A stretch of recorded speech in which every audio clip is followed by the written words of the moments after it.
Chapter 100. All the novels that cannot be found online will be available here. That's not right. Other people's chickens all chirped. So why were these chickens all chirping? The saddest thing in the world was that the chickens could speak the language of birds, but he still did not know the Turkic language. Yao Shi found that her daughter's residence had been renovated. The roof tiles had been replaced with new ones, and the backyard had been fenced in. There were 2 more rooms built. Jiao Jiao, Yao Shi said to her daughter, who was pouring water into the pot, "Can I also stay here for a few days?" After Gu Jiao finished pouring the water, she placed the wooden bucket to the side and looked at Yao Shi with a bit of confusion. Yao Shi quickly said, "I can help you with the work." Although Yao Shi was born in a large family, her family had declined from a young age. She had not developed a spoiled personality. Of course, if she wanted to do farm work in the countryside, it would be too far-fetched, but if her daughter could endure such hardships, why couldn't she as her mother do the same? No need. I can do it myself. Gu Jiao refused. A trace of disappointment flashed through Yao Shi's eyes. She understood that her daughter was not refusing to do the work, but rather her. Then, "I can cook. My cooking skills are very good. Didn't you say last time that my desserts were delicious? I will make them for you every day." "No need," Gu Jiao said. "Then what about washing the clothes? Look at how many people there are in the family. How can you handle it all by yourself?" Gu Jiao paused and looked at Yao Shi. She did not say anything and just stared at her. Yao Shi suddenly understood. It was not that her daughter did not need her to work, but she did not need her to live here. It was not that she had not guessed this result, but she did not give up. In the end, she had been too anxious. Yao Shi suppressed the bitterness in her heart and smiled as if nothing had happened. "Then I will leave Yin to you. It's not early anymore. You should go to your work. I will also be going back." After saying this, she smiled and turned around. Her expression and tone of voice were impeccable, but her uncontrollable trembling body betrayed her sadness. Gu Jiao looked at her back and said, "It's not your fault." Yao Shi stopped in her tracks. Gu Jiao hesitated for a moment. She was not good with words when it came to expressing her emotions. "It's mine." With her saying it like this, she did not know if Yao Shi would be able to understand. She once had terrible parents, which made her reject all parents in the world. After growing up, she had her own life. She thought that she did not care anymore, but Yao Shi's appearance made her realize that the hole in her heart had never healed.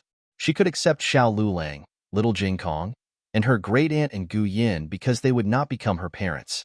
But she could not say these words to Yao Shi. Yao Shi looked at Gu Jiao without blinking. In the past, she had believed that her daughter did not accept her because she could not forget Gu Sanlang and his wife. Now, she was not so sure. Something must have happened to her daughter, but since her daughter was not willing to talk about it, she could not bear to ask. Yao Shi reluctantly got into the carriage to return to the villa. Gu Jiao continued to light the fire to cook. The rice steamed slowly. She did not know if it was Yao Shi's arrival that made her remember something she did not want to remember. She thought of herself when she was 2 years old. At that time, she was wearing thin pajamas and holding a doll as she stood barefoot in the cold winter night. She was forced out of bed and was not even given a pair of shoes to wear. Her parents had a fierce argument over a very small matter, but the argument had gotten out of hand. In the end, the argument had landed on her head. She was pushed around and fell a few times. Her hand was broken. At first, the man who called her father left in a fit of anger. Later, the woman who called her mother also left. She was abandoned in the crowded square. She watched as one giant after another walked past her. She felt like a tiny ant. "Mother, Wu-Wa, mother." She was frightened. She burst into tears. But the woman who called her mother did not come back. The man who called her father also did not appear. The rice was not ready so quickly. Gu Jiao first gave Gu Yin 2 sunny-side-up eggs. Gu Jiao went to his room to call him. Did the 2 of them leave? Gu Yin pricked up his ears to ask. "They left," Gu Jiao said. Only then did Gu Yin open the door. However, he did not open it completely. He only opened a small crack and stuck his head out to look around. After confirming that his father and mother were not around, he confidently walked out. The matriarch woke up. Gu Jiao also cooked a bowl for her, and then told her about Gu Yan's stay. The matriarch looked at the delicate young man in front of her. She did not know why, but she felt like she had seen him somewhere before. That's right. The emperor really liked the twins in Marquis Xinping's fu. He had consort Shu bring the twins to pay respects to the Empress Dowager, so the matriarch had indeed seen little Gu Yin before. However, the matriarch did not like children. She casually gave them some gifts and dismissed them. Now, she could not even remember this. Little Gu Yin was still young at that time and did not remember what the Empress Dowager looked like. Thus, when the two of them sat across from each other, neither of them recognized the other. The matriarch looked at the bowl of sugar water in her own bowl, then looked at Gu Yan's bowl. She smacked her lips. I'll exchange with you. The matriarch wanted to avoid certain foods. Gu Jiao's bowl of sugar water was not sweet enough. Gu Yan's bowl was sweet. Gu Yan did not know the truth, so he generously exchanged with her. After the exchange with Gu Yan, the matriarch ate the sugar water egg of her dreams. Oh, it was so delicious that she wanted to cry. Before Gu Yan came to the house, the matriarch liked Gu Xiaoshun the most. This was because Gu Xiaoshun was the easiest to trick. She could help her save a few candied fruits at any time. As for Xiao Lulang and little Jing Kong, one was too smart and the other too principled. The matriarch could not trick them. Gu Yan's battle prowess was obviously stronger than silly Gu. The first day he came, he made the matriarch eat the sugar water egg. For the sake of her sugar water egg business, the matriarch decided that she would protect this young man. After Madame Yao and Marquis Gu went down the mountain, they kept feeling that something was wrong. However, they kept thinking about going to see Gu Jiao and did not realize it. It was only when they returned to the villa and took out Gu Jiao's portrait that Madame Yao's mind buzzed. Marquis. She stared blankly at the birthmark on her daughter's face in the portrait. What's wrong? Marquis Gu came over to look with her, but he did not see anything. Madame Yao said worriedly, the abbot said that Jiao Jiao's birthmark is the mark of virginity, but Jiao Jiao is married. Why did they? Could it be that they are not on good terms? Madame Yao was really complaining about the Gu family now. They married Jiao Jiao off so early. If she was in the Marquis household, I would definitely keep her for a few more years. In the country of Zhao, women became of marriageable age at the age of 15. Women from wealthy families usually only began to choose their husbands after they became of marriageable age. Marquis Gu did not have Madame Yao's worries. After all, he did not intend to acknowledge this marriage from the start. A poor scholar was not worthy of his daughter. When he returned, he would give that poor boy some money to send him away. When he went to the capital, who would know that the girl had married before? When the time comes, I'll just find her a good man of equal social status. Although that girl's character and appearance were far from Jinyu's, she was still the daughter of the Marquis household. She would not be unable to marry. On the other side, Xiao Lulang, who did not know that he would be sent away by his father-in-law with a sum of money, had just finished school and was about to go to the nearby school to pick up little Jing Kong. But he had only taken a few steps when he was blocked by a carriage. This was not an ordinary carriage. The wheels were different from those seen on the streets. They were bigger, taller, and sturdier. The body of the carriage was made of high-quality yellow pear wood. The silk on the canopy was bright and vibrant. There were also 8 large luminous pearls inlaid. Each pearl was worth 100 taels of gold. The coachman was a black-clothed man wearing a bamboo hat. His arms were thick, his figure was tall, and his aura was strong. The horse was also very powerful. It was a completely black Mongolian horse, as if it had experienced the slaughter of the battlefield. Its entire body exuded a murderous aura, scaring the nearby carriages so much that none of the horses dared to approach it. A scholarly man walked down from the carriage. He was about the same age as the second master of the Rejuvenation Hall, but his aura was far from what an ordinary person could compare to. From time to time, people around looked over. The man did not seem to care at all. He walked in front of Xiao Lulang and carefully looked at Xiao Lulang. He smiled and said, "Are you Xiao Lulang?" Xiao Lulang looked vigilant. "Who are you?" The man raised his hand and smiled gently. "Don't be afraid. My surname is Lu. My master asked me to come and find you." After he finished speaking, he took out a token from his waist and said to Xiao Lulang, "Do you recognize this token?" Private school. The students of Ming Shui class were dismissed from school. The teachers and the students all heaved a sigh of relief. The students carried their school bags and ran out of the classroom with pale faces, as if there was a ferocious beast chasing after them. But the teacher could not leave because little Jing Kong did not leave. The teacher took the 108th deep breath of the day. If his son was not a student of the Tianxiang Academy, he would have expelled this annoying little guy 100 times. Although little Jing Kong was always chattering at home, he was actually very quiet in class. However, he didn't make a sound. But once he did, he would take the lives of the teachers. Little Jing Kong had a strong background. His brother-in-law was the direct disciple that Dean Li had unilaterally announced. Driving him out was equivalent to Dean Li making things difficult for his son. But the teacher's eyes hurt when he looked at him. Little Jing Kong held the three-character classic with both hands. He pretended to be chanting, but glanced outside from time to time. Jing Kong, is your brother-in-law not here yet? The teacher in the lecture asked. Yes. Little Jing Kong responded in a low voice. The teacher said, do you want me to take you to the entrance? Little Jing Kong snorted. He doesn't care if he comes or not. I don't want to see him. That being said, the number of times he glanced outside with his small eyes had obviously increased. Bad brother-in-law doesn't want me anymore, does he? Just like those families who had promised to adopt me but abandoned me in the end. Jing Kong. The teacher came to him and patted him on the shoulder. Your brother-in-law is here. It's finally here. It's finally here. Master's nightmare for a day is over. Really? Little Jing Kong stood up and quickly realized that he had overreacted. He quickly adjusted himself and put on a calm expression. He packed up his things and said goodbye to the teacher. Then he went to meet Xiao Lulang outside the private school. You are late today. After getting on the ox cart, little Jing Kong said to Xiao Lulang with dissatisfaction, did you not study hard again and got asked to stay by teacher Zhang? Xiao Lulang glanced at him in surprise. You know that my teacher's surname is Zhang? Xiao Shun told me. Little Jing Kong thought to himself, I know a lot of things. Not only do I know that your teacher's surname is Zhang, but I also know that Gu Dashuan's teacher's surname is Chun and your dean's surname is Li. Little Jing Kong said seriously, you haven't answered my question. Were you asked to stay by the teacher? Don't be arrogant and complacent just because you are a scholar. Don't forget that you are still a student in Class B. Well, he even knew about Class B now. Xiao Lulang looked at him with anger and amusement. Why are you so talkative? Little Jing Kong put his hands on his hips.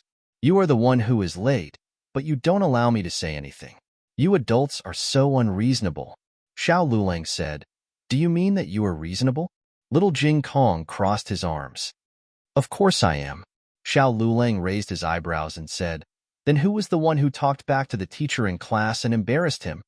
Little Jing Kong said seriously, that's because he was wrong. I was correcting him. Xiao Lulang laughed and said, then who was the one who skipped class in the middle of class?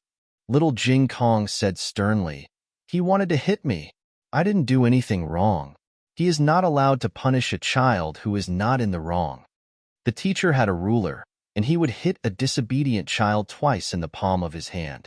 Little Jing Kong questioned the teacher in class and argued with him until his face turned red. The teacher was so angry that he took the ruler and wanted to punish him. In the end, he carried his school bag and ran away from the private school. Xiao Lulang said calmly, since you think you are reasonable, why don't we bring this matter to Jiao Jiao and let her be the judge? Little Jing Kong did not say anything. Although he firmly believed that he was on the side of justice at the same time, he instinctively felt that Jiao Jiao would not agree with his way of doing things. Xiao Lulang laughed and said, why are you not saying anything? Are you afraid that you are not reasonable? Or are you afraid that Jiao Jiao is not reasonable? Little Jing Kong said righteously, of course Jiao Jiao is reasonable. I am also right. However, if they are not convinced by Jiao Jiao's reason and my reason, it is a matter of reason, not a problem between me and Jiao Jiao. Xiao Lulang, I don't know you very well, but I was almost confused by you. The two of them arrived at the village while arguing. The two of them got off the ox cart and walked towards their house. As soon as they entered the house, they found that there was another person in the house. This person was dressed neatly and looked good.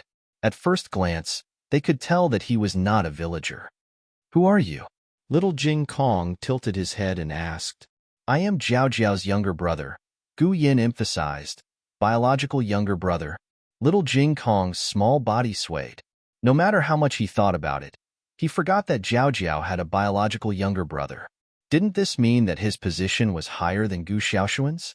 Little Jing Kong could not help but feel a strong sense of crisis in his heart.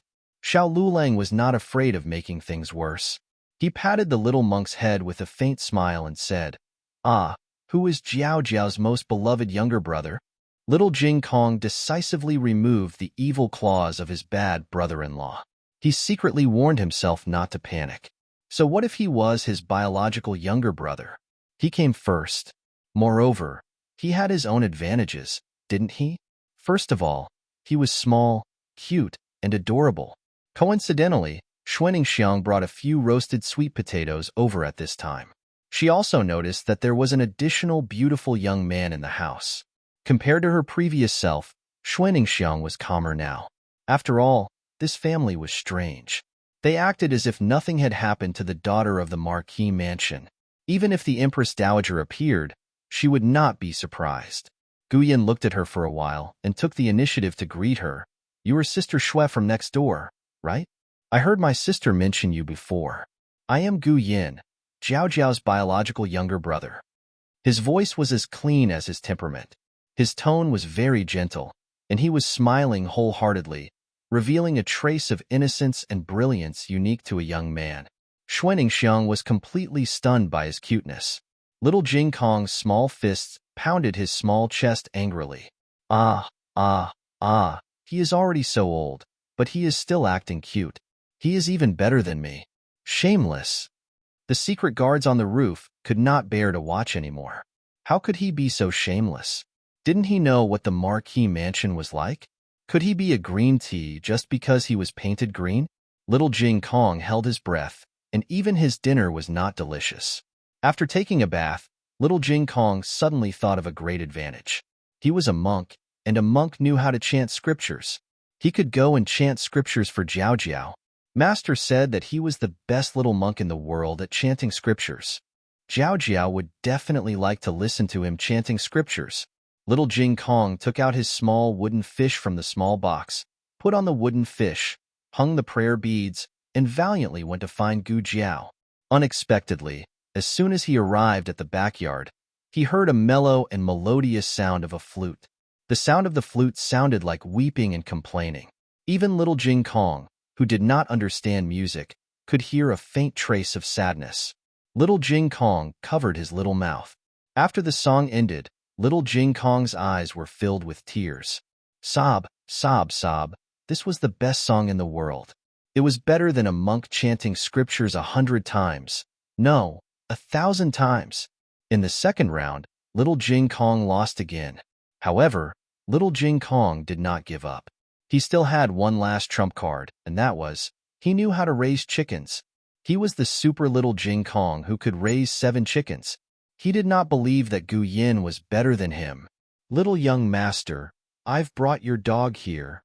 Shadow Guard handed the little puppy that he had brought from the villa to Gu Yan's arms. Then, he disappeared in a flash. Gu Yin and Gu Jiao played with the little puppy in the backyard. Little Jing Kong lived in the mountains all year round. There were no dogs in the mountains.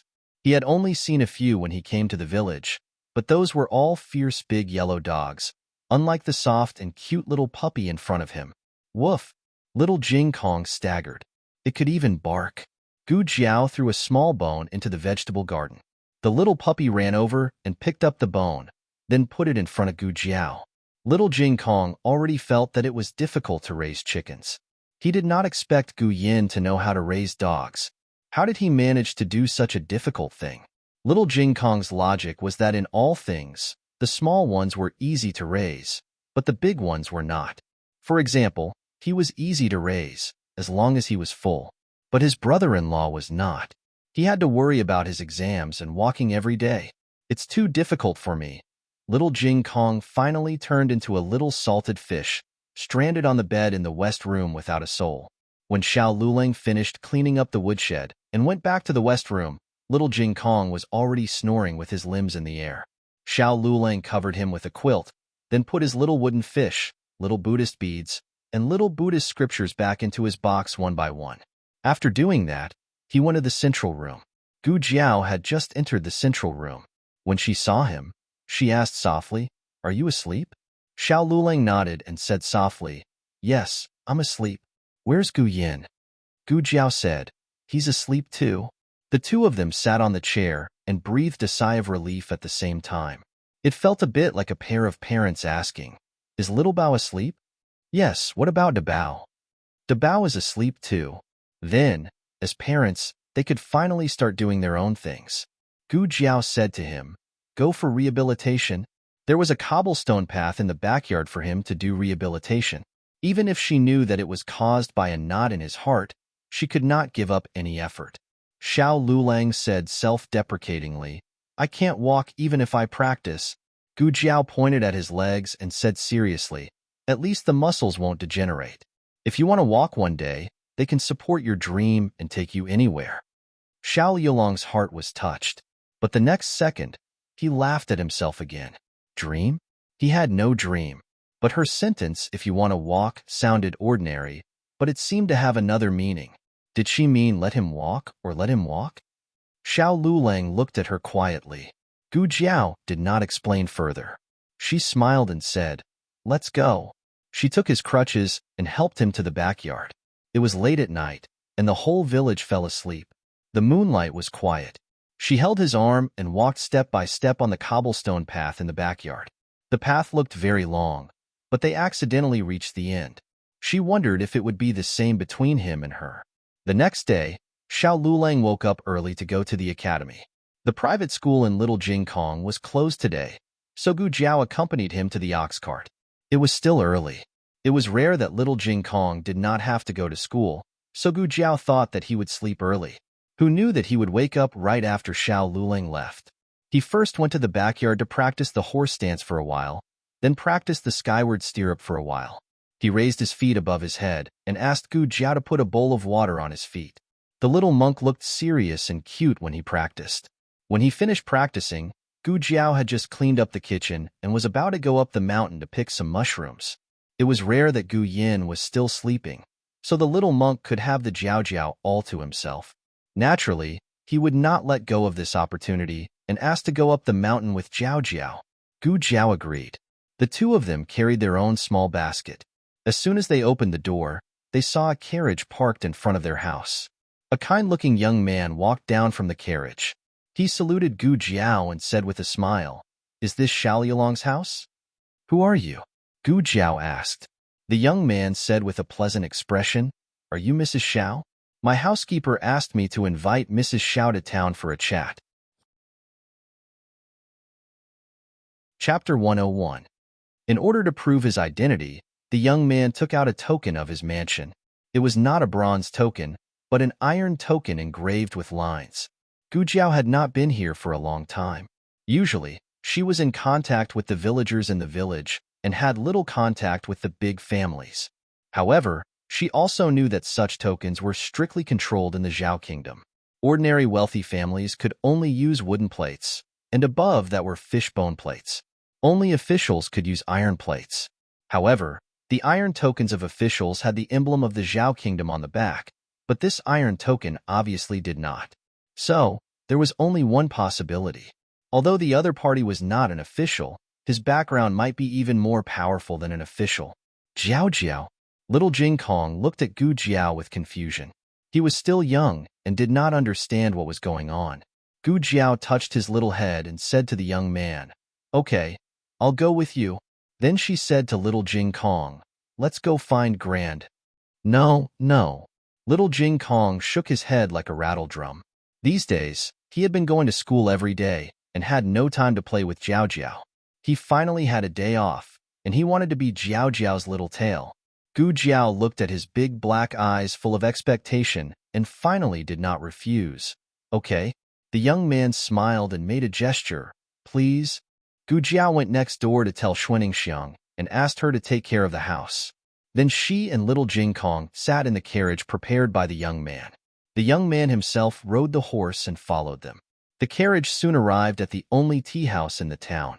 The owner of this tea house was from the provincial capital. It was said that he had a powerful background. Usually, people who visited the tea house were famous people in the town. However, the tea house was empty today. It seemed that it had been booked. The other party was really generous. Gu Jiao and little Jing Kong were led into an elegant and unique room by the young man. The young man ordered the servants to serve tea and snacks. He seemed to be very attentive to Gu Jiao. If it were a normal person, they would have been smug, but Gu Jiao was very calm. As the saying goes, one does not visit a temple without a cause. There must be a demon behind this abnormal situation. With her current status, she could not afford to be served like this. The young man said, "Madam Xiao, please wait for a moment. I will go and ask Steward Zhou to come over." Gu Jiao nodded. The young man's politeness to her was actually superficial. Gu Jiao could feel the contempt in his bones. However, Gu Jiao did not force him. Some people went blind at a young age. It was his loss, not hers. The young man really didn't think much of a village woman, especially when Gu Jiao was so ugly. He was even more disdainful of her.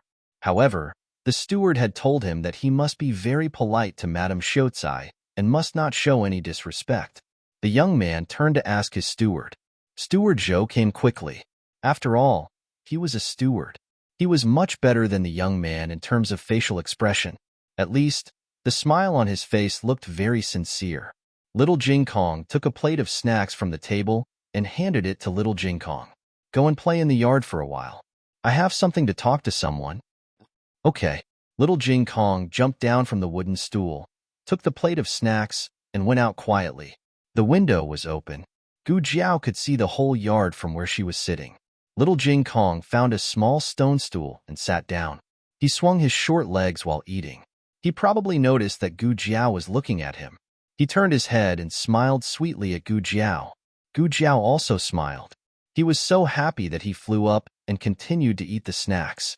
Steward Zhou patiently waited for them to finish their interaction. Then he stepped forward and bowed to Gu Jiao. "Nice to meet you, Madam Xiao." Gu Jiao didn't get up to salute him. She wasn't flattered. She just nodded calmly. Steward Zhou was a little surprised. He sized Gu Jiao up from head to toe. It was as if she was just an ordinary village girl in terms of clothes and appearance. In fact, because of her appearance, she should feel even more inferior and embarrassed than ordinary women.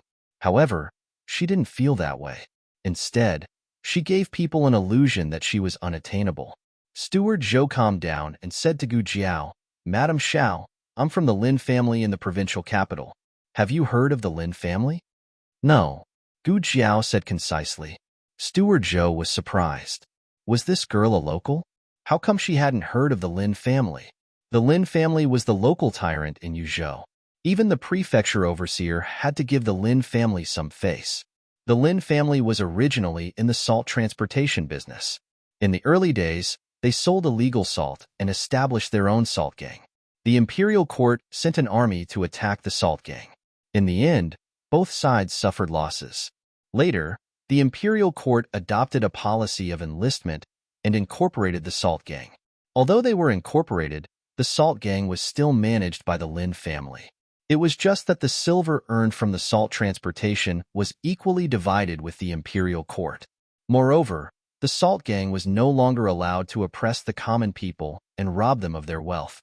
When necessary, they had to assist the imperial court in eliminating water bandits. Steward Zhou gave a general explanation of the Lin family's background. Then he began to wait. Gu Jiao was shocked. In the end, Gu Jiao was still very calm. Was this girl stupid? It's good that she was stupid. Steward Zhou smiled and said to Gu Jiao, "I came to clear Springtown this time because of your reputation. Little brother Xiao hasn't congratulated Madam Xiao on passing the exam. This is a congratulatory gift. I hope Madam Xiao will kindly accept it." As he spoke, he gave a look to the servant outside the room. A maidservant came in with a heavy box. After putting the box on the table, Steward Zhou waved his hand and let the maidservant withdraw. Steward Zhou opened the box, revealing the shining silver inside. Gu Jiao's gaze fell on the silver ingots. She asked indifferently, "Steward Zhou, if you have something to say, Say it directly. A country person seeing so much silver was unexpectedly so calm. Steward Zhou became more and more suspicious of this Madame Xiao. However, he didn't show it on his face. He smiled and said, Madame Xiao is really a straightforward person. To tell you the truth, little brother Xiao took the first place in both the county and capital examinations. His results are outstanding. After my family's master read his essay, he very much admires little brother Zhao's talent. He wants to invite little brother Xiao to the provincial capital's Lin family as a guest. Gu Jiao didn't hurry to respond. Steward Zhou continued, My family's master sincerely wants to make friends with little brother Xiao. He also asks Madame Xiao to make things convenient. Gu Jiao said indifferently, Why don't you go directly to him? Or did you say you went to him, but he refused? Steward Zhou choked. Gu Jiao said, It seems like he refused. After saying this, Gu Jiao stood up and left. Steward Zhou was stunned. So direct and efficient? She didn't even give him a chance to bargain? Was she still a woman? No. Was she still a person? Steward Zhou hurriedly called out to her, Madame Xiao. Madame Xiao, please wait. Do you think I'm not sincere enough? These are only congratulatory gifts. Everything can be discussed. Gu Jiao still didn't move. Steward Zhou caught up with her and said with a head full of sweat, Seeing that the provincial examination is only a few days away, little brother Xiao will go to the provincial capital. Why don't you stay in the provincial capital first? Our Lin family will take care of everything for little brother Xiao. The date of the provincial examination was indeed close. Gu Jiao paused and turned around to look at him. Then what does he need to do? Pack up his things, move in, and leave after the examination? Steward Zhou was almost choked by Gu Jiao's straightforwardness. It's like this. My family's young master is also about to take the provincial examination. I'd like to ask little brother Xiao to give some pointers to my family's young master during his short stay. Gu Jiao said, Oh, so it's to be a teacher. But since he already refused, No, he didn't refuse. Gu Jiao looked at him strangely. Steward Zhou said embarrassedly, To be exact, he didn't refuse my request. Originally, when Steward Zhou went to Tiancheng Academy to find Xiao Lulang, he said that as long as Xiao Lulang guaranteed that the Lin family's young master could pass the provincial examination, their master would reward little brother Xiao with 2,000 taels of silver. Although he knew that provincial officials were very valuable in ancient times, he didn't expect it to be this valuable. Wasn't it better to be a rich second generation that ate and drank for free? Did he have to break his head to take the provincial examination? This had always been the Lin family's sore point. To put it nicely, the Lin family came from the salt gang. To put it bluntly, they were salt merchants. They had once been in cahoots with pirates and snakes. The Lin family was so poor that they only had money left. Why did the imperial court recruit the Lin family? Wasn't it because the Lin family's descendants were useless and would decline in 2 or 3 generations? At that time, the Salt Gang would completely fall into the hands of the imperial court. It wasn't that the Lin family didn't expect the family's crisis.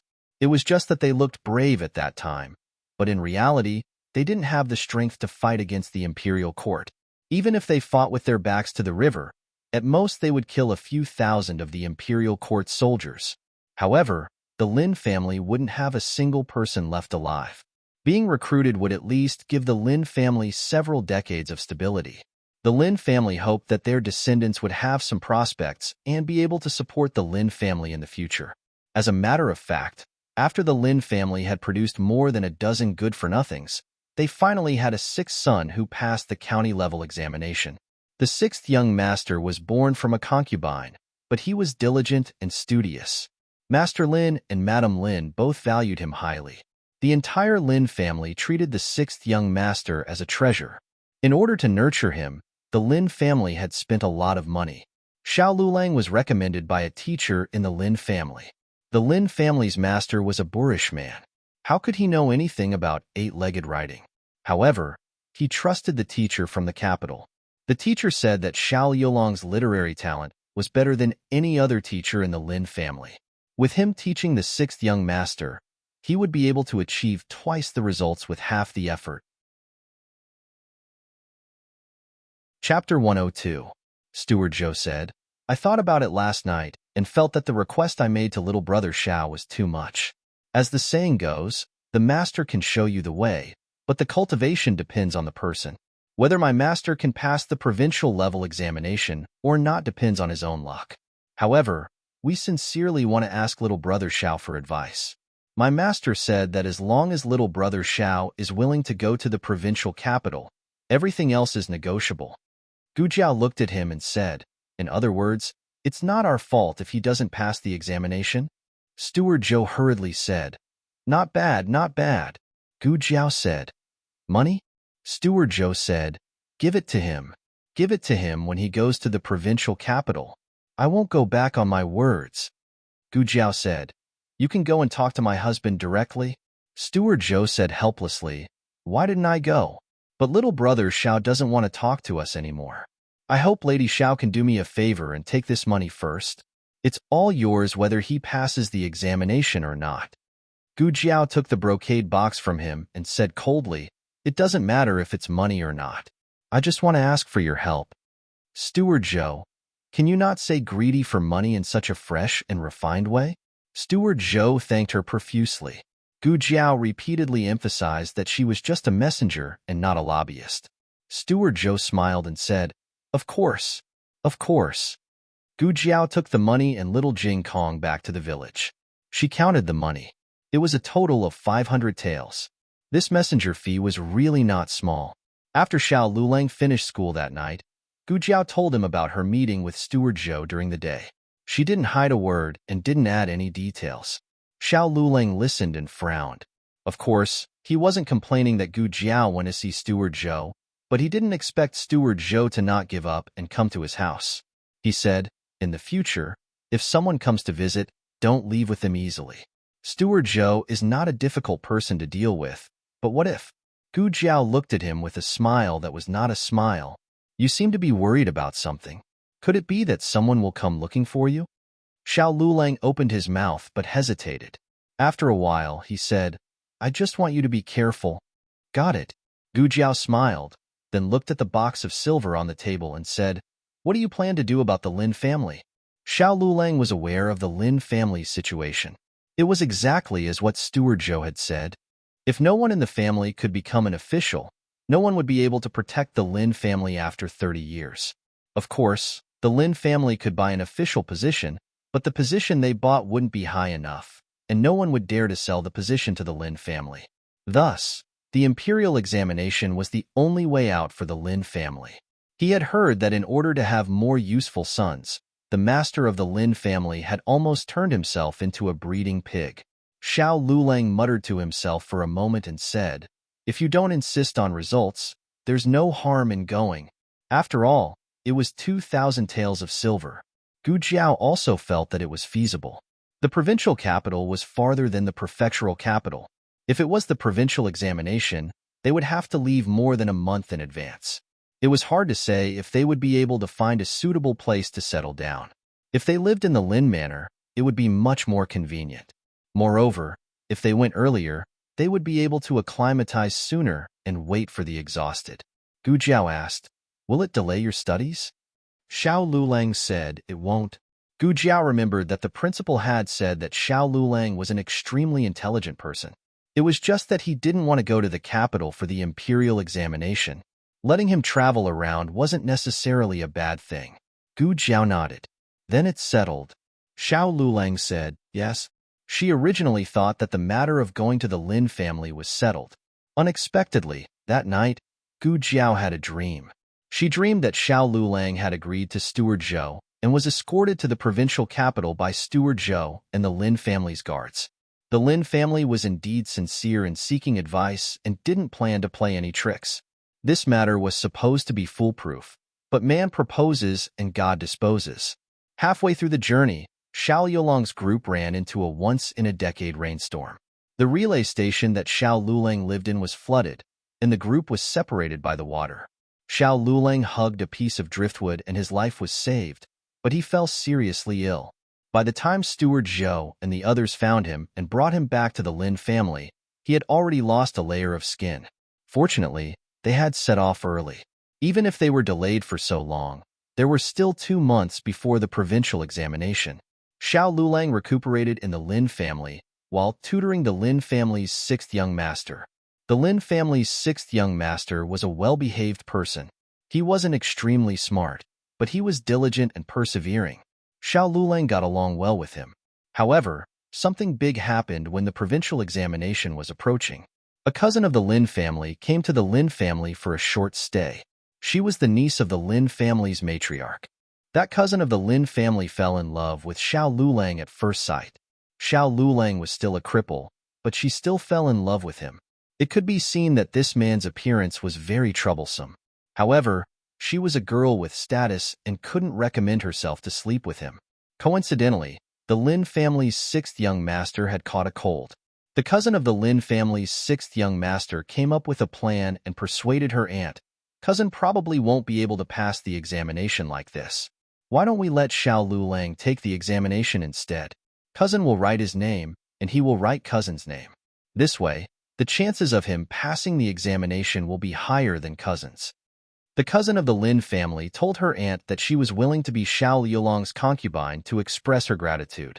Madame Lin was an experienced person. How could she not see through it? However, these words did indeed strike a chord in her heart. Although she didn't give birth to the Lin family's sixth young master, this concerned the future of the entire Lin family. Madame Lin agreed. Xiao Lulang sternly refused and even reprimanded the two of them. Madame Lin had an attitude of giving it a try. If it didn't work, then forget it.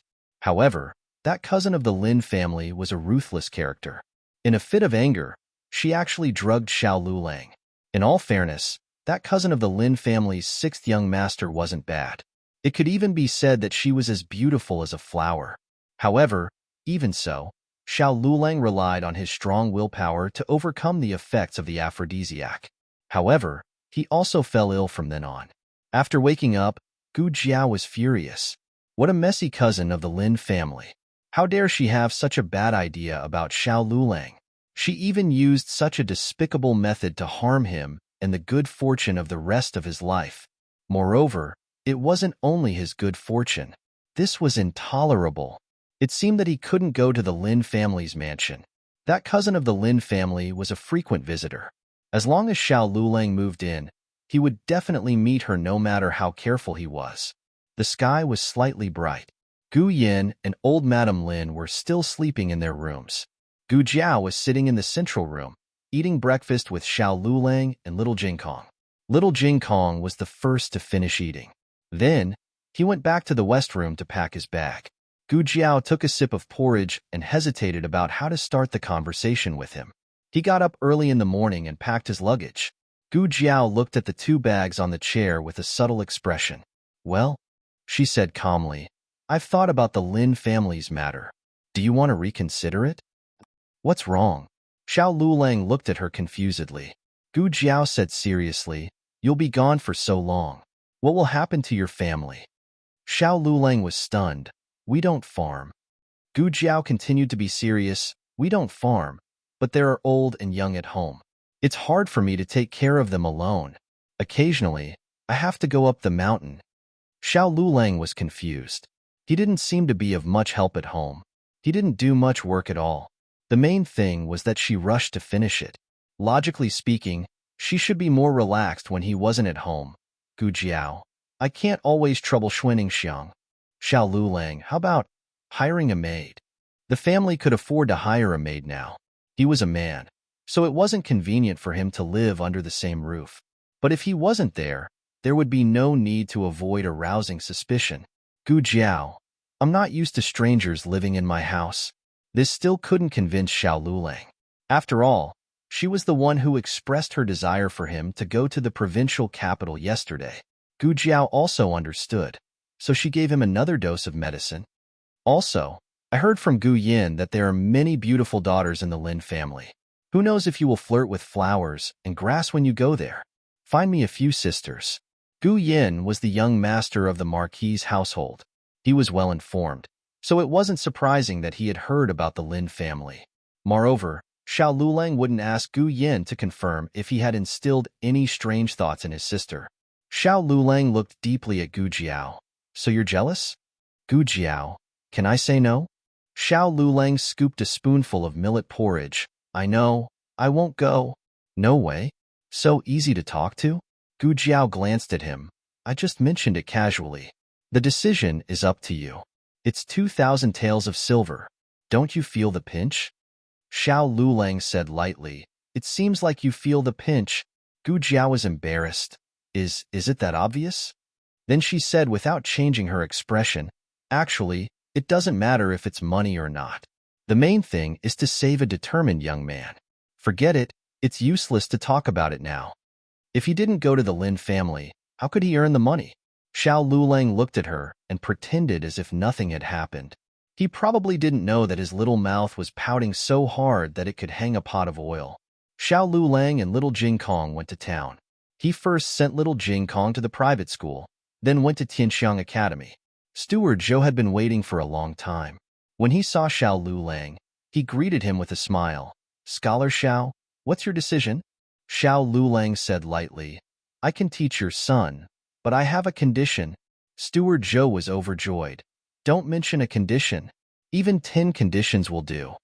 Xiao Lulang said, I won't go to the provincial capital. If your son really wants to teach, let him come here. I'll arrange for him to enter the academy and sit with me. Steward Zhou opened his mouth. This. How about I add some money? Xiao Lulang said lightly, it's useless even if you add money. If he comes, I'll teach him. If he can't come, I'll find someone else. Chapter 103. Not long after Xiao Lulang left, Marquis Gu came looking for her.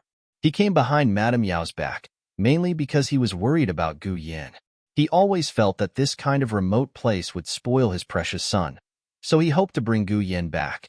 The one who opened the door was Gu Yan. When Gu Yan saw his father, he quickly closed the door. Marquis Gu was so angry that he stomped his feet, but the door didn't open even when he shouted. When he finally got to the back door, Gu Yan had already bolted the door in his room.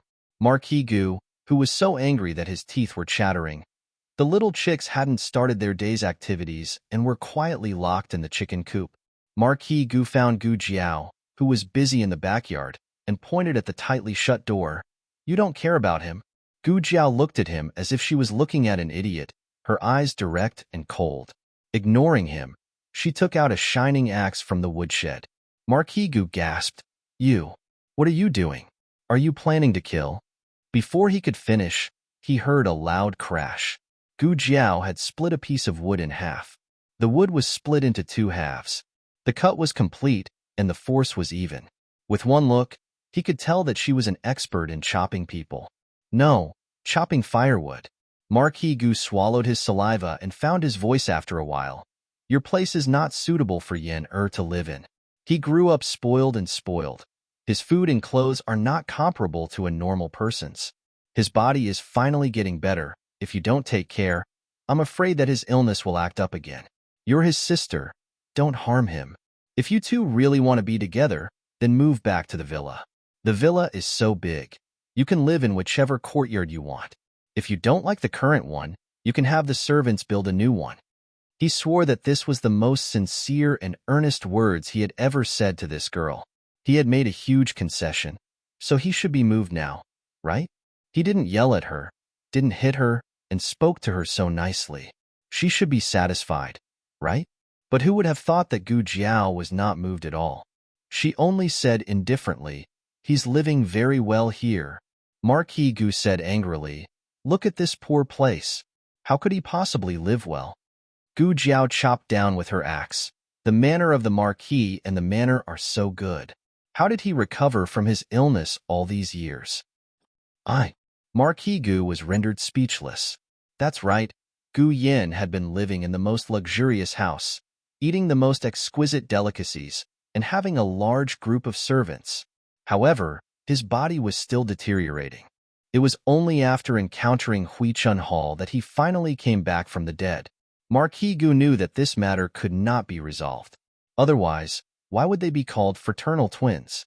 The siblings were exactly the same when it came to opposing him. Marquis Gu put his hands on his hips and took a few deep breaths. When do you plan to return? If he insisted on staying, he would definitely succeed, right? But there had to be a time limit. Consort Shu was urging him. He had to bring people back to the capital by June at the latest. He could not allow the siblings to continue messing around. If he wants to go back, he will naturally go back. Gu Jiao did not mention herself because she had never thought of going back. Marquis Gu finally understood what was going on. This girl was stubborn. Was she going to go against him to the end? Forget it. Forget it. He would let Yao Shi deal with this matter later. If she spoke, it would be easier to accept fraternal twins. Marquis Gu remembered his second reason for coming here. It's fine if you don't go back with me for now, but you must separate from that little cripple. Gu Jiao's chopping motion paused.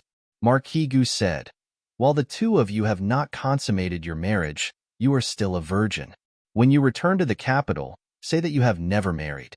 I will find you a good marriage. Dong. Gu Jiao chopped the axe into the wood. If he urged her to return to the capital with Gu Yin, she could still reluctantly treat it as a fart. But to ask her to separate from Xiao Lulang was too much. What kind of dog father would inquire about whether his daughter had consummated her marriage? Gu Jiao had actually misunderstood Marquis Gu. He only knew that she had the chastity mark on her face. But this was not important anymore. Gu Jiao was already angry. Marquis Gu was still prattling on, even listing a long list of famous young masters in the capital. But before he could finish, he saw Gu Jiao stand up with a cold expression. Marquis Gu felt his scalp tighten under Gu Jiao's death stare, and his hair stood on end. This girl, how could she have such a frightening gaze? You, what right do you have to interfere with my matters? Because I am your father. Then did you raise me? Did you raise me for even a day? Marquis Gu choked, and after a while, he stammered. Isn't that because we carried the wrong child? Am I not back to make it up to you now? As long as you return with me, you will be the daughter of the Marquis. Your mother and I will dote on you. Gu Jiao sneered. You have no sincerity at all. Marquis Gu said unhappily. How am I not sincere? Gu Jiao said slowly. If you really want to take me back, then chase out that Gu Jinyu who has taken over my identity for more than 10 years. That is the sincerity you should have. Marquis Gu's face darkened. How can you say such vicious words? None of this is Jinyu's fault, but you want to blame it on her. To think that she keeps speaking up for you, saying that her illness is not because you bullied her. But look at yourself. How are you an elder sister?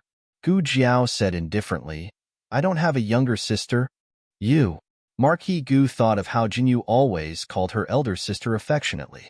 Looking at this girl again, he felt that there was nothing good about her and was thoroughly disappointing. I will not chase Jinyu away. Stop dreaming. Huh, who cares? Gu Jiao chased him out and slammed the door shut. Huang Zhong was waiting at the entrance of the village for his marquis not to come, thinking that he might have ruined something again. He was about to go look for him when he saw his marquis coming over with his hand covering his nose. Marquis, what's wrong? He asked worriedly. Marquis Gu put down his hand covering his nose. Huang Zhong was stunned. You were beaten again? Why was his nose bleeding? And his nose was swollen? Isn't it because that girl slammed the door too quickly? He wanted to step in but was slammed out by the door, and his nose was almost knocked crooked. Huang Zhong sighed. Can't you not make eldest miss angry? Marquis Gu glared at him. What do you mean I made her angry? It's clearly her who made me angry. Huang Zhong asked, how did she make you angry? Marquis Gu snorted. She actually shamelessly asked me to chase Jinyu out. Why is she so petty that she can't even tolerate a younger sister? Did Jinyu say anything when he found out that he had an elder sister? This was different. Second Miss was not his biological daughter, and she had taken over the identity of eldest Miss for so many years. It was good enough that she was not sent back to the main family. How could she complain? Second Miss was innocent, but wasn't eldest Miss the same? She suffered the hardships that Second Miss deserved, and Second Miss enjoyed the blessings that she deserved. Who would be happy? But Huang Zhong had followed the Marquis for many years and knew his character well. He was extremely rebellious in his bones and was amenable to coaxing but not coercion. The more he was not allowed to do something, the more he would do it to the end. On this point, the father and daughter were 100% alike. Huang Zhong sighed. Marquis, let's go back. Marquis Gu's gaze was dangerous. The matter has not been settled. How can I go back? Huang Zhong was speechless. No, you can't do anything to eldest Mississippi. I can't do anything to her. But that doesn't mean I can't do anything to others. Marquis Gu said coldly. Let's go to the academy. Class had just ended at the academy. Xiao Lulang came out of Tianxiang Academy and was about to go to the private school to pick up little Jingkong. Marquis Gu called over the academy's servant and asked him to point out who was Xiao Lulang. The servant pointed. It's him. Marquis Gu looked at Xiao Lulang, and with just one glance, his eyeballs almost fell out. Wasn't this the young man that he met on the way out of the village and looked similar to Zhao Du's young marquis? How could it be him? Marquis Gu and Zhao Du's young marquis had not met much, mainly because there was no interaction between the two manors. Although they were both marquis manors, Marquis Xianping's rank was higher than Marquis Ding An's. Marquis Xianping was a true first-grade marquis. He had power and influence, wealth that could rival a country, and he dominated the capital. Marquis Xianping's younger sister was the current Empress Xiao. When his own sister, Consort Xu, saw her, she had no choice but to perform the etiquette of a concubine. A son from such a family was definitely worthy of being called a favored son of heaven. His birth was already so outstanding, but he still did not disappoint. When he was 12 or 13 years old, he became the young chancellor of the Imperial College. His magnificence did not lose to his biological father, Marquis Xianping. Unfortunately, heaven was jealous of such talents. Marquis Gu looked at Xiao Lulang again. This time, he did not feel that they were similar. Zhao Du's young marquis was a pure and kind young man.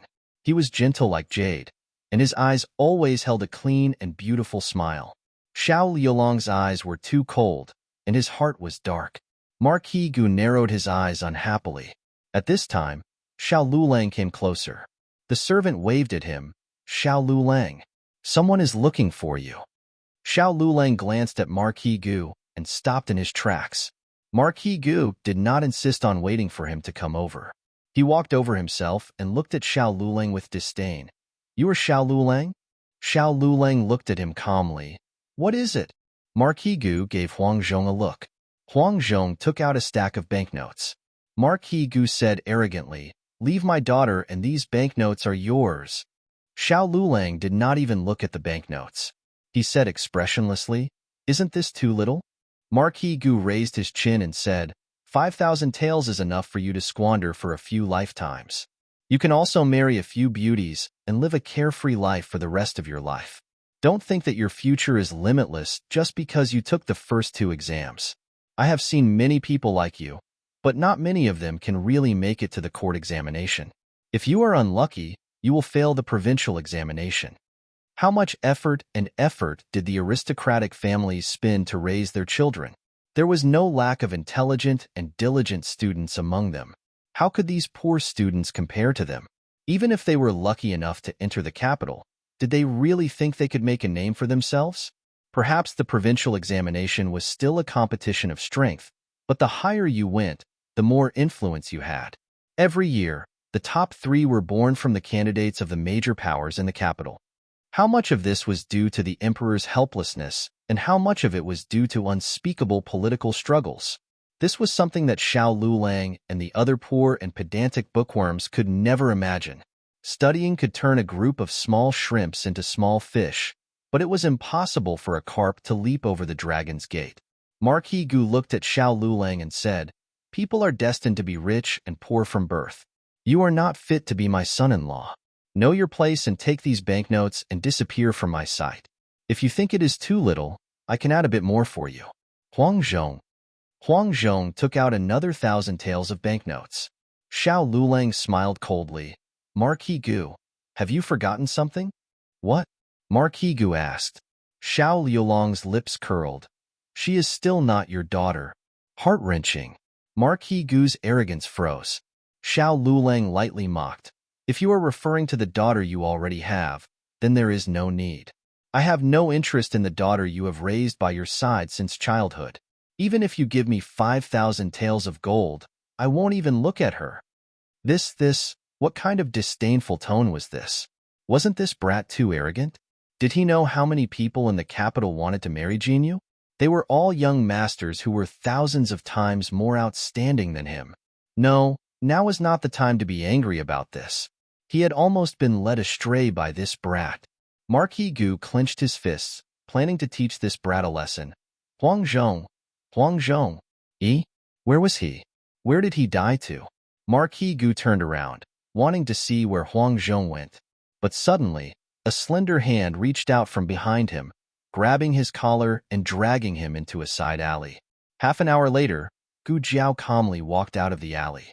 Xiao Lulang looked at her strangely. She clapped her hands, revealing a gentle smile. Sorry for making you wait. We have finished communicating. He won't bother you anymore. Marquis Gu, who had been communicated, sat in the corner of the alley like a puppet with its strings cut. His body that had lost consciousness from the pain helplessly leaned against the wall. Beside him, Huang Zhong had also become a soulless puppet.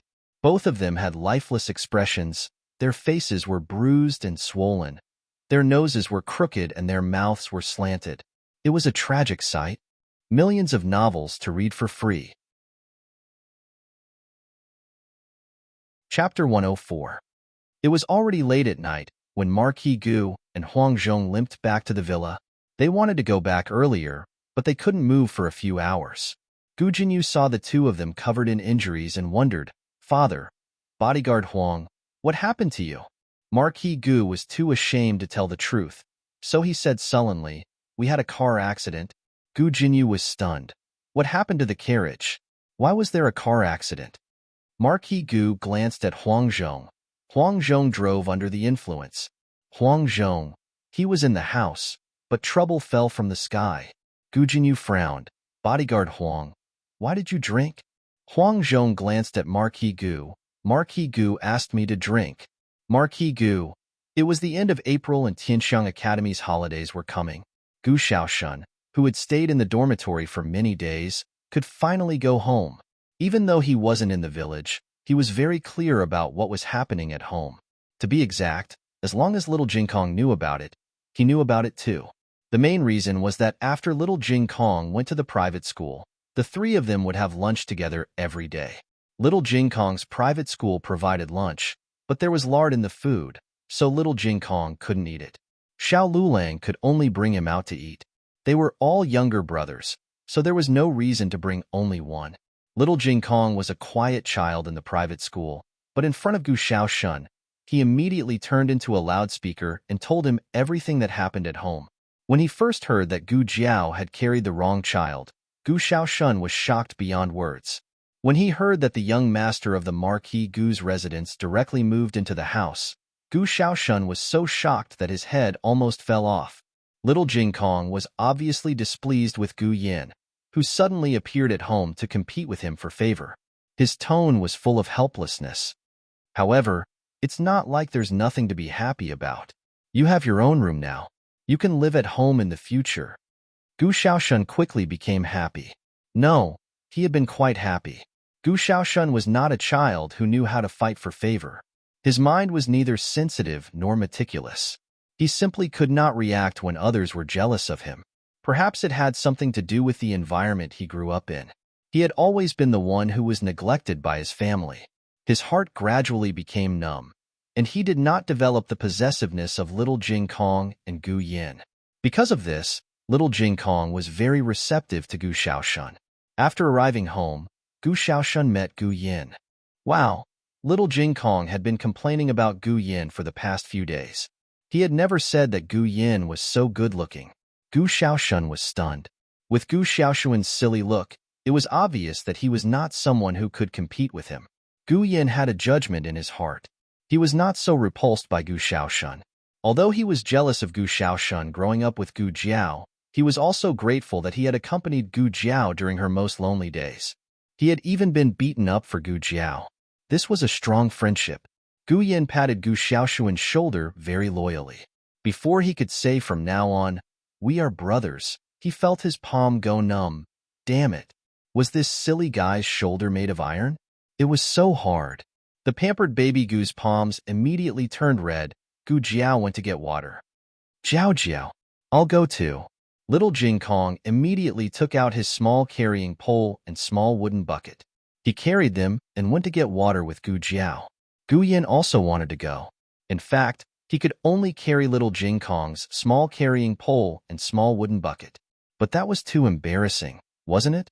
Gu Yin tried to grab the wooden bucket next to the water tank with both hands, but he could not grab it for a long time.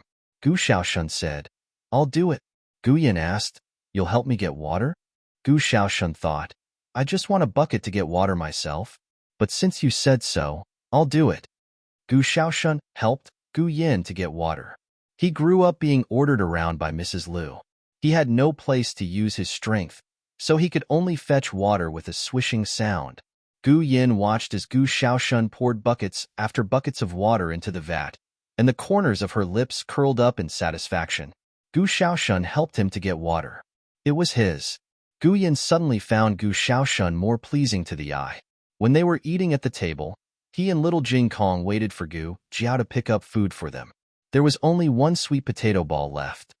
"Xiaoshun can give it to me," he said generously. "Okay." Little Jing Kong nodded seriously. He had no objection. After the meal, Gu Jiao cut a plate of fresh fruits and ate until there was only one piece left. Gu Jiao was most afraid of this kind of situation, so she usually calculated before giving out food. But Gu Xiaoshun came back today, so the rhythm of eating was disrupted. If it was in the past, they would argue about who should get the last piece of Jiao Jiao. But today, give it to Xiaoshun. He hasn't been at home these days, so he should eat more. Gu Yin said generously again. Little Jing Kong nodded. He still had no objection. Gu Xiaoshun felt that Gu Yin was quite good. He was not like what little Jing Kong said. As a reciprocal gift, he should show more concern for him. Gu Xiaoshun looked at Gu Yin and said, "Are you used to living at home?" He said at home. This word successfully pleased Gu Yin. Gu Yin smiled. "I'm used to living here. Our rooms are very close to each other. They could communicate more. You live at the back." Gu Xiaoshun and Gu Yin were thinking about different things. "When I'm not here, who do you play with?" Gu Yin was stunned by this question. Gu Xiaoshun continued, "What do you do during the day?" That's right. What did Gu Yin do during the day? Gu Jiao was busy with the mountain affairs recently. She was rarely at home during the day. If she was at home, Gu Yin would stick to her. What if she was not at home? When little Jing Kong was at home, Gu Jiao was not worried about what he did during the day. He was a child with a good plan. He had a full day. Moreover, there were many children of the same age in the village. Little Jing Kong could go and play with them. Old Madam was often at home alone. However, Gu Jiao was not worried about her at all. She could tease Go Hua, talk to Shui Ningxiang's mother-in-law, or tell the villagers to play. Her life was more exciting than Gu Jiao's. Gu Yin was a very antisocial person. It was difficult for him to get along with the young people in the village. He had been here for several days, but he did not even go out of the door. He was a person who was waiting for death since he was born. He was not like little Jing Kong who would find things for himself to do. It was not that he did not want to find things, but there were many things that he could not do. He was most afraid of the sudden silence. Gu Xiaoshun did not feel the tense atmosphere at all. "Aren't you bored?" First kill. You can go and find Zhu Zi and the others during the day, but you are so soft and tender. You won't be able to play with them.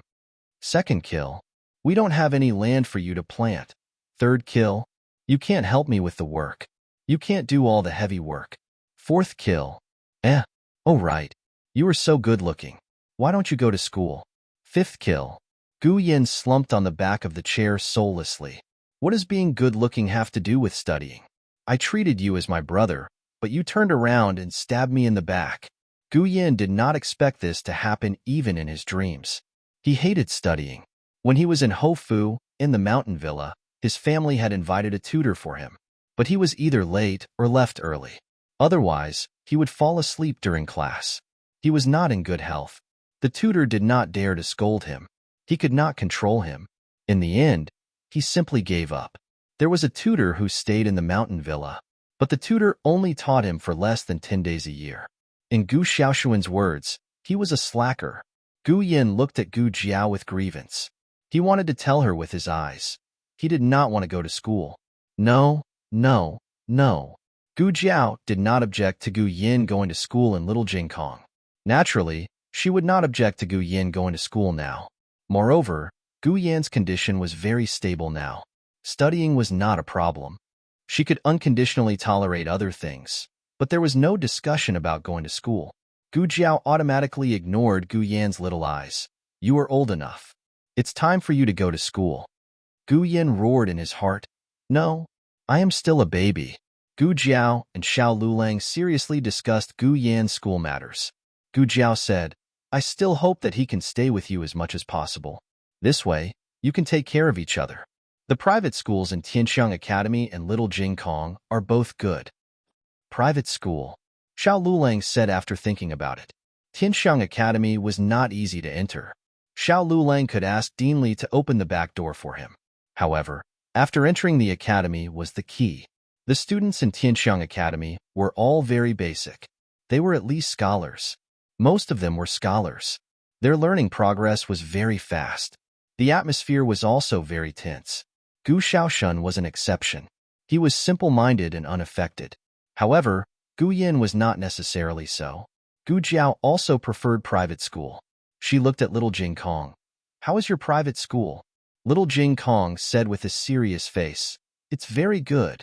The teachers are both virtuous and talented. Their lectures are very exciting. The teachers who wish they could be scolded by Little Jingkong 3 to 5 times a day. The overall standard of the private school was not as high as Tianxiang Academy. However, at the same time, the learning pressure was not as great as Tianxiang Academy. It was suitable for Gu Yin, who could not survive in a high-pressure environment. Gu Jiao felt that this arrangement was perfect. What do you think? Gu Jiao looked at Gu Yin and asked, Can I refuse? Baby Gu asked weakly. If Marquis Gu arranged for him to study, he would have torn up all the old man's antique paintings.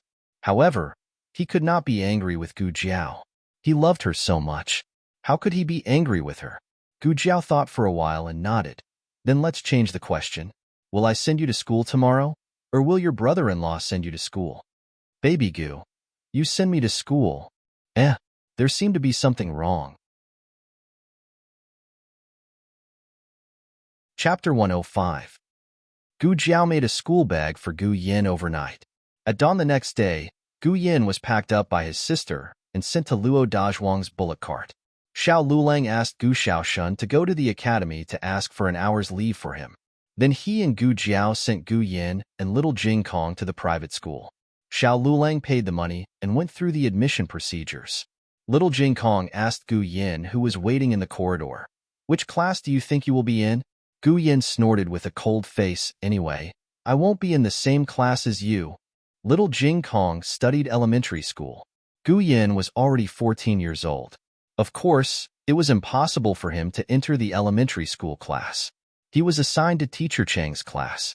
The students in the class were about his age and had some foundation in the 4 books and 5 classics. Gu Yin was somewhat satisfied with the assignment. However, before he could sit down, Teacher Chang brought in another new student.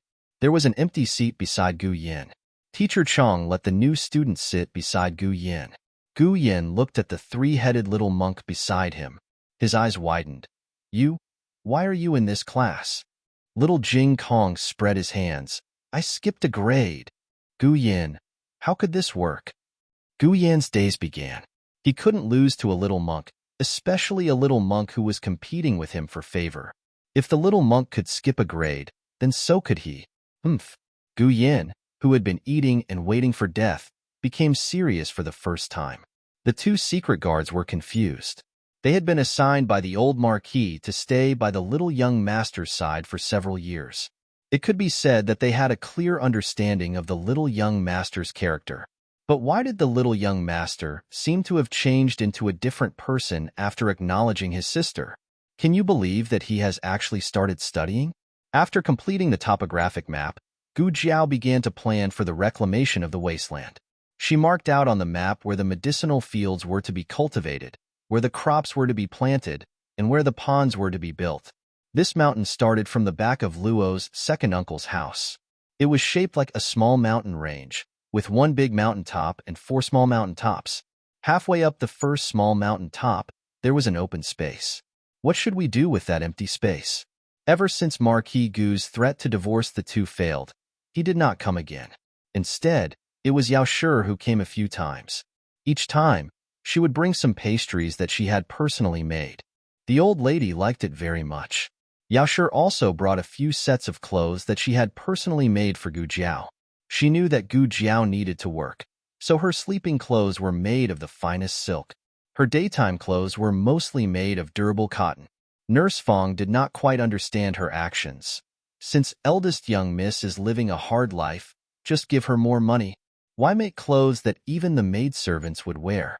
Yao Shi only smiled when she heard this. Jiao Jiao does not need my money. Yao Shi had spent her entire life in the inner residence, living a life of dependence on men. Everyone thought that she should be like this. She herself also thought so, until she met her daughter. She felt that her daughter had lived the life she wanted.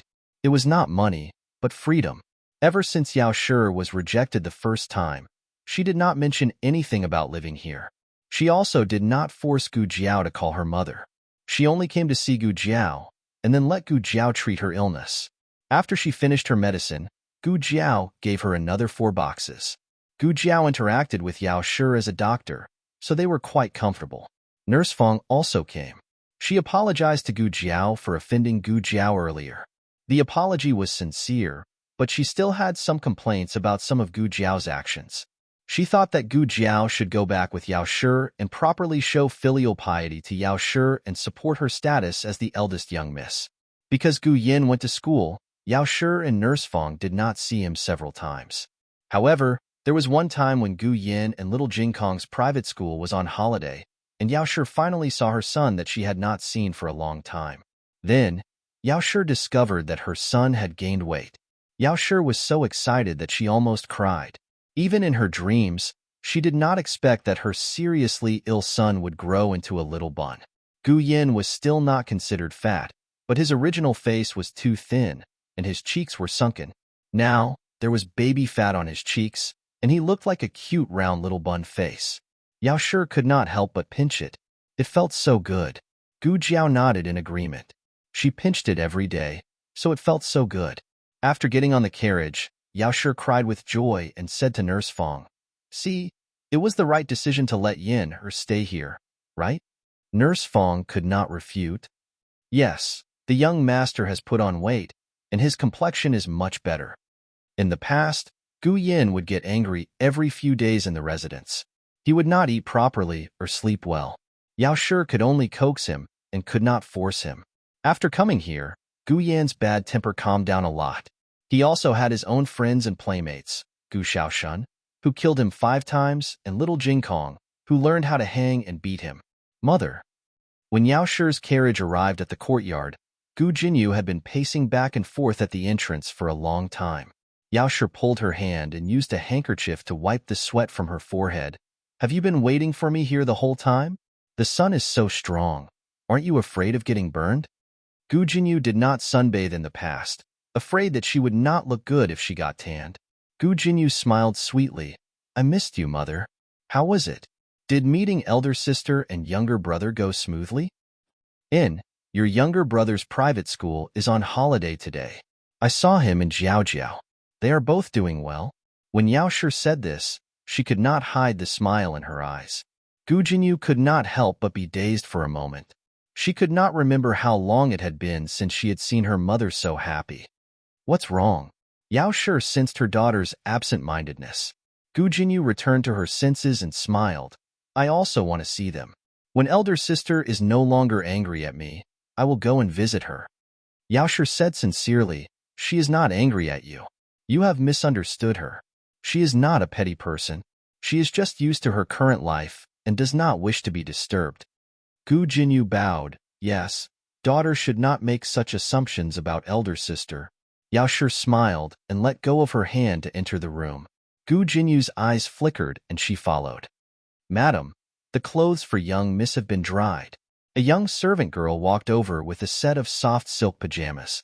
Gu Jinyu smiled in surprise and reached out to take the pajamas. "Is this for me?" After unfolding it, she realized that the size was not right. Her pajamas were not this long. Her fingers tightened.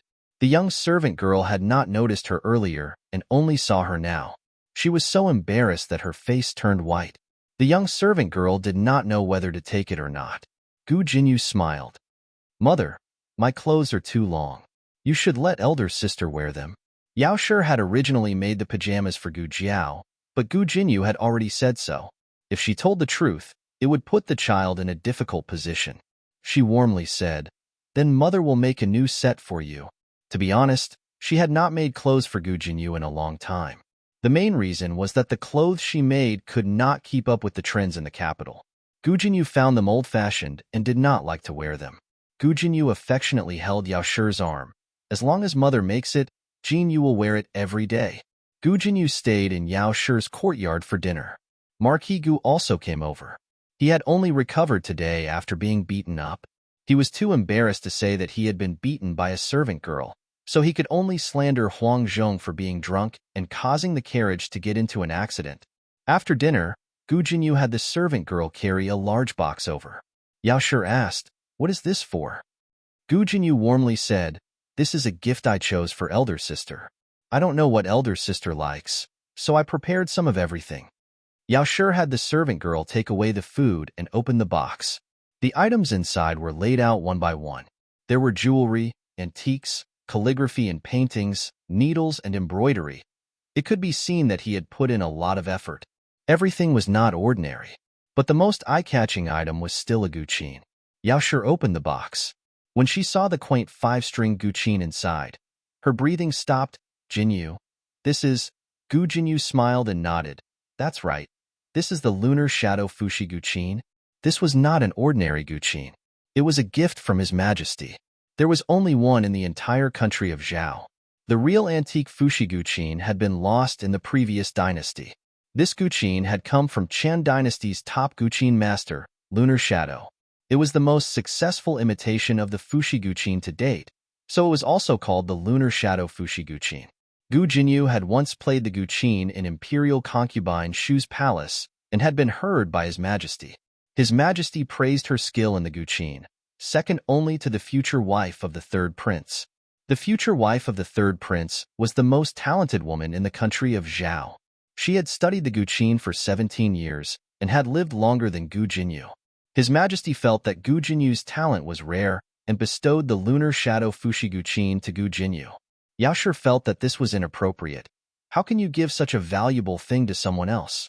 Gu Jinyu smiled sweetly. It's fine. His Majesty said that if he gave it to me, it's mine. I can do whatever I want with it. Yao Shi shook her head. What I mean is that it's too valuable. Marquis Gu was in complete agreement. That's right. Also, that girl, him. Your elder sister doesn't know the guqin. Wasn't giving it to her for nothing? What a waste. Gu Jinyu hugged the guqin in his arms and lowered his eyes in grievance. But this is the best thing that Jinyu can offer. Jinyu likes sister and wants to make it up to sister. Jinyu can't wait to give sister my life. What's a mere guqin worth? Yao Shi tucked a few strands of hair behind her ear and sighed. Silly child. In the end, Yao Shi did not want the guqin. She kept everything else and would give it to Jiao Jiao another day. If Jiao Jiao liked it, she could keep it. If not, she would bring it back. Gu Jinyu hugged the guqin and returned to her courtyard. Marquis Gu caught up to her and solemnly said, Don't do this kind of thing in the future. What? Gu Jinyu looked at her father in confusion. Marquis Gu glanced at the guqin in her arms and said, Aren't you afraid that your mother would really accept it? Gu Jinyu's eyes widened and dazedly said, I originally wanted to give it to elder sister. Unfortunately, mother didn't want it. Marquis Gu let out a long sigh. Fortunately, your mother didn't want it. Your elder sister grew up in the countryside and doesn't know music. She only knows how to make rice, oil, salt, soy sauce, vinegar, and tea. Giving something like this to her is a waste. Gu Jinyu's eyes were sincere as she said, If elder sister is willing, I can teach elder sister. Marquis Gu snorted coldly. That depends on whether she appreciates it. All right, keep the Lunar Shadow Fushi guqin well. Don't take it out and give it away casually. Gu Jinyu lowered her eyes. No one could make a better imitation of the Fushi guqin. She never intended to give it away. The private school was on holiday, but Tianxiang Academy wasn't. Gu Jiao was cooking dinner in the kitchen. She calculated that Xiao Lulang and Gu Xiaoshun should be arriving at the entrance of the village, so she started to cook the last dish. Jiao Jiao, Jiao Jiao. My abacus is missing. Little Jing Kong ran into the kitchen helplessly. Gu Jiao filled the pot with water and covered it with a lid. Don't worry, I'll help you look for it. Little Jing Kong brought back many things from the temple. Gu Jiao placed them in 2 large boxes for him.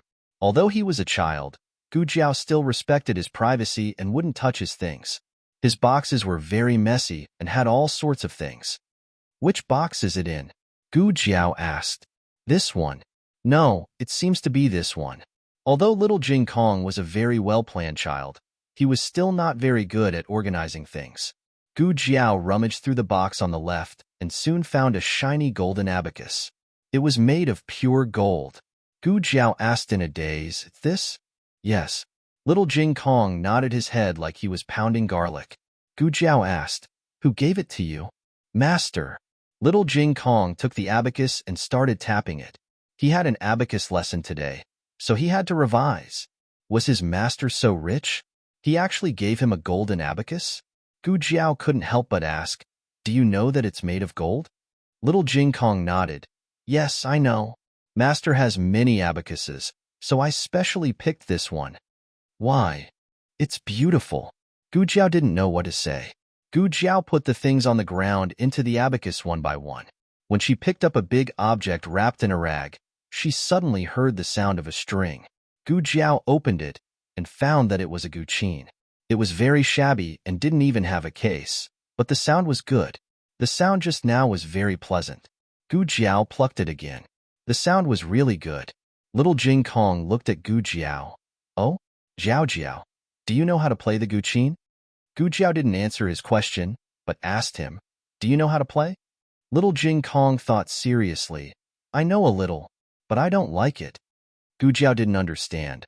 "Why is there a guqin if you don't like it?" Little Jing Kong sighed like a little adult sigh. "It's a gift from Master." The things inside were all given by him. Gu Jiao found that there was a blackened spot on the upper right corner of the guqin. Little Jing Kong explained, "There was a time when there was no more firewood, so Master threw the guqin in to burn it. But it didn't burn for a long time, so he took it out again." Gu Jiao was stunned. Even if it was a broken guqin, it shouldn't be used as firewood to burn it, right? "What kind of master did you have?" Little Jing Kong said, "Jiao Jiao, if you like it, I'll give it to you." Gu Jiao stroked the guqin in her hand and inadvertently glanced at the 2 words engraved on the bottom of the guqin, Fushi. Chapter 106. During dinner, the whole family saw little Jing Kong playing with a golden abacus. They all felt that their eyes were about to go blind. Little Jing Kong didn't have much concept of gold. He only knew that copper coins and silver coins were the only 2 currencies that his family had ever used. As he said, he liked this golden abacus purely because it looked good. Gu Jiao thought, probably every child likes things that are made of gold and silver. Any bead on the golden abacus could be sold to feed the family for a year. However, they still had moral integrity. No matter how poor the family was, they wouldn't have any ideas about little Jing Kong's abacus. At night, Gu Jiao helped little Jing Kong organize all his things again. She found that other than the golden abacus, Buddhist scriptures, and other books, there were no other valuable things. They were all old and shabby things that didn't seem to be worth much. Gu Jiao breathed a sigh of relief. That's right. It's scary for a monk to have too much money, okay? It seemed that little Jing Kong's master doted on him very much. Even though he was very poor, little Jing Kong liked the golden abacus and spent all his money to make one for him. There were abacuses in the private school, so the students didn't need to bring their own. Therefore, little Jing Kong only took out the golden abacus when he was revising at home. He didn't bring it to the private school. It saved a lot of trouble. The next day, Xiao Lulang took the family's eldest child, second child, and third child to school as usual. Madame Yao brought Gu Jinyu's gifts to the house. As expected, Gu Jiao didn't accept any of them. Madame Yao didn't force her. Nanny Fong advised softly, "Madam, you should persuade eldest Mississippi. Although second Miss isn't her biological sister, she should accept the gifts." Nanny Fong wasn't speaking up for Gu Jinyu. She wasn't her biological sister, so she was already flattering her by giving her a look. However, there were times when people had to do things in front of everyone. Eldest Miss should have the bearing of a eldest Mississippi Yao sure, however, warmly said, Jiao Jiao, as long as you're happy, that's good. In this world, there is no reason to force someone to accept someone else's good intentions. Nanny Fong sighed. After Yao Shi left, Gu Jiao went to town to order iron tools. Zhao country had strict control over iron and salt. Gu Jiao needed a lot of farm tools, so she had to go to the county government to register and get a permit. Gu Jiao went to the county government. The county magistrate personally received Gu Jiao. He asked with a smile, Madam Xiao, why did you come to the yamen? But who in the village is restless? His question stunned Gu Jiao. If he hadn't reminded her, Gu Jiao would have almost forgotten about those restless people in the village. When the Gu family was suppressed by Marquis Gu, Magistrate Liu was the first blade. He was the one who removed Old Master Gu from his position as Li Zheng. Later on, he was the one who arranged for the grain delivery to Xiao Lulang. Of course, he didn't know Gu Jiao's identity. He only knew that she had some relationship with the Marquis family and that she was Scholar Zhao's wife. Thus, he treated her with extra courtesy. Madam Xiao, please forgive me for offending you at that time. He was talking about how he was ordered by Marquis Gu to put Gu Jiao and little Jing Kong in the prison carriage. Gu Jiao said, It's okay. I came here today to make some iron tools. Is it convenient for Magistrate Liu to stamp them with your official seal? Magistrate Liu hurriedly said, It's convenient. It's convenient. How much does Madam Xiao want? Gu Jiao reported the number. Magistrate Liu was shocked. So much? Can I ask Madam Xiao what they are for? Gu Jiao showed her land deed. I bought a mountain and want to open up a wasteland. Magistrate Liu understood that opening up a wasteland was not a trivial matter. It required a lot of manpower and material resources, so it was not surprising that she needed so many farming tools. Generally speaking, this kind of document would take a few days to go through the process. However, because Magistrate Liu handled it personally, it didn't take long for Gu Jiao to finish it. Before leaving, Magistrate Liu smiled and said to Gu Jiao, If you need anything from the yamen, please don't hesitate. Gu Jiao nodded slightly, thanked him, and left. As soon as she stepped out of the gate of the county yamen, she saw the second boss running towards her, panting. Miss Gu, I've finally found you. I went to the village just now. You're great and said you came to the county yamen. Are you all right? I'm fine. I just want to buy some iron tools and stamp my official seal. Gu Jiao said and looked at him strangely. But you? Why did you go to the village so early in the morning? The second boss rubbed his hands and didn't know what to say. Gu Jiao said, Tell me, where is the patient? Ahem. The second boss gestured for Gu Jiao to give him the document with the official seal. Gu Jiao gave it to him and he asked, What kind of iron tools do you want? How much do you want? Gu Jiao gave him the list. He gave it to the coachman and said, Go to the blacksmith shop in a moment and get it done. Yes. The coachman took the document and list. Let's talk inside the carriage. The second boss said to Gu Jiao. Gu Jiao got into the carriage with him. Let's go to Huichun Hall first. The second boss ordered the coachman. The coachman obeyed and waved the whip to start the carriage. He took the two to the medical center first and then to the blacksmith shop. The second boss wiped the sweat from his forehead and sighed. There's a patient who's a bit difficult to deal with. I had no choice but to come to you. I owe you a favor this time. Gu Jiao paused and said, No need. Count this as my consultation this month. The second boss was stunned. Ah? Then you're not going to young Master Gu's place? Gu Jiao nodded and said, Yes, I'm not going. He's already living in my house. Gu Yin went to the private school today, and the second boss only saw his grandaunt. Naturally, he didn't know that Gu Yin had already moved into Gu Jiao's house. The second boss nodded thoughtfully. I see that young Master Gu's condition has improved greatly. It's fine if you don't go. You can go next month. Gu Jiao didn't say anything. After a while, they arrived at the medical center. When Gu Jiao entered the main hall, she understood why the second boss was in such a hurry to find her. The medical center had already been emptied of patients. All the doctors and workers, including shopkeeper Wang, were restrained by a group of guards wearing embroidered clothes. The main hall was filled with a dangerous and quiet atmosphere. A young man in his early 20s with handsome eyebrows and cold facial features walked over. There was a treasured sword at his waist. He coldly glanced at the second boss and also glanced at Gu Jiao from the corner of his eyes. However, he clearly didn't care about Gu Jiao. "Where is the doctor you went to invite?" The second boss tried to calm down and looked at Gu Jiao. "It's her." The young guard frowned. "An ugly girl?" Gu Jiao changed into the clothes made by Yao Shi. They weren't shabby, but she still looked like a commoner. It was hard for people to connect her with a doctor who saved lives. Moreover, she was still so young. "It's her." The second boss wiped away his cold sweat. "She is the most skilled doctor in our rejuvenation hall. If even she can't cure him, then no one in town can." The young man looked at Gu Jiao with suspicion. She was a bit young, but she had a pair of eyes that could see through life and death. They were cold and emotionless. The young man knitted his brows and finally said, "Come with me." Gu Jiao carried the small basket on her back and went with the young man to the side room in the backyard. There were dozens of guards guarding the backyard. Almost every 5 steps, there was one guard. The entire backyard was packed. Gu Jiao also noticed that there were several guards hiding on the roof and in the alley. With such a strict defense, the other party was afraid that they had a great background. However, Gu Jiao didn't ask anything. She was calm from beginning to end. "You wait outside." The young man was also a guard.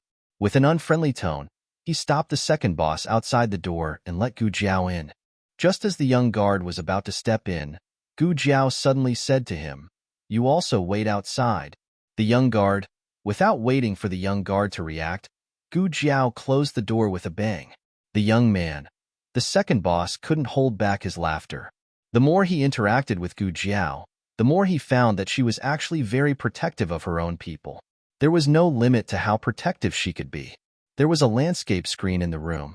Outside the screen, there were 2 servants who were waiting to serve. The servants were not young.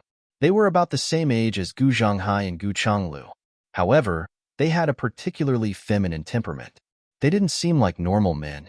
When Gu Jiao was about to go around the screen, one of the servants stopped her. "Please wait." "What do you want?" Gu Jiao asked. The servant took a piece of cloth and was about to cover Gu Jiao's eyes. Gu Jiao blocked his hand and said indifferently, "How can I treat people with my eyes covered?" The servant said, "You can feel the pulse." Gu Jiao said coldly, "Chinese medicine is about looking, smelling, asking, and feeling the pulse. Do you think I'm a god just by feeling the pulse?" The servant frowned and was about to scold her when the man behind the screen said in a hoarse voice, "Let her in." The servant immediately bowed to the screen respectfully. "Yes." Gu Jiao went around the screen and came to the bed. The man was lying in the curtain. Only a skinny hand was exposed. Gu Jiao sat down on the stool and felt his pulse. "You can see what you want to see," he said, and was about to open the curtain. Gu Jiao suddenly grabbed his wrist. "No, I don't want to see your face." Would she still be alive after seeing such a big shot's face? Gu Jiao covered his face with the curtain.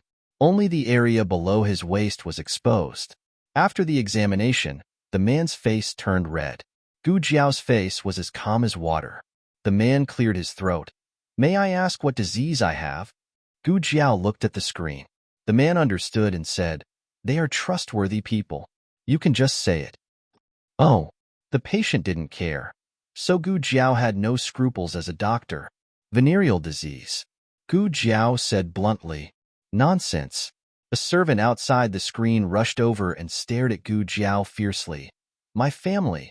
Before she could finish, she was stopped by the man's stern voice. "Shut up. Back off." The servant clenched his teeth and retreated behind the screen. "Please don't blame me if I offend you." The man's voice and breath didn't have much panic. It was obvious that he had been through a lot. "You know about it, right?" Gu Jiao asked. The man nodded sadly. A doctor had seen him and said that he had venereal disease, but he didn't dare to believe it. He never went out to have sex. How did he get venereal disease? Gu Jiao didn't have much interest in the man's private affairs. She only told him about the transmission of venereal disease. As for how he got it, he had to figure it out himself. Gu Jiao continued, your disease has been in the second stage for some time. If you don't treat it, you will enter the late stage. The first and second stages of venereal disease were relatively easy to cure. Although the late stage could be controlled, the damage to the body was irreversible. The man was silent for a long time and asked in a low voice, can you cure me? Gu Jiao glanced at him. If not, why did I come in? The man was stunned. You can really cure me? Gu Jiao put down the small basket. I will try my best, but you better let them go out first. They are always in a panic here. It will affect my treatment. The man looked at the screen and said, did you hear me? Go out. Master, do you want me to say it again? I don't dare. The two servants went out worriedly and helplessly. Why did you come out? The young guard asked. One of the servants said, Master asked us to come out. We can't do anything. But she is just a little girl in her teens. She doesn't have the strength to truss a chicken. She doesn't know martial arts. She can't do anything to our master. Before he finished his words, the young man clenched his fist and rushed into the room. But before he could completely open the door, he was kicked out by Gu Jiao. The young guard was like a sandbag that was hit. With a bang, he hit a big tree and hung upside down on the branch. The young guard spat out a mouthful of rotten leaves. Didn't you say that you don't have the strength to truss a chicken? Gu Jiao inserted the door bolt and took out a penicillin skin test from the small medicine box. Give me your hand. The man looked at the strange needle through the curtain and was inexplicably scared. What are you going to do? Gu Jiao said, I am going to give you an injection. If you want to be cured, you have to be obedient. The man expressed that he didn't want to be obedient. Gu Jiao said earnestly, Alas, I am the doctor of the medical center. The whole medical center is controlled by your subordinates. Do you think I can still escape unscathed if I hurt you? The man felt that Gu Jiao's words were not unreasonable, but he didn't suspect that Gu Jiao had ulterior motives. He was simply scared. Gu Jiao decisively grabbed his wrist. She was too good at dealing with disobedient patients. The man didn't even have time to react before Gu Jiao finished the skin test. The man looked at the small bag on his wrist. The best drug to treat venereal disease was penicillin. Unfortunately, there was no penicillin in ancient times, so it was very troublesome to cure it. There were few cases of complete recovery. This was also why the man felt that he had no hope. However, this disease was not a terminal illness for Gu Jiao. The result of the skin test showed that he was not allergic. Gu Jiao held the needle and walked towards him. Bear with it. When the man saw that the needle was several times bigger than the previous one, he was so scared that his hands and feet fluttered. Facts proved that no matter how powerful a man was, he might be afraid of injections. Ugh. The man bit the pillow and endured the most terrible torture so far. Gu Jiao packed up and said to him, Isolate him and come back in 7 days. After Steward Zhou negotiated with Xiao Lulang, he immediately sent a pigeon back to the Lin family in the provincial capital. When Master Lin found out that Xiao Lulang was willing to teach his son, but he wanted his son to personally visit him to learn, Master Lin packed his son up and sent him over without another word. Therefore, on a sunny afternoon, the white and fat Lin Qingye appeared at the gate of Tianxiang Academy. Lin Qingye's face was young. He was already 21 years old, but he looked like he was 16 or 17 years old. He held the heavy bag and asked nervously and uneasily, Is this here? He stuttered since he was young, and the more nervous he was, the more he stuttered. Steward Zhou secretly shook his head. Such a smart child, but he stuttered. He didn't know if he would be laughed at when he went to school. That's right, Lin Qingye had always hired a tutor at home because he was worried that he would be laughed at when he went to school. But now there was no other way. Although Lin Qingye was a scholar, he was only a scholar. If he wanted to stand out from the other scholars, he still needed to put in a lot of effort. It's here. Steward Zhou said earnestly. Scholar Xiao will come out in a moment. Do you remember what I said to you, sixth young master? Yes, I remember. Lin Qingye nodded. Speak less. Steward Zhou nodded happily. Yes, speak less. This way, no one will find out that sixth young master stutters. Yes. Lin Qingye lowered his head.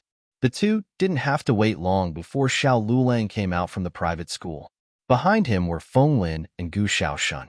Recently, Feng Lin had also eaten with them. Steward Zhou walked forward with a smile, clasped his hands in greeting. Scholar Xiao? His gaze fell on the person behind Xiao Lulang. Xiao Lulang introduced, "This is my younger brother, Gu Xiaoshun. My classmate, Feng Lin." Steward Zhou smiled politely. "Ah, so it's little brother Gu and little brother Feng. Sorry for the disrespect." Feng Lin clasped his hands in return. Gu Xiaoshun glanced at him and asked Xiao Lulang, "Brother-in-law, who is he?" Xiao Lulang said, "The steward of the Lin family, surnamed Zhou." "Ah, it's him." Gu Xiaoshun of course knew that his brother-in-law was going to be a teacher. In the past 6 months, his brother-in-law seemed to have been possessed. His grades improved rapidly, and there were many people who wanted to learn from him. Steward Zhou pulled Lin Qingya over and introduced him to Xiao Lulang. "This is our family's 6th young master, Lin Qingya. He's introverted and doesn't speak much. I'll have to trouble Scholar Xiao to take care of him in the future." Xiao Lulang looked at him and said, "There's an exam today. You can only enter if you pass the exam. Do you understand?" Lin Qingya nodded. "Yes, I understand." Steward Zhou was secretly relieved that he didn't give himself away. Actually, it didn't matter if he didn't pass the exam. At most, he would be shoved into Headmaster Li's Zhongjing Hall. He could even skip classes to tutor him. But this time, Xiao Lulang didn't say anything. Xiao Lulang led Lin Qingya to find Headmaster Li. In order to win over his beloved disciple, Headmaster Li went all out. For the first time in his life, he let someone get in through the back door. However, Lin Qingya didn't disappoint. He finished all the exam papers that Headmaster Li gave him. His grades for the essay and essay were acceptable. His 8-part essay was a little worse, but he was still qualified to be admitted. He was assigned to Xiao Yulong's Class B and sat at the same table as Xiao Lulang. Since Lin Qingya didn't live in the dormitory, Steward Zhou spent a lot of money to buy a house in the school district nearby. Xiao Lulang took out bits of time every day to tutor him. He would tutor him for 2 hours in the afternoon and an hour after school. If he came early in the morning, he could tutor him for another hour. "Ah, why don't Scholar Xiao also stay here? Wouldn't it save you from a long journey?" Steward Zhou suggested with a smile. "My wife will be angry." Xiao Lulang heartlessly refused. Steward Zhou, since he couldn't keep Xiao Lulang overnight, Steward Zhou had to find another way. For example, he replaced second Uncle Luo's small broken ox cart with his own luxurious horse carriage. Another example was to provide a place for lunch and afternoon rest for Xiao Lulang and his group.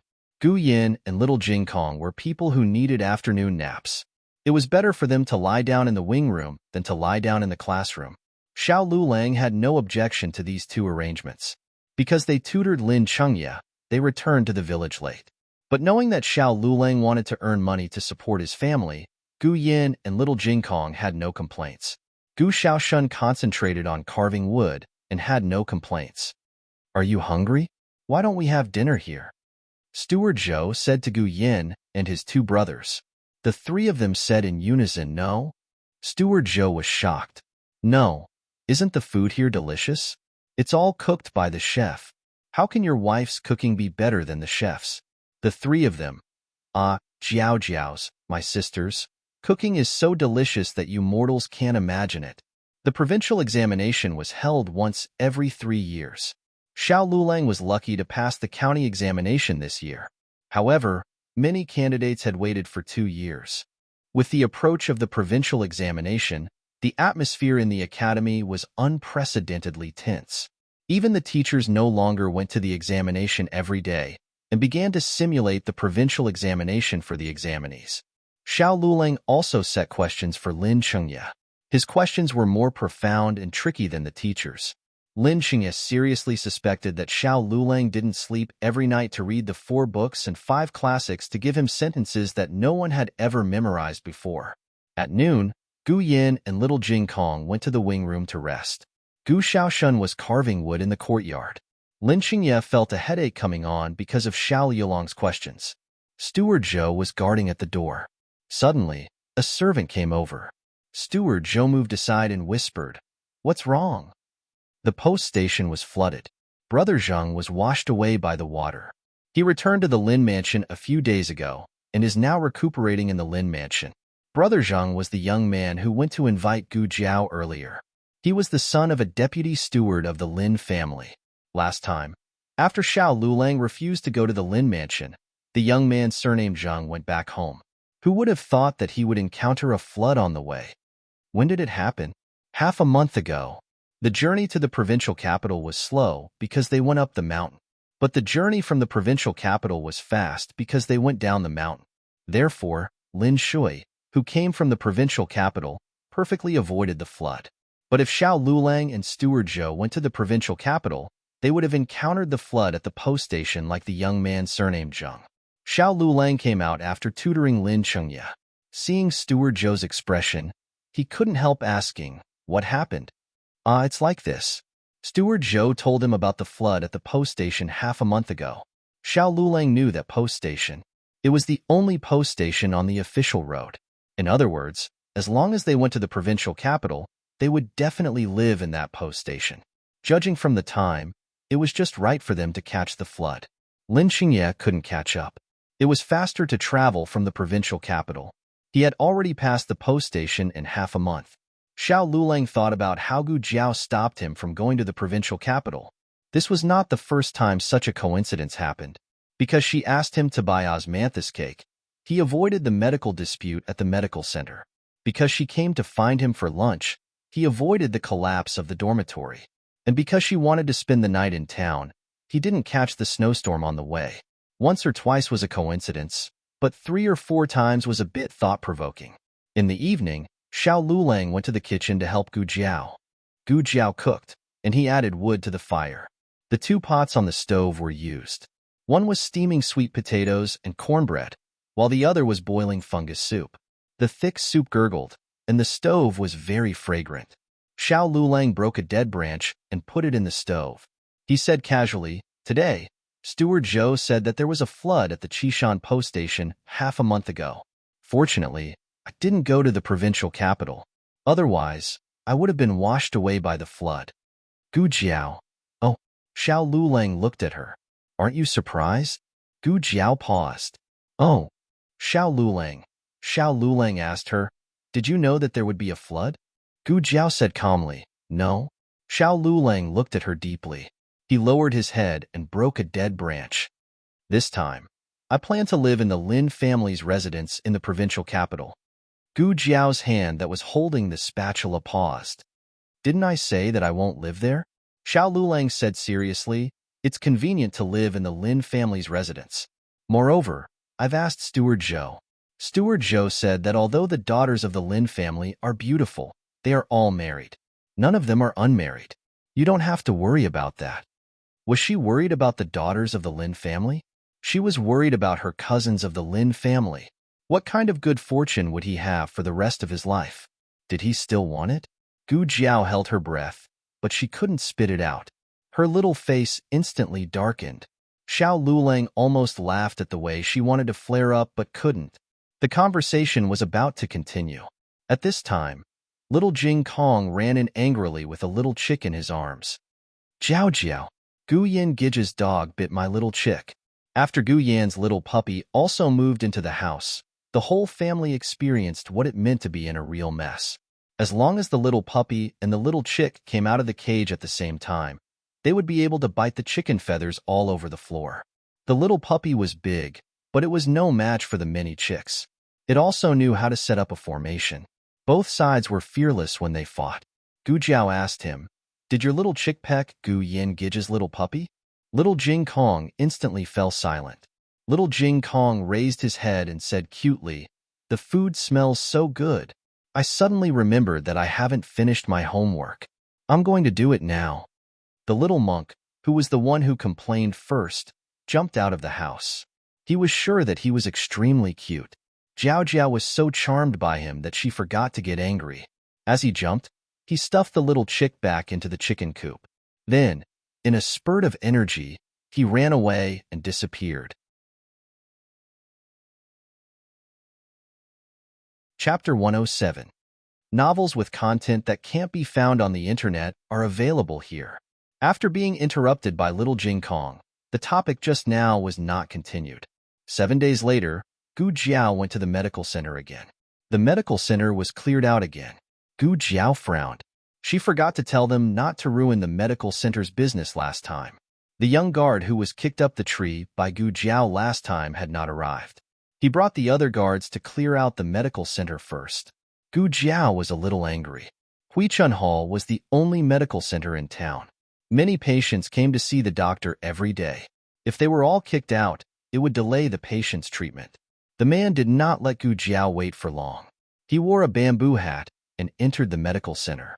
There was a layer of gauze outside the bamboo hat, which covered his head appropriately.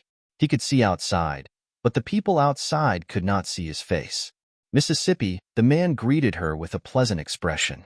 His tone was lighter than last time. Mrs. Medicine is really magical. My condition has not worsened. There was even a slight improvement. He did not say this for the time being. He was afraid that it was just his illusion. Gu Jiao was not in a hurry to see him.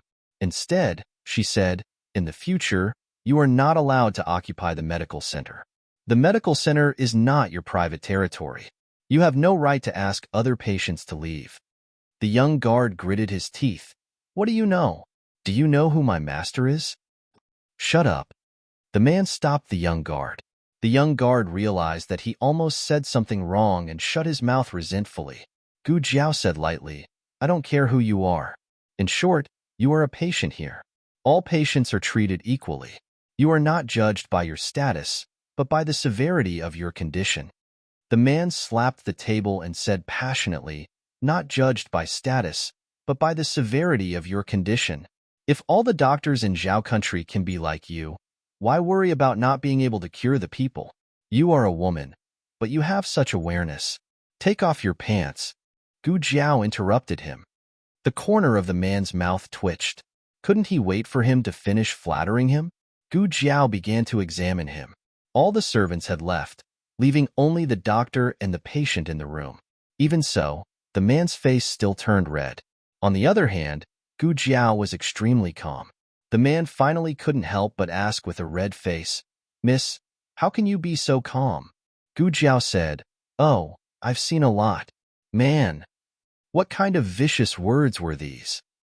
The second injection today. Gu Jiao took out the penicillin. The fear of being injected surged into his heart, and the man panicked. Wait, can I? Ugh. The man's body stiffened and he bit the blanket. The current dynasty's provincial examination was around the same time as the previous dynasties, in the 8th month. However, in order to get to the provincial capital early, some of the examinees from the more remote areas set off from their homes in the 6th month. Xiao Lulang was escorted by the Lin family's 1,000-mile horse carriage, so there was no need for him to be in such a hurry.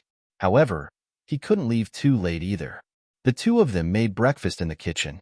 Gu Jiao asked Xiao Lulang, When do you plan on leaving? In 3 days. Xiao Lulang said, Is Fenglin going as well? Yes, he's going as well. That's good. We'll have someone to look after on the road. Gu Jiao was at ease with Fenglin's work. He might not take good care of himself, but he would definitely take good care of Xiao Lulang. Thinking of something, Gu Jiao asked, Will we pass by Song County? Song County was Fenglin's hometown. Xiao Lulang, his mother, and his older brother had also lived in Song County. Xiao Lulang shook his head. No, the direction is different. If we go to the capital by water, we can pass by.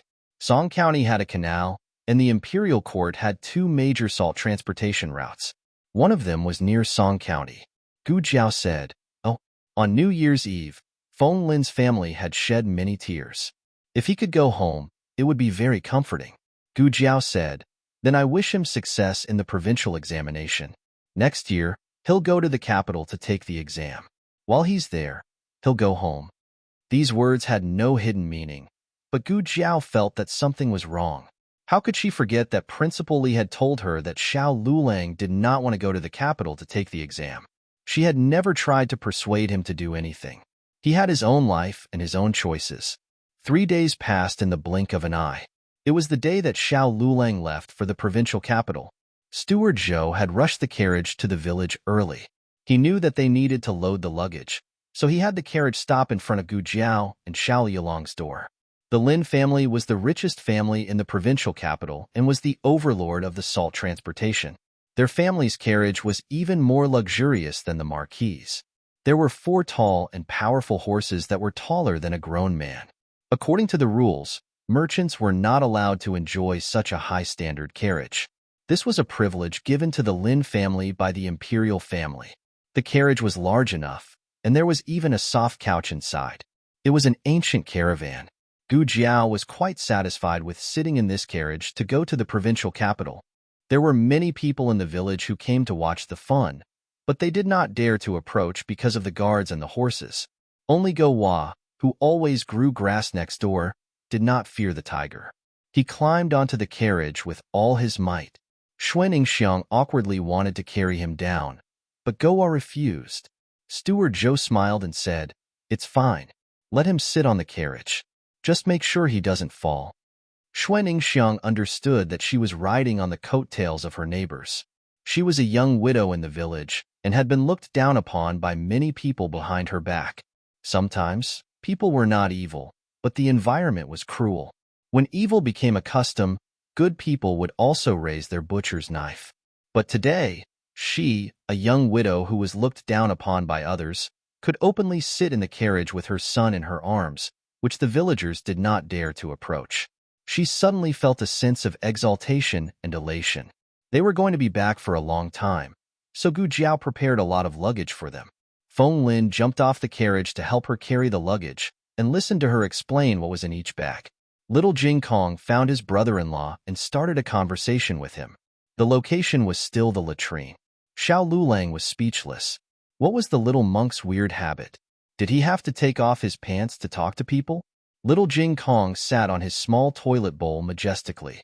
Those who did not know him would think that he was sitting on the dragon throne. He was very domineering. He said seriously, "You are going to leave home again. This time, you will be away for a long time. Take care of yourself and don't let the family worry." Xiao Lulang did not want to hear the little trumpet girl's voice at this time. Little Jing Kong continued, "Also, you are a mature examinee. Don't rely on others to motivate you. You must learn to be the first in the exam." Xiao Lulang was speechless. "Are you the one who helps me to be the first in the exam every time? Okay, stop talking so much. Take care." After saying that, little Jing Kong stretched out his little hand, intending to pat his brother-in-law's shoulder like an elder. However, he forgot that he was sitting on the small toilet bowl, so he only patted Xiao Liulang's butt. Xiao Lulang turned his head to look at the little hand that was grabbing his butt. He was speechless. There were no classes in the private school today.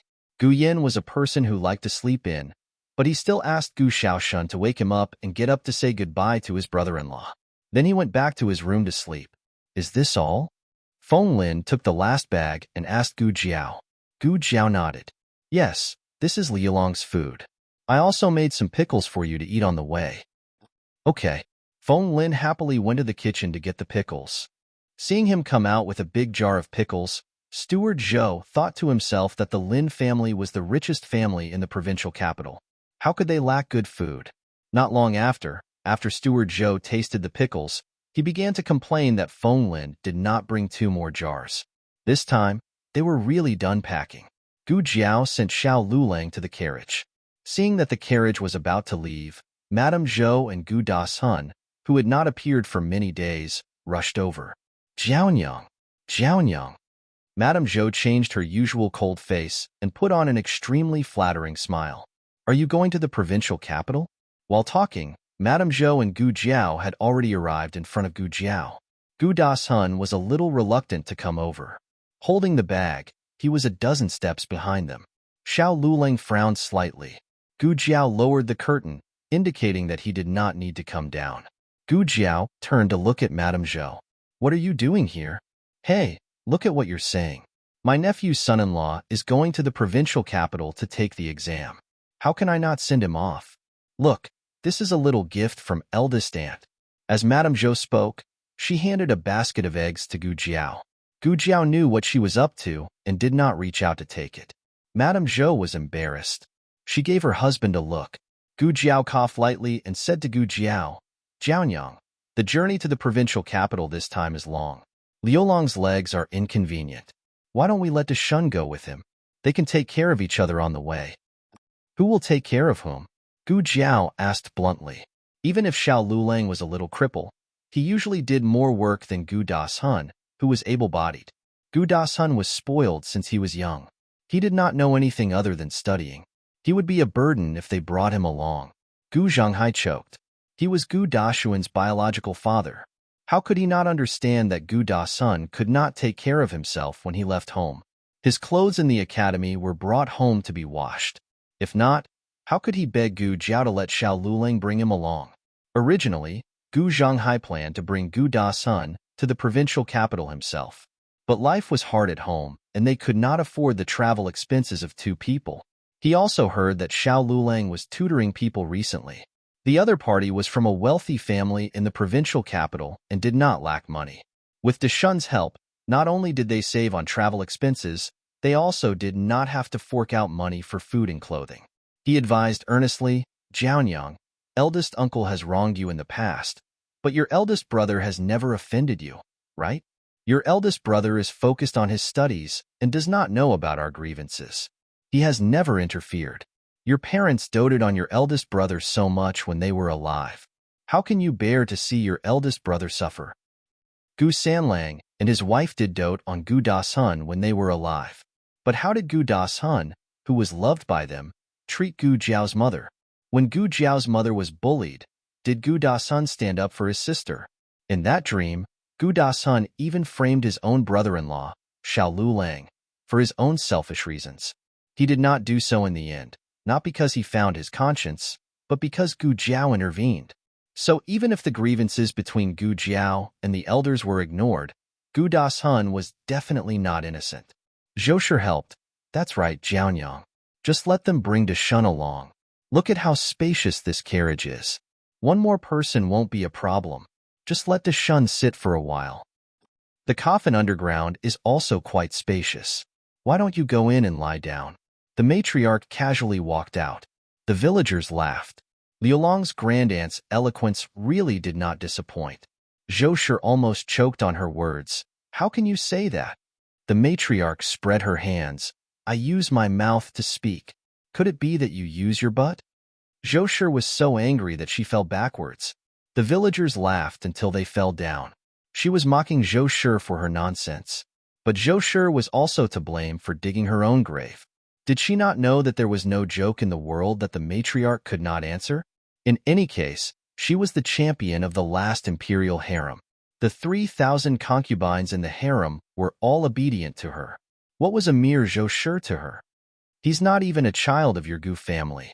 Why are you still blaming us? The matriarch pointed at Gu Dasun, who was not far away. If you really want to bring him along, it's fine. But let's make things clear first.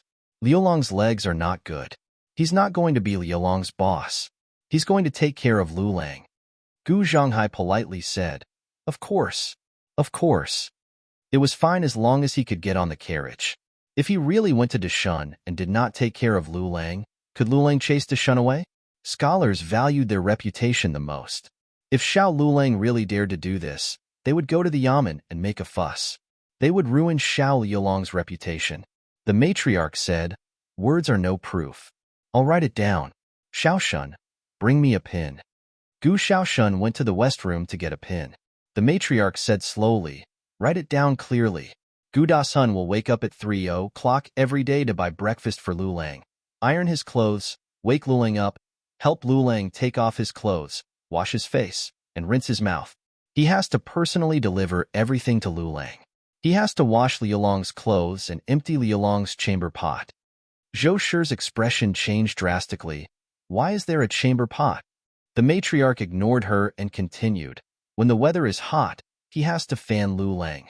When there are too many mosquitoes, he has to kill mosquitoes for Lulang. He can only sleep when Lulang is asleep. If Lulang wakes up in the middle of the night, he has to wake up. In short, he has to unconditionally satisfy any request of our Lulang. Also, he is not allowed to talk back. He is not allowed to be disobedient. Otherwise, Lulang can beat him. You. Zhou was so angry that her heart hurt. She almost leaned on Gu Zhanghai. However, Gu Zhanghai's expression was not much better than hers. Mrs. Zhou burst into tears and snot. My fellow villagers, please be the judge. How is this taking care of him? He is clearly ordering our to shun servants around. The matriarch looked innocent. Huh? This is a servant? You have been treating the orphan of the third branch like this for so many years. I thought that your Gu family likes to take care of people like this. No matter how thick-skinned Zhoushir was, she couldn't stand it anymore. She left Gu Jiao's house with her husband and son in disgrace. Gu Jiao lifted the curtain of the window and handed a money bag to Xiao Lulang. I put some broken silver and banknotes in it. There were 10 taels of silver and 100 taels of banknotes. In fact, the card of the bank was also in it, but it was sewn secretly. Xiao Lulang nodded, took the money bag and said to her, "Let's go." Okay. Gu Jiao nodded and watched him leave the village. When the carriage disappeared at the entrance of the village, she turned and went into the house. Gu Jiao looked at the empty west house. Oh, he really left. As soon as she finished speaking, she sensed a shadow suddenly appear on the ground. She turned her head in a daze and saw Xiao Lulang appear at the door for some reason. "Why are you back?" she asked with her eyes wide open. Xiao Lulang stared deeply at her. "I left something behind." Gu Jiao watched him walk towards her, and a series of little red hearts suddenly flashed through her mind. Was it me? Was it me? Was it me? Did he leave me behind? Gu Jiao looked at him with blinking eyes. Then, he walked past Gu Jiao. Gu Jiao. Xiao Lulang came out of the West House with a certificate for the provincial examination in his hand. Without this, you can't enter the examination room. Gu Jiao opened the door expressionlessly. Take care. I won't see you out. Xiao Lulang looked at her, and a light flashed in his eyes. After he left the house, he suddenly stopped. If I said that no matter what the final result is, I won't go to the capital for the examination, would you still think that I need to go to the provincial examination? Yes, Gu Jiao said firmly as she looked at his back. I hope that you won't go to the capital in the future because you choose not to go, not because you don't have the qualifications to go. Xiao Lulang clenched his fists and a complicated look flashed through his eyes. Then Gu Jiao smiled, if there's trouble or danger, I'll protect you. He didn't mean that, but Xiao Luolang's chest inexplicably filled with a strange emotion. This time, he really left on the road.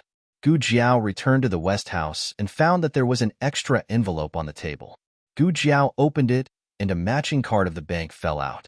You found it so quickly.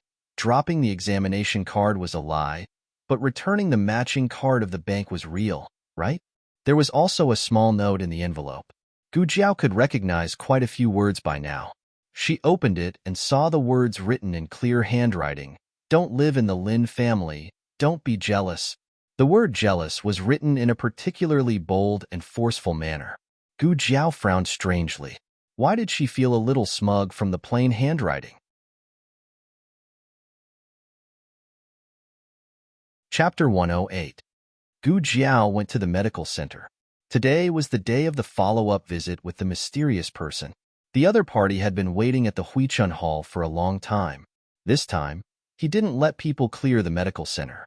Gu Jiao came a little late to see Xiao Lulang off, so she made the other party wait for a long time. The young guard's face was completely dark. Humph, you're the first person who dares to make my master wait. Gu Jiao spread her hands. Oh, I'm honored. The young guard turned his face away. Gu Jiao entered the side room. The man wore a bamboo hat with a veil that covered his face, but his noble temperament couldn't be concealed. He was still guarded by 2 effeminate servants. After seeing Gu Jiao a few times, the servants were already used to her rudeness. When they saw Gu Jiao sitting down without even greeting their master, they could only criticize her in their hearts, but they didn't dare to say anything sarcastic. There was no other reason. Their master's illness was really cured by this little girl. Gu Jiao gave him a total of 3 injections of benzathine penicillin, 1 every 7 days. The last one was done last month. Today, he came for a follow-up visit. Gu Jiao took his pulse and examined him. I'm cured, right? The man's voice couldn't hide his joy. Gu Jiao took off her gloves and said to him, You seem to be recovering well, but you need 2 years before you can be considered completely cured. It's not suitable for a follow-up visit. The man was silent. Gu Jiao noticed that his mood was different from a few days ago. What's wrong? You can't follow up? The man smiled and said, To be honest, I have to leave. Oh, Gu Jiao was not surprised. Given his accent, Gu Jiao knew that he was not a local. He might not even be a native of Yuzhou province. He came from a place further away. As for the specific location, Gu Jiao could not guess. The man said amiably, However, I believe that I have been cured by Mississippi. May I take the liberty to ask, Miss? Your medical skills are so brilliant. Where did you learn them from? Gu Jiao said, I have many teachers. This was the truth. In her previous life, she had studied medicine at a university and a research institute. After that, she had entered the research institute. There were indeed many teachers who had taught her. The man was not someone who did not have good eyesight. Since Gu Jiao was not willing to talk about this topic, he did not pursue the matter any further. He said, Many thanks to Miss for curing my illness. I came here today for another matter. I hope that I can solemnly thank Mississippi. You've already paid the consultation fee, so there's no need to thank me. Gu Jiao was halfway through her sentence when she saw the man take a brocade box from a servant and place it on the table. That brocade box was clearly not an ordinary item. Gu Jiao seamlessly changed the topic. If you really want to give me a gift of thanks, then I can only reluctantly accept it. The servants simply couldn't bear to watch. If you have the ability, then have some backbone. Continue to say that you don't want it. The man gave a tolerant smile and pushed the brocade box to Gu Jiao's hand. Gu Jiao opened it and saw that it was an exquisite jade folding fan. Gu Jiao held the fan in her hand. It was slightly cold to the touch, and the jade was clear. It was truly a good fan. Do you like it? The man asked. Gu Jiao had a hesitant expression. The servants were dumbfounded. No way, a fan made of 1,000-year-old cold jade. She didn't even like it? If you don't like it, you can exchange it for something else. The man gently said. Oh, then do you have a fan made of gold? Gu Jiao asked. The servants couldn't help but tremble. You really don't know how to be polite. You want to exchange it for gold, but is gold worth as much as it? Country people really don't know much.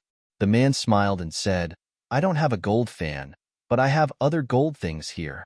After saying that, he called one of the servants over and whispered a few words in his ear. The servant's eyes widened. Master, this is not appropriate, right? That is. The man didn't treat the servant as nicely as he treated Gu Jiao. Just take it. Why are you talking so much nonsense? After going to Jiangnan, I found that you have other abilities. You are more talkative. Yes. The servant didn't dare to neglect. He glared at Gu Jiao with hidden bitterness and went to the carriage to take a new small box. It was actually a Huarong Road made of pure gold. Huarong Road was a kind of ancient intellectual toy. Many shops sold it, but it was all made of wood. Gu Jiao saw a gold one for the first time. It was fun and sparkling. Little Jing Kong would definitely like it. Gu Jiao nodded with satisfaction. The man looked at her serious little face and finally had a little expression. He couldn't help but laugh. Miss, do you like gold or Huarong Road? Gu Jiao said, It's not me who likes it. It's my younger brother who likes it. The man smiled. Miss, you have a younger brother? Gu Jiao pointed with her fingers. Not one, but 3. Man, then it doesn't seem good to only give one. The man gave Gu Jiao 2 more gifts. The servants at the side all felt their master's pain. Why didn't you say it was good? Didn't you kill the conversation? Had he dug his own grave? There was no one to talk about it. It was you who cared about your face. When Gu Jiao left the medical center, there were 3 more luxurious gift bags in the small basket. The man cupped his hands at Gu Jiao at the gate of Huichun Hall. Miss, we will meet again. Gu Jiao glanced at him. We will meet again. What's wrong with you? After that, she carried the small basket and disappeared into the crowd without looking back. The servant was furious. He gritted his teeth and said, Master, look at her. The man was also a little startled. After all, no one dared to talk to him like that for many years. But he was in a good mood after he understood and laughed. Yes, what's wrong with me? Why do I want to see a doctor? Isn't it good to be healthy? Master, it's time to go back to the capital. Let's go. After Gu Jiao left Huichun Hall, she set off for the only iron shop in town. This iron shop had been open for more than 20 years and could be considered an old shop. Gu Jiao had just walked to the door when she heard the sound of iron being hammered. The iron shop's business was very good. The blacksmiths were so busy that their feet didn't touch the ground. There was no counter in the shop. Gu Jiao called a waiter and asked, "I ordered iron here last month. Today is the day of delivery." The waiter carried a heavy basket of iron and shouted into the hall, "Old Wang, someone is here to pick up the goods." "Coming, coming." A blacksmith drenched in sweat hurriedly ran out. He had a handkerchief around his neck. He wiped the sweat off his face with the handkerchief and looked at Gu Jiao. "Who wants to pick up the goods?" "You?" Last time, it was Hui Chun Hall's coachman who ordered the goods, so the old blacksmith didn't recognize her. Gu Jiao made a sound of acknowledgement and handed the cards to him. There weren't many scholars in ancient times, and not many blacksmiths were literate. Therefore, they used matching cards. Each pair of cards had a corresponding number on it. Based on the number, one would know which batch of goods it was. "You haven't finished this," the old blacksmith said with a frown. Gu Jiao said, "But last time, you said you would pick up the goods today." The old blacksmith used the handkerchief to wipe his sweat and said, "But it really isn't finished. We can't do anything about it." "How much longer will it take?" Gu Jiao asked. The old blacksmith thought for a moment. 1 or 2 months. Gu Jiao was puzzled. "That long? I didn't ask for too many farm tools, right?" The old blacksmith sighed and said, "It's not yours. Last month, my shop received a job before yours. It's about 1,000 pieces of ironware for mining iron ore. How can a small blacksmith shop like ours make it in time? We're still short of half. We don't have enough manpower, and we don't have enough furnaces. Old Wang, it's time to forge." One of the blacksmiths shouted from inside. "Hey, coming." The old blacksmith shouted into the shop and then turned to Gu Jiao and said, "Miss, you should come back next month to take a look." Gu Jiao didn't want to wait that long. After the old blacksmith went in, she also went into the shop. The shop assistants and blacksmiths were so busy that no one paid attention to a little girl. In all fairness, the blacksmith shop had a lot of manpower. According to this number of people, it was more than enough to make 1,000 pieces of iron a month. Then the problem shouldn't be the shortage of manpower. Gu Jiao looked at their blast furnace and suddenly found the problem. Smelting iron required an extremely high temperature. In order to reach this temperature, blast furnaces generally used blowers. Gu Jiao thought that the iron shops of this dynasty also used water pipes to blow the furnace. Who would have thought that it was the most primitive method of blowing the furnace by human power? The biggest disadvantage of human power blowers, commonly known as human power blowers, was that each port only had one tuo bag made of horse skin. Every time the human power blowers, the tuo would close once, and a blast furnace had about 4 to 6 ports. In other words, a blast furnace could blow up to 6 times at the same time. This efficiency was much lower than that of water pipes. Water pipes were driven by water power. Every time the water wheel rotated, the tuo could close several times. Not only did it save a lot of time, but it also saved manpower. Gu Jiao told the old blacksmith her idea. The old blacksmith was very surprised. How could a little girl dressed in cloth know this? After being surprised, he said, "I've seen what you said. It's only available in the Imperial Court's blacksmith shop. There were no craftsmen who could make water pipes. I can do it," Gu Jiao said. The old blacksmith was shocked. Gu Jiao thought for a moment. "But what I'm going to do next is not water pipes." Gu Jiao said a name. "What box?" The old blacksmith said that he had never heard of it. "Do you have paper?" Gu Jiao asked. The old blacksmith was shocked silly by Gu Jiao and didn't react for a long time. Gu Jiao simply found a piece of blue stone on the ground, took out a charcoal pencil from her purse, and concentrated on drawing. The other blacksmiths were attracted by her. The old blacksmith scolded, "What are you looking at? Go to work." The blacksmiths were afraid of the old master's prestige, so they suppressed their curiosity and went to work. However, they still looked at Gu Jiao from time to time. What was this little girl drawing on the ground of their iron shop? The old blacksmith finally couldn't hold back and asked, "Miss, what are you doing?" "Drawing," Gu Jiao said concisely. Why are you drawing on my ground? I'll have to find someone to wipe it later. It's too troublesome. Gu Jiao smiled. I'll let you finish the remaining 1,000 pieces of iron in 10 days. Don't you want it? 10. 10 days? The old blacksmith stood up with his hands on his hips. Stop joking. He was a blacksmith, so how could he not know? Even if everyone in the iron shop didn't sleep or rest, it would still take at least a month, unless they used the imperial quartz water pipes, but that would still take 20 days. I'm not joking. The old blacksmith expressed his disbelief. If I do it, then what? The old blacksmith crossed his arms and looked down at her. If you do it, then I'll make your iron for free and won't charge you a single copper coin. Not only that, I'll also take care of all your iron in the future. I won't take a single coin from you.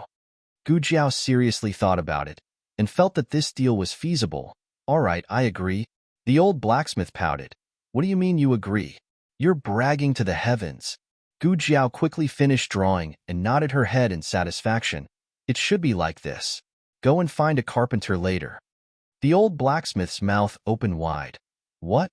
Gu Jiao rolled up her sleeves. Don't be in a daze. If you keep on being in a daze, you won't be able to finish your iron. After saying this, Gu Jiao stood up and put the charcoal pencil back into her purse. Then she washed her hands and turned around to leave. The old blacksmith's face was filled with confusion. This can't be, right? Was this little girl toying with him? How could she understand these things? But for some reason, the old blacksmith thought of the other person kneeling on the ground and calmly drawing. He still went to call the carpenter next door. The carpenter was knowledgeable. After looking at the blueprint on the blue stone board, his eyes immediately changed. Who drew this? What's wrong? The old blacksmith asked strangely. The carpenter didn't answer his question. He knelt down and touched the blueprint on the ground with both hands as if he was looking at a treasure. However, he was afraid that he would touch it, so he didn't dare to touch it. This cautious look made the old blacksmith puzzled. The carpenter's eyes lit up.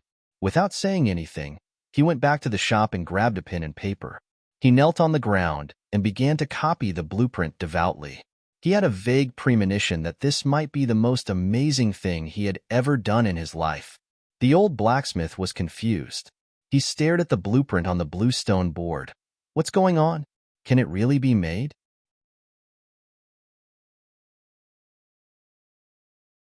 Chapter 109. There are all kinds of novels that can't be found on the internet. When Gu Jiao returned home, Gu Yin was already awake. He was sitting in the living room with the old lady and eating sweet and sour eggs. Seeing Gu Jiao enter the room, the old lady quickly pushed the sweet and sour eggs in front of Gu Yin. She said righteously, I said I won't eat it. You have to be filial to me. Gu Yin was speechless. Who was the one who took away half of his sweet and sour eggs? The sweet and sour eggs were made by Xiang. Of course, the old lady didn't show up. She just encouraged Gu Yin to ask for it. Xiang couldn't resist Gu Yin's charm. She cooked a big bowl for him without hesitation. Little Jing Kong and Gu Shaoshun also had a small bowl each. Gu Shaoshun ate quickly.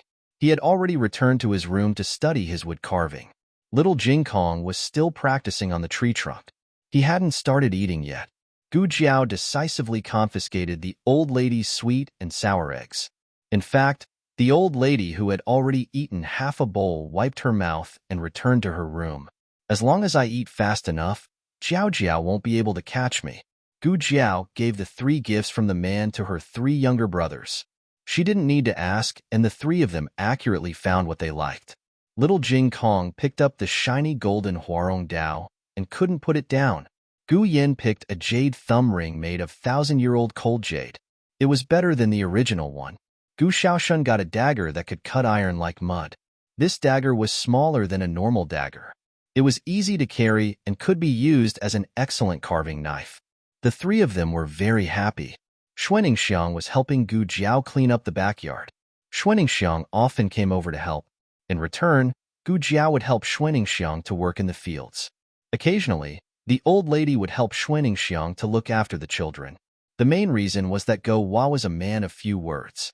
If you gave him a candied fruit, he would lick it for the whole morning. The old lady's ears were very quiet, so she naturally felt that Go Wa was easy to take care of. Little Jing Kong. Great it. You're eating the candied plums again. Jiao Jiao. Great aunt is eating candied plums again. She already ate 5 today. Little Jing Kong, who caught the old lady right after he finished practicing, thought, Great aunt is too naughty. I told you not to eat, but you always secretly eat. The old lady's hands trembled. Stinky little monk. Xuaningxiang came here today to look for Gu Jiao. Jiaonyang, Gowa's second uncle sent us a letter again. Help me read it. Xuaningxiang handed a folded envelope to Gu Jiao. Ever since Gu Jiao learned how to read from Xiao Lulang, Xuaningxiang didn't ask Xiao Lulang to read the letter. Gu Jiao opened the letter and glanced at it. What's wrong? Xuaningxiang asked. Gu Jiao said, Oh, this letter is different from the previous one. It seems to be written by Gowa's second uncle himself. Xuaningxiang's eyes lit up. Really? His second uncle also knows how to write? Gu Jiao looked at her proud face and didn't have the heart to tell her how she could tell that it was written by himself. It was because his handwriting was too ugly. It was even uglier than her calligraphy.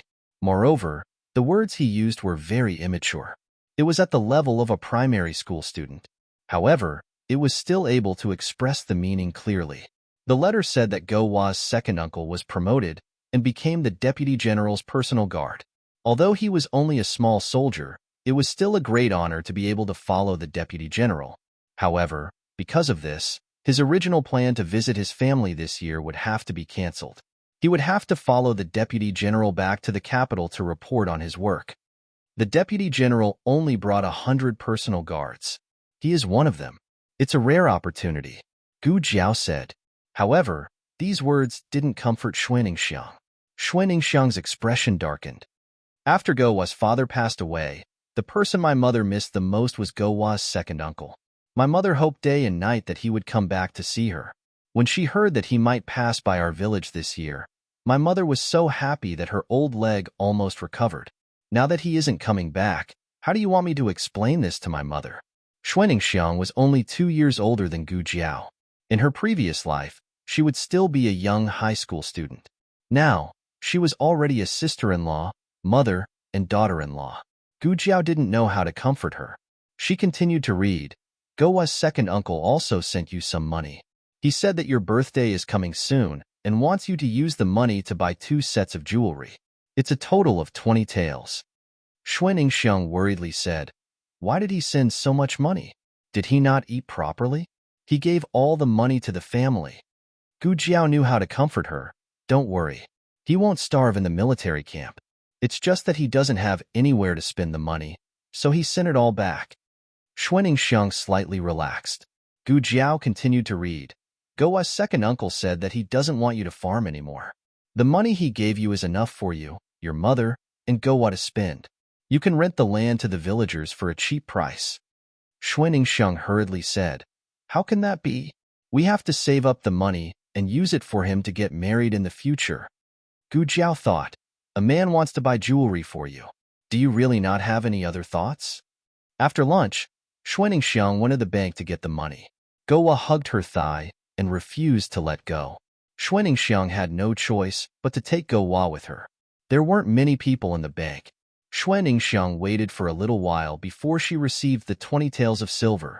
She put the money into the cloth bag, carried Gowa on her back, and hugged the cloth bag in her arms. When she came out of the bank, she was bumped into by a young man who was dressed like a scholar. Do you have eyes? How can you walk? The scholar impatiently patted the arm that Xuaningxiang bumped into. Xuaningxiang embarrassedly apologized. I'm sorry. The scholar's companion said, Forget it. Don't mind her. We still have to rush to the exam. We can't afford to be late. When she heard that she had to pay, Xuaningxiang's face turned pale. Fortunately, the scholar was persuaded to leave by his companion. Xuaningxiang breathed a sigh of relief. But soon, she found that there was something wrong with her cloth bag. It seemed to be a lot lighter. She hurriedly took out her bag and was instantly dumbfounded. Her 20 taels of silver were all gone. Xuaningxiang thought of the scholar just now. The expression in her eyes changed and she chased after them. Wait! The 2 young men stopped in their tracks. The scholar who bumped into her turned around and looked at her impatiently. What are you doing? Xuanxiang gathered her courage and said, You stole my money. What? The scholar was puzzled. There was also a trace of shame and anger from being wrongly accused.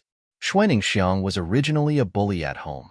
She was amenable to the soft but afraid of the hard. If she really confronted two grown men, she was more or less afraid. But that was 20 taels of silver. It was such a large sum of money. Gowa's second uncle risked his life to earn it. She couldn't let others steal it. It's you. She forced herself to gather her courage. I just came out of the bank. The whole way, I covered myself up tightly. Just now, I was bumped into by you, and the money was gone. The scholar rolled up his sleeves and was about to get angry. His companion pulled him back. What are you doing? Why are you arguing with an ignorant woman? The scholar snorted. It's not that I want to argue with her.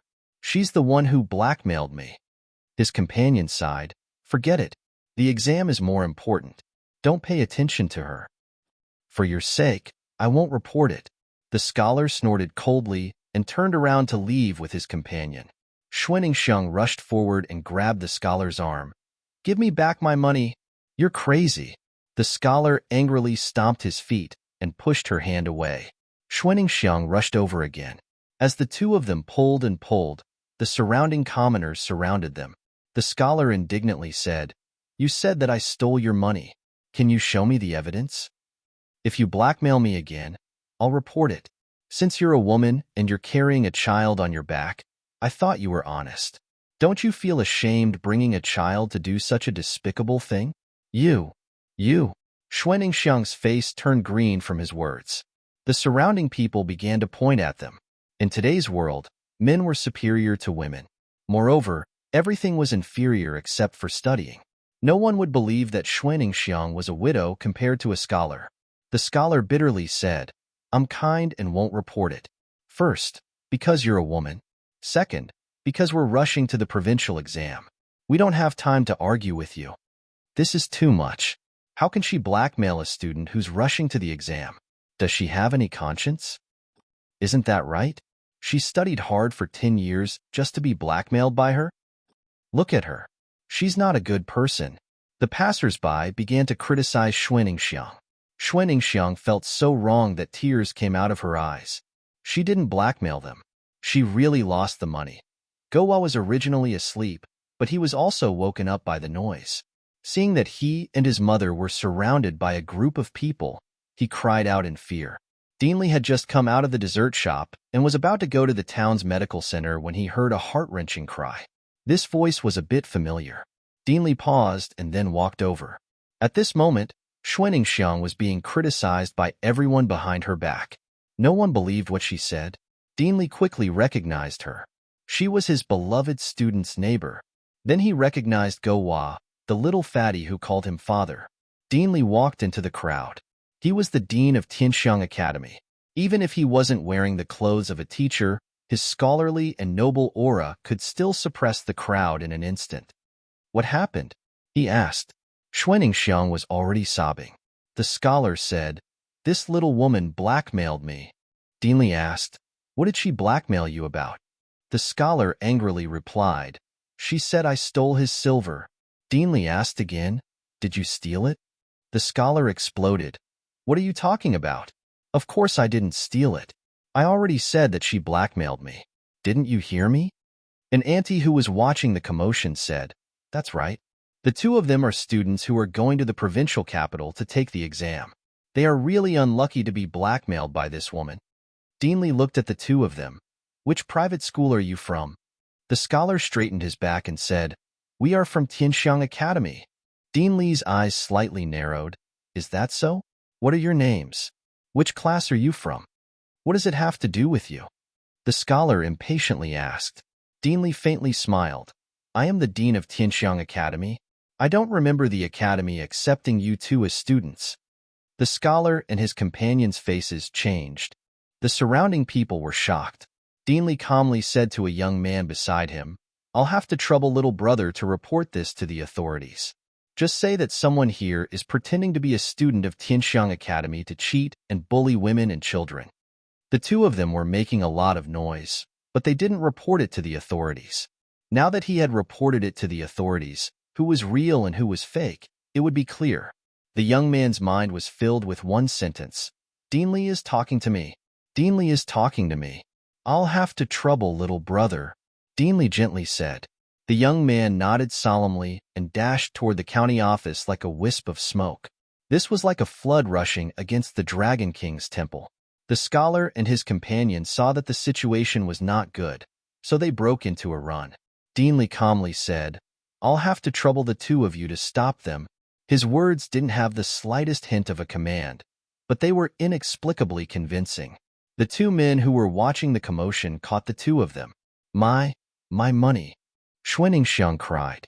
Deanly slightly nodded and walked forward. He searched the two of them and found Xuaningxiang's money. Seeing the money that she had lost and then regained, Xuaningxiang cried and was excited. In the end, she burped. Many thanks. Burp. Father. Gowa saw Deanly. Xuaningxiang was so shocked that she didn't even burp. This child was randomly recognizing a father again. Deanly was a mature and experienced man. Of course, he wouldn't get angry over such a small matter. He had already asked the experienced teachers in the academy. When children first learned how to speak, they would call a woman mother and a man father. It wasn't a rare thing. Father. Gowa wanted him to hug her. Xuaningxiang was so embarrassed that she wished she could find a hole to hide in. You're injured. Deanly saw the inch-long wound on her wrist. Blood was gushing out of it. She was so focused on getting the money back that she didn't notice that her wrist was cut by the other party's pendant. Deanly politely said, Give the child to me. The medical center is nearby. I'll take you to bandage it. Xuaningxiang hurriedly covered her wrist with her sleeve. No need. It's just a small injury. Deanly sternly said, You still need to see it. The weather is hot, and it's easy to get infected. Xuaningxiang thought for a moment. I'll go by myself. I'm also going to the medical center. It's just on the way, Deanly said as he carried Gowa, who kept reaching out to him. After Gowa had a father, she didn't want her mother anymore. She wrapped her chubby little hands around Deanly's neck and buried her head in his arms. Xuaningxiang was so embarrassed. The two of them went to the medical center one after the other. Deanly sent his old mother to the medical center. The reason was that when the servant was cleaning the courtyard, he found that his old mother was eating mulberries and suddenly fainted on the rattan chair. Old Madame Li was old, and it was very dangerous for her to be in such a situation. Deanly couldn't wait to invite the doctor home and directly sent her over. In the end, the doctor said, She's fine. Old Madame Li just fell asleep. Deanly was speechless. He was worried that old Madame Li would be hungry when she woke up, so he hurriedly went to a nearby snack shop to buy some osmanthus cakes that old people like to eat. After entering the medical center, Deanly found a doctor to treat Xuaningxiang's injuries. Gowa was pressed down on the chair by Xuaningxiang. Deanly gave Gowa a piece of osmanthus cake. Gowa ate it heartily. As he ate, he looked up and realized that his father was gone. He climbed down from the chair and sneaked to find his father. In the end, he followed him into a side room. Old Madame Li slowly woke up. The moment she opened her eyes, she saw a little bean. The little bean was chubby, round, and cute. Old Madame Li waved at the little bean. Gowa was timid and retreated in fear. Coincidentally, Deanly walked out from behind the green screen cabinet. Little Gowa rolled over and hugged his leg. Dad. Old Madame Li looked at her son and then at the little bean. Her cloudy old eyes lit up. The Bodhisattva had appeared. She had a little grandchild. Because Gu Jiao was unwilling to return home, Marquis Gu and Gu Jinyu's return to the capital was delayed. Marquis Gu's original plan was to bring Yao Shi and the twins back to the capital by the end of June at the latest.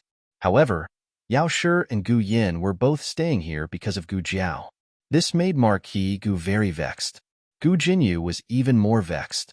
Consort Shu had promised to hold a grand hairpin ceremony for her and confer her the title of county princess during the hairpin ceremony. Being a county princess was a rare honor. As long as she became a county princess, even if the news that she was not the Gu family's flesh and blood spread, it would not be too degrading. But if she could not even return, how could she talk about a hairpin ceremony? Gu Jinyu was so anxious that a blister appeared on her mouth.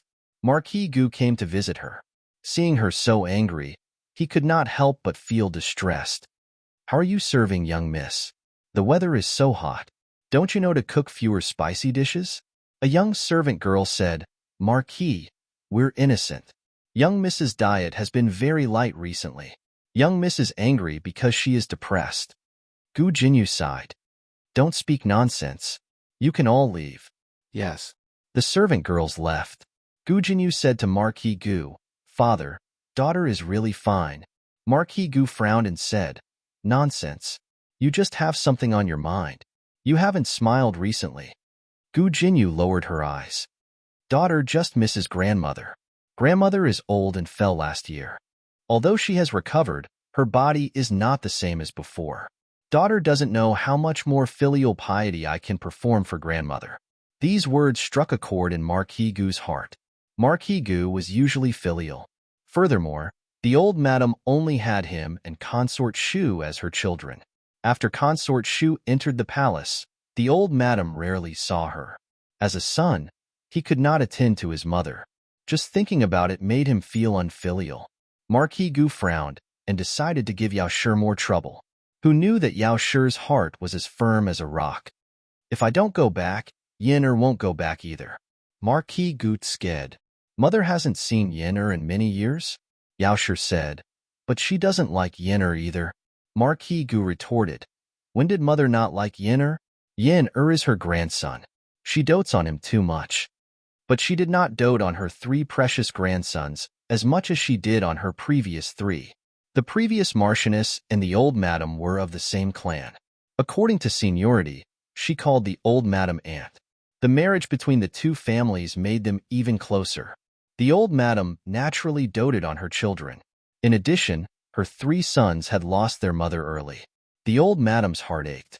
Thirdly, the old madam looked down on Yao Shi's birth. When Yao Shi gave birth to the sick Gu Yin, the old madam felt that it was Yao Shi's own illness that implicated the Gu family's descendants. At first, the old madam treated Gu Jinyu indifferently.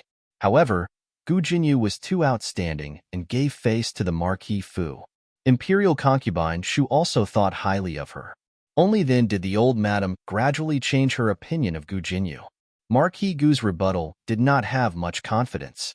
He cleared his throat and said, "But Jinyu is about to become of age. How can mother not be at her side when she holds the ceremony?" Yao Shi said, "Then holding it in the villa is the same." Marquis Gu said, "I can't always stay in the villa. If mother is here, father must also be here." Yao Shi thought for a moment. "How about you return to the capital first and come back on the day of your birthday?" Marquis Gu, why was it so hard to kidnap his wife and children back to the capital? Marquis Gu used all kinds of tactics, but Yao Shi refused to relent. Marquis Gu, what exactly will it take for you to return to the capital? Yao Shi said seriously, "If I return on Jiao, I will return." Marquis Gu, how could that girl possibly return? Gu Jinyu came to deliver ginseng soup to Yao Shi and inadvertently heard the two's conversation outside the door. The young maidservant was also present. The young maidservant served Gu Jinyu and already knew about her and Gu Jiao's past. The young maidservant complained on behalf of her mistress. Why did eldest young miss only return to the capital after madam? Could it be that second young miss is not madam's child? It was second young miss who has been filial to madam all these years. Madam is too biased. Gu Jinyu held the ginseng soup on the tray and did not speak. The young maidservant said, aggrieved, "On such a hot day?" Second young miss personally went to the kitchen to make ginseng soup for madam. She even burned her hands. What did that eldest young miss do? She caused madam to be so biased. Don't say any more. She is my older sister. She has suffered a lot. It is only right that mother dotes on her. Gu Jinyu finished speaking and left with a gloomy expression. For a few days, no one in the manor mentioned returning to the capital. The villa seemed to have returned to its peaceful days. It was not until the end of the month that a carriage arrived at the villa that the many days of peace were broken. Marquis Gu put on his official robes and tidied up his appearance. He personally went to the entrance of the villa to welcome the arrival of the other party. Dozens of guards lined up in a row, and a young man dressed in white slowly walked down from a carriage pulled by 4 horses in the lead. The young man's clothes were as white as snow, and he looked extremely noble. Marquis Gu flicked the wide sleeves of his official robes and stepped forward. He cupped his hands and bowed. "This official greets Royal Prince and—" The young man who was called Royal Prince and slightly raised his hand and said coldly and politely, "Marquis Ding, and does not need to be so courteous. My younger sister and I have traveled the world. This time, we are rushing back to the capital to take the examinations. We were passing by and suddenly came to disturb you. I hope Marquis Ding and will not take offense." Marquis Gu smiled. "Royal Prince and is too serious. It is this official's honor for Royal Prince and your younger sister to visit my humble home. The weather is hot. How about Royal Prince and young Miss Shuang move to the villa and speak inside?" Royal Prince nodded and slightly turned his head. He said to the carriage behind him, "Why haven't you alighted yet?" The curtain of the carriage was lifted and a mischievous little girl stuck her head out. Her eyes darted around as if she was curious. She then jumped down with the help of the servants. She came to Royal Prince Anne's side. "Older brother, is this the villa with the hot spring?" "Greetings, Marquis Ding," Royal Prince Anne said to his younger sister. The little girl curled her lips and bowed to Marquis Gu. Marquis Gu's title was below Royal Prince Anne's. Although the little girl was his younger sister, she did not have a rank. According to the rules, she should have bowed to Marquis Gu. However, putting etiquette aside, the little girl's status was too high. Although she bowed due to her older brother's authority, her attitude was not very respectful. Marquis Gu smiled and acted as if he did not see anything. He amiably led the brother and sister into the villa. Inside the villa, Yao Shi and Gu Jinyu also received the news. They were female and could not go out to welcome them. Thus, they waited in the Listening Wave Pavilion's reception pavilion for Royal Prince and Yao Shi had left the capital for many years and did not care about the situation in the capital. She had never heard of this royal prince, and Gu Jinyu patiently told her about this royal prince and's legendary life. He is Imperial Tutor Zhuang's grandson. He is only 18 years old this year. He was conferred the title of prince at 18? Yao Shi was very surprised. Even imperial princes and Qin Wang were rarely conferred the title so early. Gu Jinyu shook his head. He was not conferred the title of royal prince at 18. He was conferred the title when he was 8. However, this conferment was not his good fortune. Rather, it was his misfortune. 10 years ago, the country of Zhao and the country of Qin fought, and the country of Zhao lost. The country of Qin proposed to use the crown prince of Zhao as a hostage. The emperor could not bear to part with his son, and the court officials were all against it. At this time, Imperial Tutor Zhuang stepped forward and was willing to let his most outstanding grandson replace the crown prince as a hostage in the country of Qin. If it was any other official's son or grandson, the country of Qin probably would not have agreed. However, the Zhuang family was the Empress Dowager's maternal family. Imperial Tutor Zhuang was the Empress Dowager's elder brother. His grandson was Empress Dowager Zhuang's grandnephew. Everyone knew that Empress Dowager Zhuang had been in charge of politics for many years. Her power was greater than the emperor's. Using her grandnephew as a hostage was not much less than the crown prince. Thus, the emperor conferred the title of Imperial Tutor Zhuang's grandson as Royal Prince and used his status as a prince to enter the country of Qin as a hostage. It was not until 3 years ago that the two countries fought again. This time, the country of Qin lost and Royal Prince and finally returned to the country of Zhao. There were many stories of Royal Prince and in the capital. Gu Jinyu had only heard of them and had never seen him in person. She was curious, but her expression was respectful and courteous. She did not overstep her boundaries. When Marquis Gu's group finally arrived at the reception pavilion, Yao Shi and Gu Jinyu finally bowed to Royal Prince, and Yao Shi had her eyes lowered the entire time. Gu Jinyu was still young. No matter how well-behaved she appeared, she could not help but glance at the other person curiously. Then she froze. How could there be such a handsome man in the world? He was noble but not arrogant. He was elegant and refined. His every movement was noble, and there was a hint of otherworldly immortality. "This is my wife, Yao Shi. This is my daughter," Marquis Gu introduced. Royal Prince nodded slightly, Madam Gu, Miss Gu. Miss Shuang walked forward. You are Gu Jinyu? I know you. Gu Jinyu was slightly stunned. Yao Shi and Marquis Gu also looked at Miss Shuang in astonishment. Miss Shuang raised her eyebrows and said, My fourth uncle praised your handwriting. He said that among people of the same age as me, your handwriting is the best. Miss Shuang's fourth uncle was the provincial governor of Pingcheng Prefecture, Zhuang Xianji.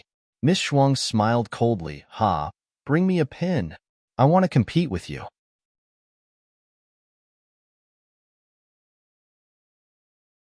Chapter 110. This was very awkward. Gu Jinyu's handwriting was famous in the capital for being outstanding. Although this Miss Shuang was provincial governor Zhuang's niece, she would probably lose badly against Gu Jinyu. Miss Shuang did not look like a magnanimous person.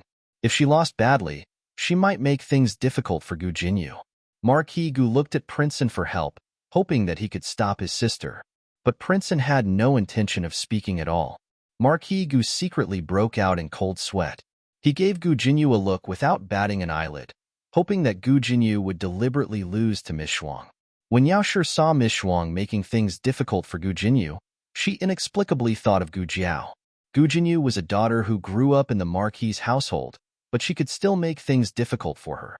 If Gu Jiao, who grew up in the countryside, returned to the capital, would she not encounter this kind of situation? The group entered the reception hall. The servants brought over brushes, ink, paper, and inkstone. How does Miss Shuang want to compete? Gu Jinyu asked in a neither servile nor overbearing manner. Miss Shuang raised her eyebrows and said, Each of them will write a poem. My brother and Marquis Gu will be the judges to see whose handwriting is better. The same poem? Gu Jinyu asked. Miss Shuang snorted. Of course. Otherwise, how can we compete? This was what a layman would say. Gu Jinyu saw through it, but did not expose it. Miss Shuang, please give us a poem. Zhuang Mingyun thought for a while, then waved her hand and wrote a poem written by Princeton. This was written by Prince and in his second year in the Chen Kingdom. He was not even 10 years old that year, but he had already written a 7-character quatrain filled with homesickness. His talent shocked the Chen Kingdom. The king of the Chen Kingdom pitied his talent and did not kill the hostage to vent his anger after the Chen Kingdom was defeated. Gu Jinyu knew which poem it was from the beginning. This poem was widely circulated in the Zhao Kingdom. While she admired Prince An's talent, she finished writing the entire poem smoothly. She was even faster than Miss Shuang by a few strokes. After the two put down their brushes, the servants on both sides brought their works to Royal Prince and Marquis Gu to judge. Marquis Gu had originally intended to say that Miss Shuang was more powerful no matter what, but after he saw the two's handwriting, he didn't even have the courage to lie through his teeth. Was this really written by a human? In any case, Miss Shuang was the granddaughter of Grand Tutor Zhuang, and her uncle was the literary master, Provincial Governor Zhuang. It could be said that the Zhuang family was full of scholars, and none of them were cowards. Why did Miss Shuang turn a corner? Marquis Gu broke out in cold sweat. Daughter, didn't I tell you to give in to Miss Shuang? Forget it. With such poor handwriting, there was no way he could give in. Miss Shuang clapped her hands and arrogantly asked, How about it? Who won? Royal Princeton smiled faintly. Is there a need to ask? Naturally, you win. Marquis Gu was taken aback. How could he be so good at lying through his teeth? Gu Jinyu was also very surprised. Was Royal Princeton the kind of person who felt wronged by the truth? Miss Shuang smiled proudly and was about to taunt Gu Jinyu when she heard Royal Princeton speak again. In terms of making a fool of yourself, who can compare to you? Miss Shuang was stunned. Marquis Gu and Gu Jinyu were also stunned. He was too disrespectful to his own sister. After Miss Shuang recovered from her shock, she put her hands on her hips and stomped her feet. Brother, how could you say that about me? Royal Princeton calmly said, Even a 3-year-old's handwriting is better than yours. If you can't even see this, then it's not that your handwriting isn't good, it's that your brain isn't good. Miss Shuang was choked until her face and neck turned red. Royal Princeton said, If you want to continue making a fool of yourself, then let's do it again. This time, do you want to compete in poetry, or do you want to take turns to lose to others in poetry? Miss Shuang was so angry that she didn't want to bother with him anymore. She flung her sleeves and walked away angrily. Marquis Gu was embarrassed. Royal Prince Anne's way of teaching your sister is really original. Royal Prince Anne said unhurriedly, she's the youngest sister in the family. Her family has spoiled her. I've embarrassed myself in front of you, Marquis. Marquis Gu laughed dryly. How can it be? How can it be? Miss Shuang is delicate and lively. She's quite cute. Royal Prince Anne nodded slightly. It's getting late. I'll go rest first. See you tomorrow. Marquis Gu, Lady Yao and Gu Jinyu bowed to him and respectfully sent him out. Watching his figure disappear into the night, Gu Jinyu murmured emotionally, this Junwang is different from the other princes. Gu Jinyu often went to the palace to accompany consort Shu and had seen many princes and princes. They were all not as outstanding as Royal Prince Anne, whether it was appearance, talent, or temperament. This kind of man, there was no woman in the world who could match him. Royal Prince Anne and Miss Shuang were arranged to stay in the most elegant courtyard in the mountain villa. After Miss Shuang returned to her room, she locked herself in her room. The maids wanted to comfort her but were all chased out by her. There was a knock on the door. Miss Shuang said angrily, "Get out. No one is allowed to come in." "It's me," Royal Prince Anne said. "Brother?" Miss Shuang stood up agitatedly. But when she thought of her brother's embarrassment, she sat down with grievance. "I'm coming in," Royal Prince Anne said. He waited for a while before pushing the door open and entering. Miss Shuang turned her back and showed him the back of her head. Royal Prince Anne said softly, "You were the one who wanted to travel with me. I said that I wouldn't spoil you like father and mother. You also agreed." Miss Shuang choked. She didn't expect her brother to keep his word. She thought that he would be like father and mother. He said that he wouldn't spoil her, but in reality, he would indulge her without any bottom line. She choked. "I'm your sister, but you're helping outsiders bully me." Royal Prince Anne didn't argue with her. He walked forward and handed her a palm-sized box. "What is it?" Miss Shuang asked indifferently.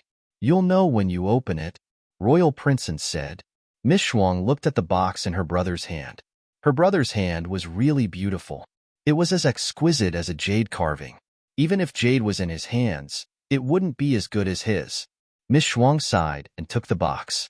She opened it and found a luminous pearl inside. She loved these exquisite and fun things, and her attention was immediately attracted. Royal Prince Anne said, "It's a 5-colored luminous pearl. It's the treasure of the king of Chun country. I used 2 poems to exchange for it." Once she heard that it was the treasure of the king of Chun country, Miss Shuang loved it even more. Her brother still loved her. Miss Shuang was happy. However, when she thought about how she compromised so quickly, she felt a little embarrassed. She cleared her throat and said seriously, "You're not allowed to help outsiders bully me in the future." After comforting his sister, Royal Prince Anne returned to his room. A man in black walked out from behind the screen. He cupped his hands and bowed. "Royal Prince." Royal Prince Anne said, "Are all your people here?" The man in black said, "They're all here. They're hiding outside the villa and waiting for your orders at any time." Royal Prince Anne said, "Tell them that they don't need to hide in the dark. Just change into civilian clothes." The man in black thought and said, "Royal Prince, are you sure she's in Qingchuan town?" Royal Prince Anne thought for a moment and said, "Previously, His Majesty's people lost news of the Empress Dowager in Qingchuan town. In other words, the Empress Dowager did wander here. As for where she went, we still need to find her carefully." The man in black hesitated and asked, "Did the Empress Dowager really get leprosy?" Royal Prince Anne said, "Yes." The man in black frowned and said, "But His Majesty's people have already turned the town upside down. They even searched the villages under his rule. They didn't find anyone suspicious. Could it be that the Empress Dowager is already dead?" Royal Prince Anne's eyes were deep and dark. He said, "If she's alive, I want to see her. If she's dead, I want to see her corpse. No matter what, search her again." Everyone thought that this royal prince was ignorant of worldly affairs and was a weak young man who only knew how to play with words. However, if he was as weak as he looked on the surface, how could he live well after being a hostage in Qin country for so many years? No one knew how much the royal prince had suffered in Qin country. The royal prince didn't even tell his biological parents. However, The man in black stayed by the royal prince's side and witnessed the royal prince's dark days with his own eyes. He knew the royal prince's methods better than anyone else. Once he made up his mind to do something, he would definitely do it to the end. Because Miss Shuang felt embarrassed when she lost to Gu Jinyu in the competition, she decided to ignore Gu Jinyu. However, even though she didn't look for him, he came to find her. "What are you doing here?" The next morning, Miss Shuang looked coldly at Gu Jinyu, who suddenly appeared in her courtyard, and questioned him angrily.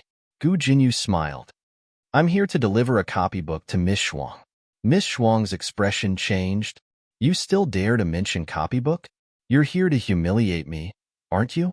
Gu Jinyu shook his head slightly and said with a gentle smile, "Miss Shuang, you're mistaken. Why would I humiliate you? I saw Miss Shuang's calligraphy yesterday and realized that the problem doesn't lie with Miss Shuang." Miss Shuang's interest was piqued. She raised her eyebrows and asked, "What do you mean?" Gu Jinyu said tirelessly, "Miss Shuang's strokes are impressive. A normal girl's style is too small and doesn't suit Miss Shuang's strength. If Miss Shuang changes her handwriting, you'll definitely be able to create a majestic feeling." Everyone liked to hear good words, and Miss Shuang was no exception. Her repulsion towards Gu Jinyu instantly lessened. "At least you have some eyesight. I've always felt that there was something wrong with the handwriting. No matter how I practice, it doesn't work. Why don't Miss Shuang try this?" Gu Jinyu took out a copybook and placed it on the stone table. "Whose handwriting is this?" Miss Shuang asked. "It's the young duke's calligraphy," Gu Jinyu said. Miss Shuang immediately exploded. "You want me to practice a man's handwriting?" Gu Jinyu smiled and shook his head. "Handwriting doesn't differentiate between men and women. It's just that women have less strength and it's easier to learn the style of a hairpin style. But if we're talking about handwriting, the young duke's handwriting is still the best." This was the truth. Gu Jinyu had also practiced it in private. Even if it wasn't the essence, it was still much better than the style of a hairpin style. She had begged this copybook with great difficulty from Imperial Concubine Shu, and Imperial Concubine Shu had used all her effort to get it from His Majesty. It was extremely precious.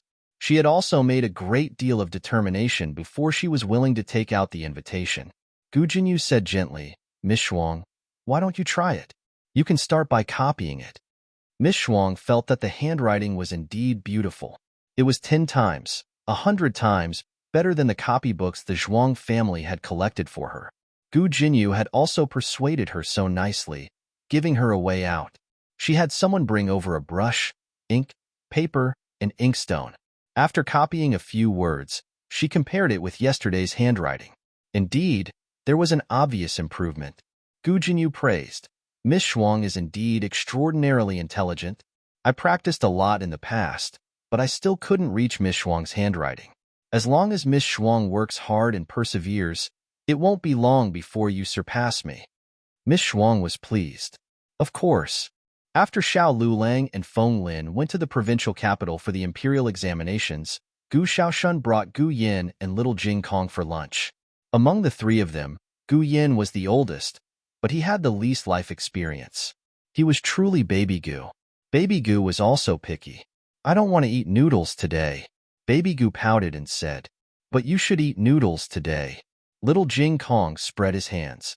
Little Jing Kong was a person with a plan. He arranged their meals in an orderly manner every day. Xiao Lulang didn't care what he ate, so he let him eat. Gu Xiaoshun didn't care either. In the past, Gu Yin thought that it was his brother-in-law's idea and cooperated. Ever since he found out that it was little Jing Kong's plan, he started to disagree. "I don't care. I don't want to eat noodles." Gu Yin looked up at the sky. Gu Xiaoshun looked at little Jing Kong, who was frowning, and then looked at Gu Yin, who didn't want to cooperate. He had a headache. He really missed his brother-in-law. How did he keep these two guys under control? Before Gu Yin appeared, Xiao Lulang and little Jing Kong were two people who were at odds with each other. After Gu Yin appeared, the internal conflict changed. In fact, if little Jing Kong wasn't a huge threat, Gu Yin and Xiao Lulang would also be at odds with each other. To put it bluntly, Xiao Lulang, the fisherman, benefited from the quarrel between his two younger brothers. Gu Xiaoshun was in a terrible fix and didn't know what to do. Suddenly, a familiar figure appeared in front of him. His eyes lit up. Sister. The two who were at odds with each other instantly quieted down and turned their heads to look at her. Gu Jiao came to the gate of the academy with a small basket on her back. She looked at the three of them and said, "Why haven't you eaten yet?" "It's all because of Brother Gu Yin. He didn't eat according to the plan," Little Jing Kong said with a serious face. Gu Yin snorted. "You only know how to complain all day long." Little Jing Kong put his hands on his hips. "I'm not complaining. I'm just stating the truth." Gu Yin snorted and said, "You made the plan yourself. I didn't agree to it." Little Jing Kong said reasonably, "I used to eat like this." Little Jing Kong had a little obsessive-compulsive disorder. Unless someone could persuade him with reason, he would change his plan. But obviously, no one could win against him. Gu Jiao asked Little Jing Kong, "What are we eating today?" Little Jing Kong said, "Yangchun noodles." Gu Jiao looked at Gu Yin. "What do you want to eat?" Gu Yin stared at Little Jing Kong and said, "Rice and fish." Gu Jiao nodded. "Just in time. I brought some rice and fish. Let's go to a noodle restaurant and order another bowl of noodles." The two of them had no objection to this arrangement. Gu Yin was confused. "How do you know I want to eat fish? What if I said I wanted to eat meat just now?" Gu Jiao smiled. "Because I really want to eat fish today." A pair of twins was just that magical. They had lunch at the noodle restaurant. Gu Shaoshun didn't need anyone to send him back to the academy. Gu Jiao sent Gu Yin and Little Jing Kong to the private school. Then she went to Huichun Hall and sold the herbs she picked from the mountain to them. It was still early. She planned to go to the iron shop to check on the progress of the farming tools. She would catch up with Gu Yin and the other two after school. 12 days had passed since Gu Jiao left the drawings. It took the carpenters 3 days to make the piston bellows designed by Gu Jiao. In the remaining 9 days, the iron shop really rushed out more than 1,000 pieces of iron for mining. The blacksmiths were all stunned. There was really such a magical treasure in the world. "Old Wang, this thing is much more useful than the imperial quartz drainage pipe," a young blacksmith said. The old blacksmith nodded in shock. "Yes, not to mention the imperial quartz drainage pipe. I'm afraid that the Liang Kingdom's drainage pipe is not as good." In terms of ingenuity and various small inventions, the Liang Kingdom was the best among the 6 kingdoms. The drainage pipe technology of the Liang Kingdom had already reached the peak. In order to obtain this technology, the Zhao Kingdom did not hesitate to exchange 3 mines. But even so, the Liang Kingdom only taught the Zhao Kingdom the basic drainage pipe technology. Who is that girl? The young blacksmith thought of something and opened his eyes in shock. Is she a spy of the Liang Kingdom? The old blacksmith slapped his head. Are you stupid? How could a spy of the Liang Kingdom casually pass such a powerful technology to us? That's right. The young blacksmith finally realized how much his head hurt. He bitterly glared at the old blacksmith. Don't you know how heavy your blacksmith's hand is? If you hit me again, I'll be a piece of fucking iron. Old blacksmith. Hee. The young blacksmith said, "What about that girl?"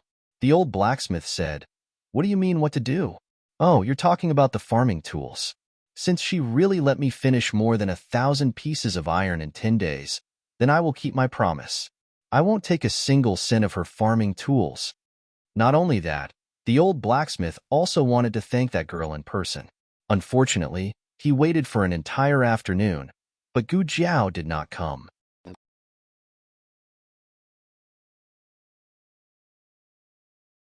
Chapter 111. Gu Jiao had planned to go to the iron shop, but she ran into some trouble.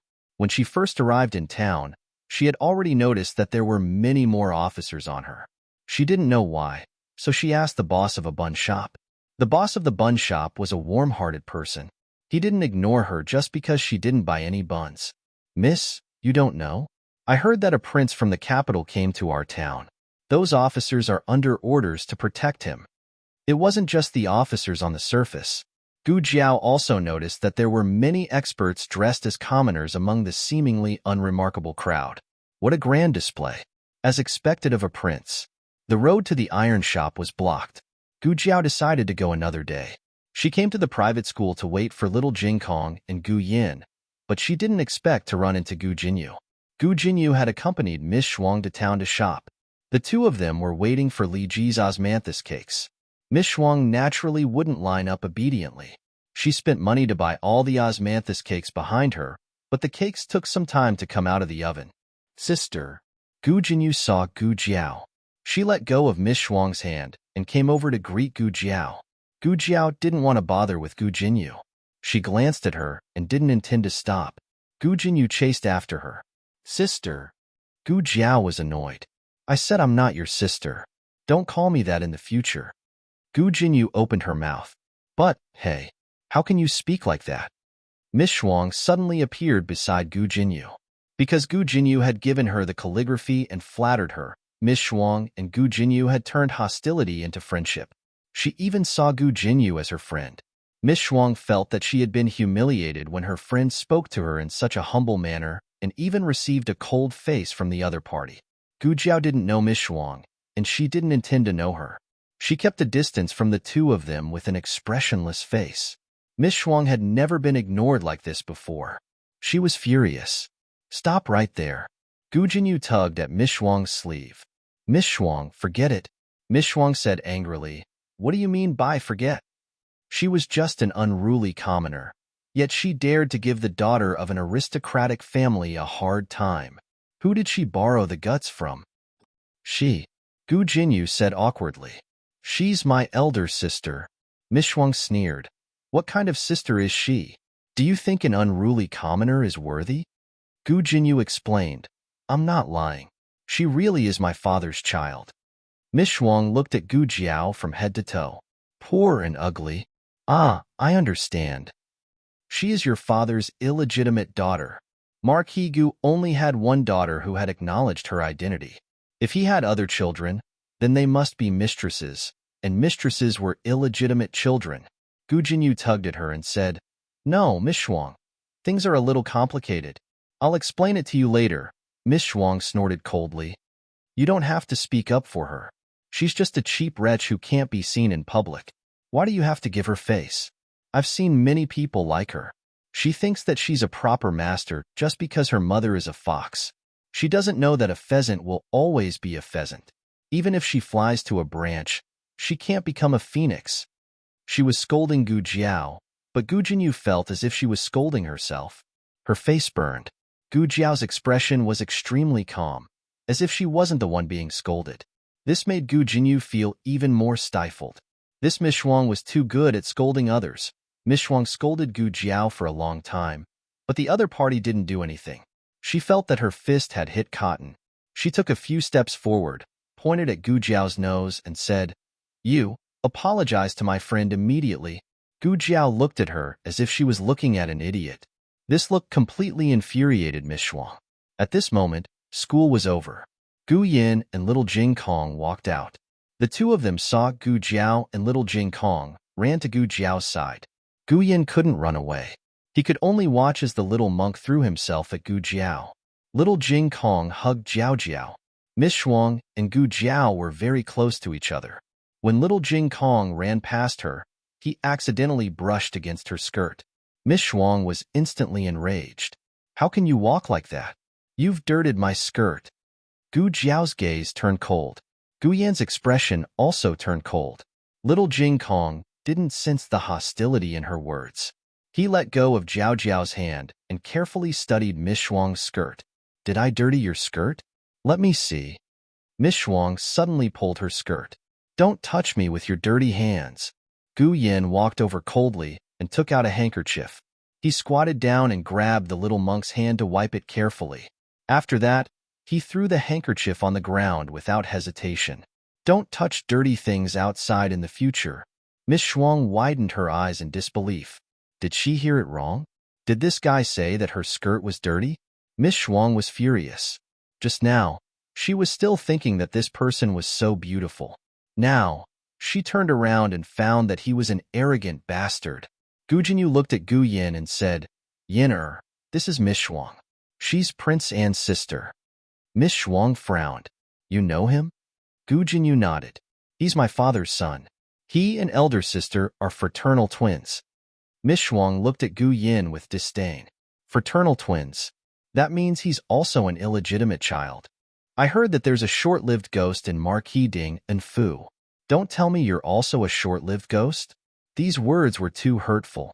Even Gu Jinyu's expression changed. Gu Jiaojiao's expression didn't change. She said to Gu Yin, "The two of you, go over there and wait for me." Oh. Gu Yin grabbed little Jingkong's hand and brought him back to the private school. Once the two disappeared, Gu Jiao gave Miss Shuang a slap. Miss Shuang was stunned. You hit me?" Gu Jiao coldly said, "If I hit you, I'll hit you. Do I need to pick a date?" Gu Jinyu's face turned pale. "Elder sister, you, how could you, slap?" Gu Jiao also gave her a slap. "Will it kill you to speak properly? Are you stuttering or stuttering? You can't explain clearly in one sentence and have to divide it into 3 or 4 parts. There's too much money in the Marquis Fu. Did it all run into your brain?" You. Gu Jinyu staggered from the rebuke. Not far away, Marquis Gu and Royal Prince An heard the commotion from the servants and came over to see what happened. In the end, they saw Miss Shuang and Gu Jinyu swollen like buns. "Elder brother." Miss Shuang threw herself in front of Royal Prince An and let him see her injured face. She pointed at Gu Jiao. She hit me. She hit me." When Marquis Gu saw Gu Jiao, his head exploded. Why was it this girl again? Royal Prince Anne's gaze fell on Gu Jiao's face. Because of the birthmark on the left side of her face wasn't considered pretty. But the coldness between her brows made her more elegant than the so-called beauties in the capital. Gu Jinyu also returned to Marquis Gu's side. Her eyes were filled with tears, and she looked aggrieved. Marquis Gu's heart ached.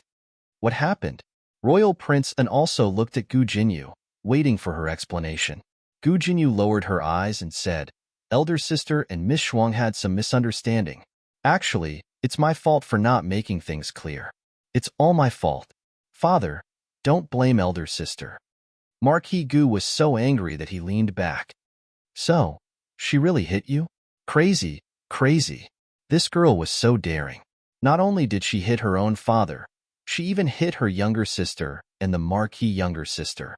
How many heads did she think she had? Wasn't she afraid that the entire Marquis Fu would be buried with her? Marquis Gu cupped his hands. Royal Prince and looked at Gu Jinyu. What misunderstanding? Gu Jinyu lowered her eyes and said, "I said this is my elder sister. I didn't make it clear and caused Miss Shuang to misunderstand that she's my father's illegitimate daughter." Miss Shuang glared at Gu Jiao angrily. "What misunderstanding? Isn't she?" Marquis Gu gritted his teeth and cupped his hands at Royal Prince An. "She's my wife's blood." Royal Prince Anne's confused gaze landed on Gu Jinyu. Gu Jinyu only felt a prickle in her back, but Royal Prince An didn't ask further. Miss Shuang couldn't help but ask, "She's your biological daughter. What about her?" The first one she was referring to was Gu Jiao, and the second one was Gu Jinyu. Gu Jinyu clenched her fists. Marquis Gu broke out in cold sweat and said awkwardly, "Jinyu. Jinyu is also my wife's daughter." Miss Shuang asked, "So they're not fraternal twins, but triplets?" Marquis Gu wanted to say no, but when he turned his head, he saw Gu Jinyu's red eyes. Her aggrieved look made his heart soften. He didn't say anything, so Miss Shuang thought she guessed right. Miss Shuang looked coldly at Gu Jinyu. "She's your own elder sister. Can't you make things clear?" Gu Jinyu said softly, "I wanted to say it, but Miss Shuang didn't give me a chance." Royal Prince An said, "Just because she misunderstood that she was an illegitimate daughter, my sister spoke rudely to her?" Gu Jinyu said guiltily, "And Miss Shuang thought that I was bullied by my elder sister. She stood up for me and said a few words to my elder sister." Royal Prince An looked at Miss Shuang. "What did you say?" Miss Shuang's eyes flashed. "I didn't say much. Just those few words." "What few words?" Royal Prince An asked sternly. Miss Shuang muttered softly, "Those few words about the illegitimate daughter." Royal Prince An looked at the crowd and pointed at a commoner. "Come over and tell me." That person was brought to the front by Royal Prince Anne's guards. His face was full of fear. Just now, he heard the old master call him Royal Prince. He was the prince from the capital. What did she say? Royal Prince An looked at the commoner and glanced at his younger sister. That person didn't dare to say, "I'll pardon you," Royal Prince said calmly. That person looked at Miss Shuang. Miss Shuang used her eyes to threaten him. Royal Prince An's tone was clearly easygoing, but he strangely felt that Royal Prince An was more dangerous than Miss Shuang. He broke out in cold sweat and confessed. She called that girl an illegitimate daughter, a wretch. She called that girl's mother a vixen. She also called another person. She said, there is a short-lived ghost in Marquis Ding An's Fu. You wouldn't also be a short-lived ghost, right? It was not important who the other person was. When she said, there is a short-lived ghost in Marquis Ding An's Fu, anyone could tell that she was scolding Gu Yin. Gu Yin had been ill since he was young. The imperial physician said that he would not live past 15. But the imperial physician's diagnosis was one thing. Being ridiculed as a short-lived ghost was another. That girl was Marquis Gu and Yao Shi's direct blood relative. That meant that she was Gu Yan's direct elder sister. She called her an illegitimate daughter, a wretch. She called her mother a vixen and even called her younger brother a short-lived ghost. If she didn't slap her, who would she slap? This time, Marquis Gu did not speak. Royal Prince An raised his hand and slightly bowed towards Marquis Gu and Gu Jiao. My younger sister's words and actions were rude. I will apologize to Marquis Gu and Miss Gu here. Marquis Gu quickly supported him. You cannot. This is just a quarrel between young girls. Royal Prince does not need to take it to heart. Royal Prince An sincerely said, later on, I will properly discipline my younger sister. Marquis Gu was embarrassed. Royal Prince is too serious. As he responded, he gave Gu Jiao a look. At this time, she should also apologize. She should say that she had hit someone in a moment of impulse. In the end, Gu Jiao ignored his gaze and turned to leave. Marquis Gu, young Miss Shuang angrily rebuked. You, I will not let you go. I don't care if you are the Marquis Fu's direct daughter. You hit me. I will remember you. You better kowtow to this young miss and admit your wrongs. Perhaps this young miss will be merciful and forgive you. Otherwise, when you return to the capital, this young miss will make you pay. Marquis Gu's eyelids twitched. Gu Jiao continued to ignore her and walked towards the direction of the private school.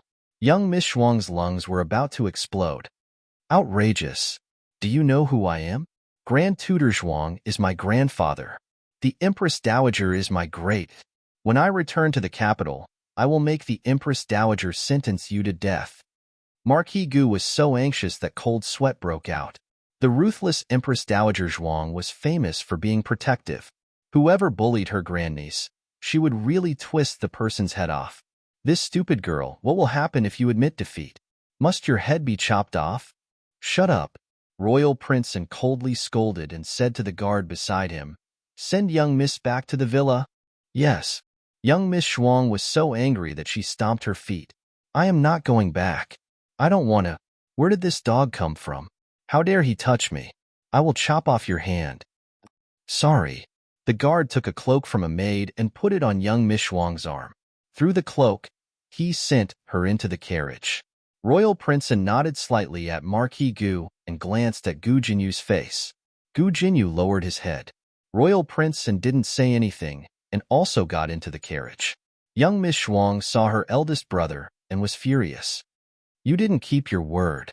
You said that you won't help outsiders to bully me. Royal Prince An said softly, Let me take a look. Young Miss Shuang turned her back. Stop it. You don't care about me at all. Royal Prince An, I will give you. Young Miss Shuang covered her ears. No, I don't want any gifts. Don't even think about bribing me. I want to return to the capital. I want to see my parents. I want to see the Empress Dowager. I want to tell you that you are working with outsiders to bully me. Royal Prince An sighed faintly. I wanted to take you to play in town for a few more days. Since you insist, then let's return to the capital. Fourth uncle is also returning to the capital. Let him test you on your homework and see if you have made any progress. Hearing that she was going to be tested on her homework by Provincial Governor Zhuang, young Miss Shuang did not make a sound. She removed her hands from her ears and weakly said, Then how about playing for a few more days? Royal Prince An said, Then you are not allowed to cause any more trouble. I know. Young Miss Shuang said perfunctorily, but she secretly swore in her heart that when she returned to the capital, she would immediately go see the Empress Dowager. She would have the Empress Dowager drag out that little wench from Marquis Ding and Fu and give her 100 slaps in front of everyone.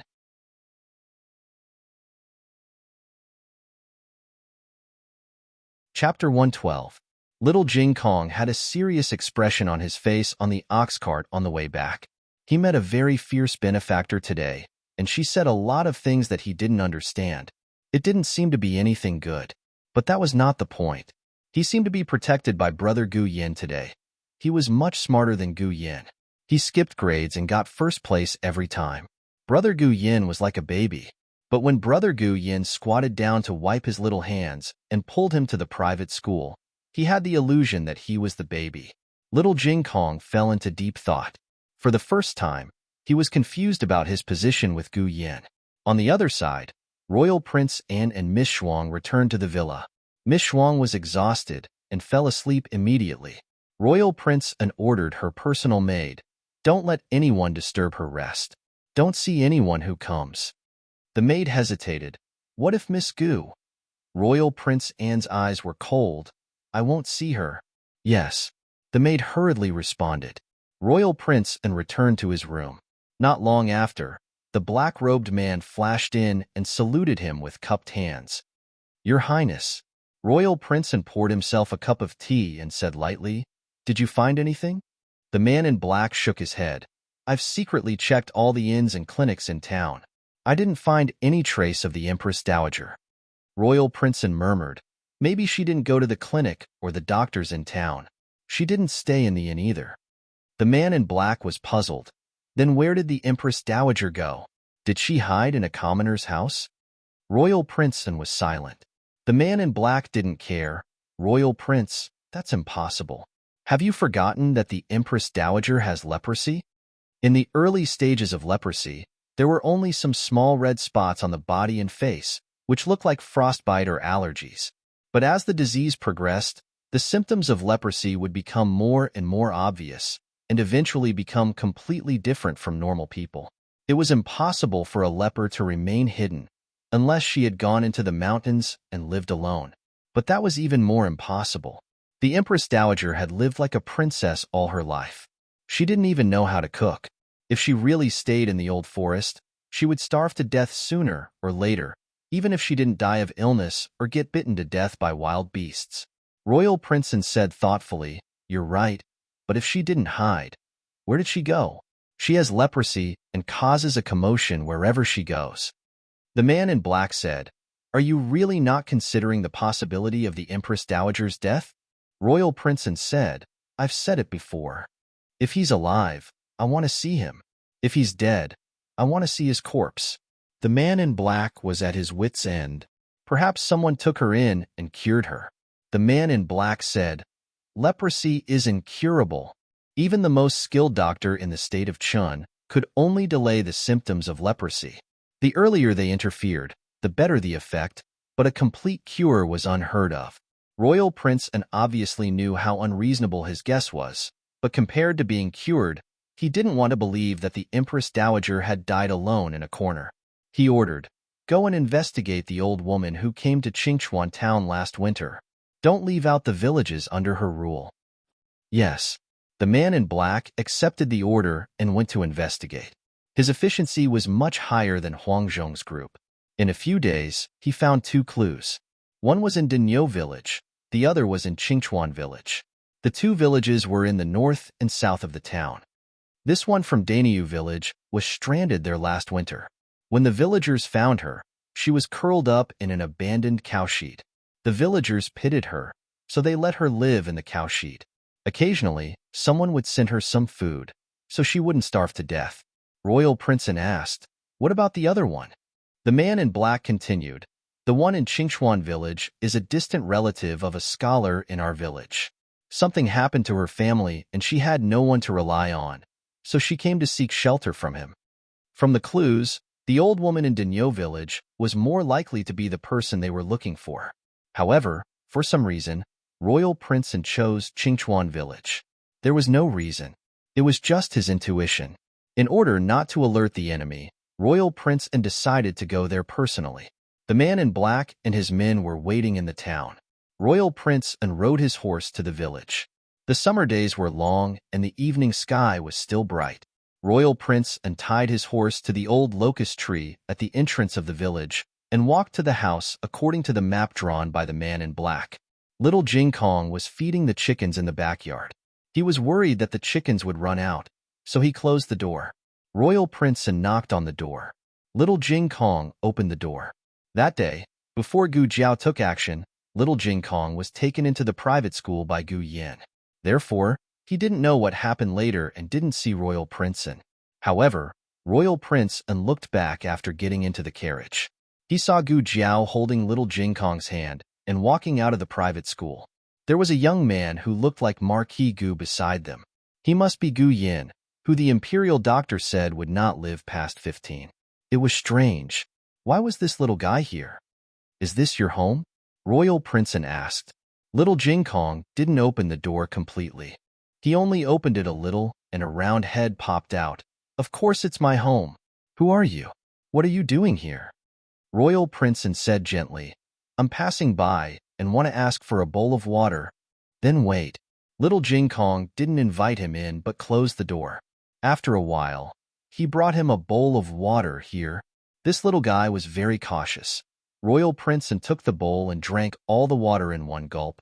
Then, he returned the empty bowl to him. Are you alone at home?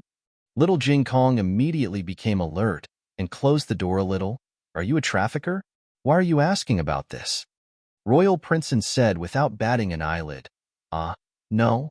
I just wanted to thank your lady for drinking your water. Little Jing Kong said seriously, I was the one who brought the water to you. You just have to thank me.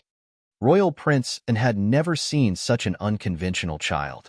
He was stunned and said, thank you very much. By the way, can I ask you how to get to Danyu Village? Little Jing Kong would know if it was Apricot Blossom Village or Yanglu Village. However, Danyu Village was beyond his knowledge. Little Jing Kong was stunned. Royal Prince smiled. Can you help me ask your family's lord? My lord is very busy. You can ask elsewhere. Go east. The seventh family surname is Luo. Second uncle Luo is an ox cart driver. He knows all the villages. Little Jing Kong closed the door decisively after showing him the way. He didn't forget to bolt the door. Jiao Jiao had said that strangers shouldn't be allowed in when there were no adults in the house. He was a child and his great-aunt was an old woman. They were not adults. In any case, Royal Prince was someone who had been abroad before and had rich experience. Unexpectedly, he was rejected by a child. However, he didn't give up so easily. If the front door didn't work, he would go through the back door. He had to see that old lady today. Royal Prince went to the back door. The back door of the kitchen was also closed but not locked. Royal Prince paused and gently pushed the door open. Then, he walked in. His footsteps were very light and almost didn't make any sound. Just as he took 2 or 3 steps, a figure suddenly jumped out from behind the door and hit him on the head with a rolling pin. With a bang, Royal Prince fainted. The old lady threw the rolling pin back on the chopping board and looked down at the unconscious Royal Prince. She snorted. Sneaky, I can tell you're not a good person. The old lady heard the conversation between Royal Prince and Little Jing Kong. He kept asking if the Lord was in the house. After being rejected, he sneaked in through the back door. Thief. He was a real thief. It wasn't strange that the old lady was so suspicious. After the family's life was not so difficult, they were indeed targeted by thieves. However, the thieves were all at night. At night, Gu Jiao and Gu Yan's secret guards were there. They could get rid of the thieves easily. However, she didn't expect the thieves to be so bold. They dared to steal things in broad daylight. The old lady looked at the handsome side profile and clicked her tongue. Even if you rely on your face to make a living, it's still better than being a thief. But why do I feel that this boy looks a little familiar? Have I seen him somewhere before? The old lady hit him hard. When Gu Jiao, Gu Shaoshun, and Gu Yin returned from cutting firewood in the mountains, he was still unconscious on the floor of the kitchen. Gu Jiao and Gu Shaoshun put down the 2 bundles of firewood on their backs. Gu Yin also put down the half basket of dried branches and leaves that he had packed. Jiao Jiao, there was a thief in the house. Great Aunt is so powerful. She knocked the thief out. Little Jing Kong turned into a little loudspeaker in a second and told them what happened. Gu Jiao quickly recognized that he wasn't a thief. He was the young man in embroidered clothes that she saw outside the private school a few days ago. He was the royal prince and that Gu Jiao mentioned. Gu Jiao didn't have a good impression of him. He didn't shield his biological sister and even apologized to Marquis Gu and her. He was so understanding at such a young age. She didn't know if he was too fair and kind, or if he wasn't simple at all. No matter what, he couldn't get into trouble in their house. Gu Jiao grabbed him with both hands and brought him to Gu Xiaoshuan's room. The old lady didn't show any mercy. There was a big bump on his head, and he even bled a little. Gu Jiao applied medicine for him and wrapped him in gauze. After that, Gu Jiao took out silver needles and pricked his acupuncture points a few times. Royal Prince An slowly opened his eyes. Royal Prince An's facial features weren't particularly exquisite, but he had an aura that could make people sink into him. His eyes were beautiful, but his gaze didn't seem right. Gu Jiao looked at him strangely. She took out her hand and waved it in front of his eyes. He didn't react. What was going on? Was he blind? At this time, the sky was dark and there was only a weak oil lamp in the room. Gu Jiao made the wick brighter, but he still couldn't see. However, he didn't panic and didn't show any abnormality. He calmly closed his eyes and said, "My eyes hurt." The first thing he said when he woke up wasn't to ask where he was or who she was, but to cover up the fact that he couldn't see. What a strange person. Since he said so, Gu Jiao naturally wouldn't expose him. After all, no one could guarantee that there wouldn't be any consequences after exposing him. The more you know, the faster you'll die. Then don't open your eyes. I'll find some herbs for you, Gu Jiao said. She randomly took some mint leaves and wrapped them in a cloth to cover his eyes. Jiao Jiao. Little Jing Kong poked his head in the door. Is he awake? It was the little fellow's voice. An royal prince began to guess Gu Jiao's identity. If he didn't guess incorrectly, she should be the woman who argued with his younger sister that day. But wasn't she Marquis Ding An's daughter? How could she live in this kind of place? He's awake. Gu Jiao asked, "Are you hungry?" Hungry. Little Jing Kong nodded honestly and asked, "Then is there something wrong with him?" Gu Jiao said softly, "He's fine. His eyes are just a bit uncomfortable." Little Jing Kong asked again, "Will he blame Grandaunt?" Gu Jiao looked at an royal prince. "Recently, our home has been burglarized a few times. You came in through the back door, so my Grandaunt thinks you're a thief." "It's my fault," an royal prince said. "He won't blame Grandaunt." Gu Jiao turned to Little Jing Kong and said, "Go eat some snacks first. I'll cook immediately." Only then did Little Jing Kong feel relieved and leave. An royal prince listened to Gu Jiao's voice and found it hard to connect her with the woman who slapped his younger sister and Gu Jinyu. It was as if they were two different people. It was also as if her patience and gentleness were all given to her family. When there was no one else in the room, Gu Jiao asked again, "Royal Princein, why did you suddenly come to visit?"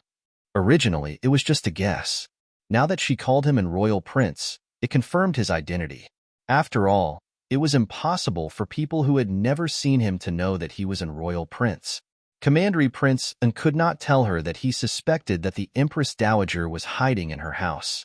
He hesitated for a moment and said, "To be honest, I'm here to apologize. Miss Gu has been wronged because of my sister." Gu Jiao, oh, and royal prince couldn't tell if she believed him or not. "You're saying, the person who knocked me out was your Grandaunt?" Gu Jiao asked, "What's wrong?" And royal prince smiled without batting an eyelid. "She's really strong." It seemed that the person wasn't the Empress Dowager. The Empress Dowager recognized him, and royal prince planned to leave.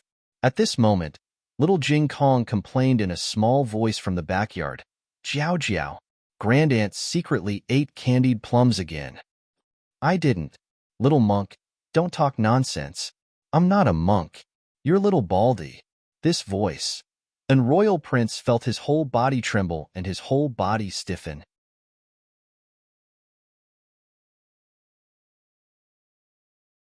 Chapter 113. Gu Jiao walked out and looked at the jar that the old lady was holding tightly in her arms. "Great Aunt, You said that you can only eat 3 a day? The old lady refused to admit her mistake. I only ate 3. Gu Jiao pointed at the jar. But there are clearly 6 less in this jar. He ate it. The old lady dragged Gu Xiaoshun into the water. Gu Xiaoshun, who was chopping firewood, was confused. What's wrong? What did he eat now? Gu Jiao cruelly confiscated the old lady's candied plums and searched her room for the stock that she had kept for a long time. The old lady's face turned green. Royal Prince An heard the familiar voice and his heart tightened. Was it the Empress Dowager? It was a pity that he couldn't see now, but it didn't matter. When the sun rose, his eyes would recover. Gu Jiao finished confiscating the old lady's candied plums and turned around to see Royal Prince An walking out blindly. He was standing at the door and looking over. What are you looking at? You can't see. Gu Jiao walked over and said lightly, Where does Royal Prince An live? I'll have someone send you back later.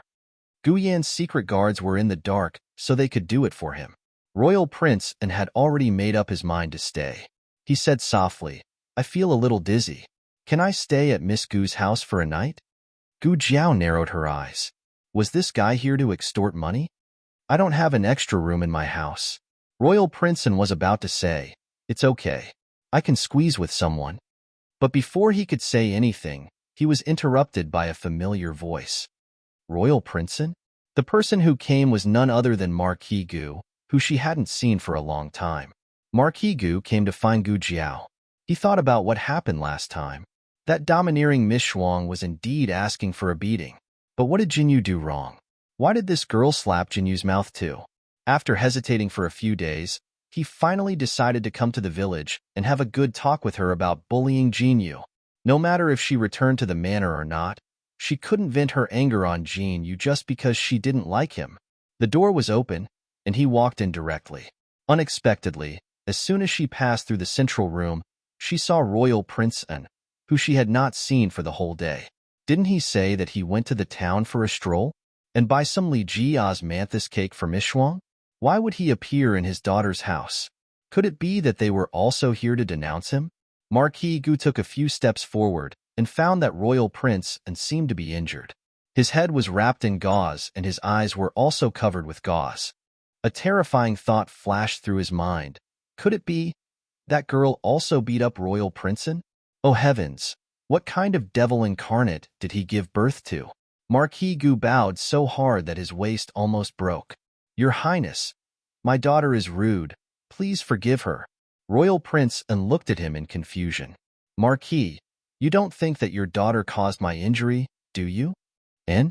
Marquis Gu was startled. Was it not? Royal Prince An gently tugged at the corner of his lips. I was careless. I still have to thank your daughter for treating me.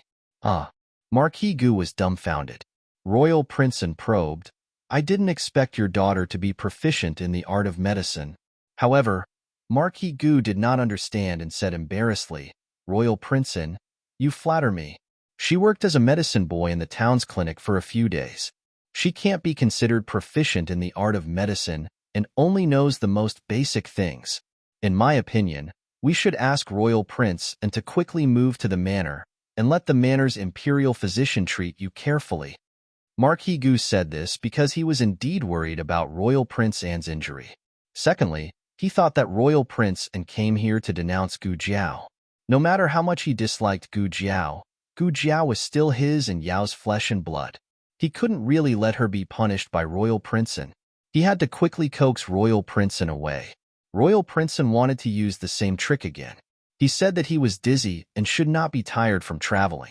Marquis Gu said that he brought the best carriage in the manor and guaranteed that he wouldn't feel any bumps. Marquis Gu was so determined that Royal Prince An couldn't persuade him in the end. Royal Prince An unwillingly sat on the carriage back to the manor. Marquis Gu heaved a sigh of relief. However, Royal Prince An's heart was filled with doubts. Why did Marquis Gu insist on bringing him back to the manor? Was he worried that he would find something in his daughter's house? Why did his daughter live in the countryside? Was it to hide the Empress Dowager? Marquis Gu didn't know that his actions had made Royal Prince An think so much.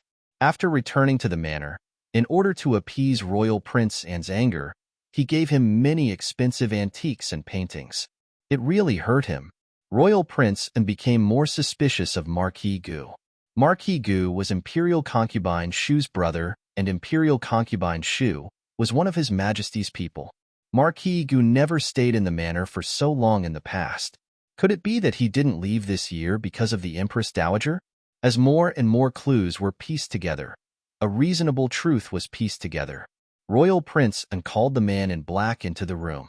After listening to Royal Prince An's deduction, the man in black asked in confusion, "But if she really is the Empress Dowager, why didn't she recognize you?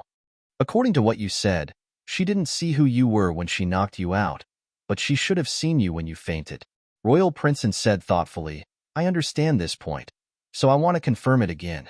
I've already gone there once. If I go there again, it'll arouse suspicion. Go there tomorrow and say that I want to apologize for the two misunderstandings. I hope that the two families can bury the hatchet. I also hope that she won't mention my sister's bullying to anyone in the capital, so as to not ruin my sister's reputation." The man in black replied, "Yes."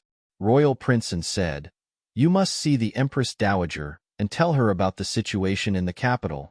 The man in black cupped his fists. "Yes, sir."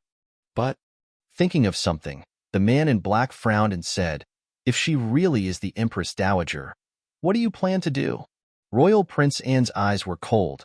"What can I do? Of course, I'll bring her back to the capital. I can't let her fall into anyone's hands. It doesn't matter if it's His Majesty or someone else." The man in black hesitated for a moment and said, "I'm afraid that the capital isn't safe now. It's still a mystery how the Empress Dowager got leprosy.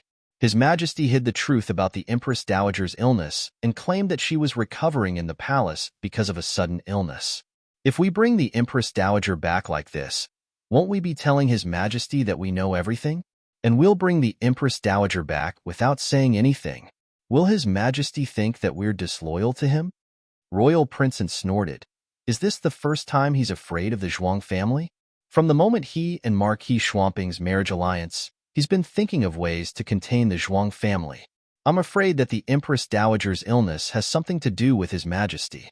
The situation in the imperial court is getting worse for the Zhuang family. If the Empress Dowager doesn't come out to control the situation, the Zhuang family will become the second Liu family.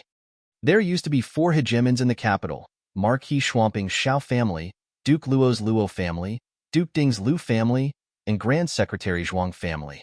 His Majesty didn't come from a good background. His birth mother didn't even have the right to raise him. He was raised by concubine Jing. Empress Dowager Zhuang didn't have a son. Because she didn't get along with the Crown Prince's maternal family, the Liu family, she defeated the Crown Prince and the Liu family and put concubine Jing's adopted son on the throne. However, His Majesty was an ungrateful wretch. Not only was he not grateful to Empress Dowager Zhuang, but he was also afraid of her after seeing how powerful Empress Dowager Zhuang was. The daughter sent to the palace by the Zhuang family should have been the Empress, but he made Marquis Swamping's sister Empress in the throne room and married his favorite Princess Xinyang to Marquis Xianping. With the support of Marquis Swamping's family, His Majesty was like a tiger that had grown wings and weakened the Zhuang family's power. However, Empress Dowager Zhuang was still too powerful. As long as she suppressed His Majesty couldn't shake the Zhuang family's foundation. While the Empress Dowager was recovering in the palace, the Zhuang family was suppressed by Marquis Swamping's family. If this continued, the Zhuang family would be finished. Therefore, even if the Empress Dowager would be in great danger once she returned to the capital, the Zhuang family couldn't care less. "Wu Yang, this is our fate." It was his fate to be a hostage in the Chen kingdom. It was also the Empress Dowager's fate to go through fire and water for the Zhuang family. Early the next morning, the man in black changed into a guard's uniform and went to Qingchuan village with a large box of gifts. Gu Yin and the other 2 went to school. Gu Jiao opened the door for him. "Who are you?" Gu Jiao asked. He cupped his hands and smiled. "My name is Wu Yang. I'm Prince An's guard. I'm here to apologize to Miss Gu on the orders of the prince." Gu Jiao said, "Didn't he already apologize yesterday?" Wu Yang said politely, "The prince was injured yesterday and had some things to say. He asked me to come again today." Gu Jiao waited for him to continue. Wu Yang asked, "Can I move these gifts inside for Miss Gu first?" Gu Jiao didn't refuse. Wu Yang moved the large box into the central room. He opened the box and took out several large brocade boxes. He said to Gu Jiao, "The prince hopes that Miss Gu won't mention to anyone that my miss spoke rudely when you return to the capital. My miss has been spoiled by her family and has a domineering personality. The prince apologizes to you. However, reputation is too important to a girl. If people know that she bullies others like this, I'm afraid that she will suffer a lot of criticism in the future. I hope that Miss Gu can understand the prince's love for his sister." It sounded like he was here to shut her up. Gu Jiao didn't say anything and indicated for him to put the things down.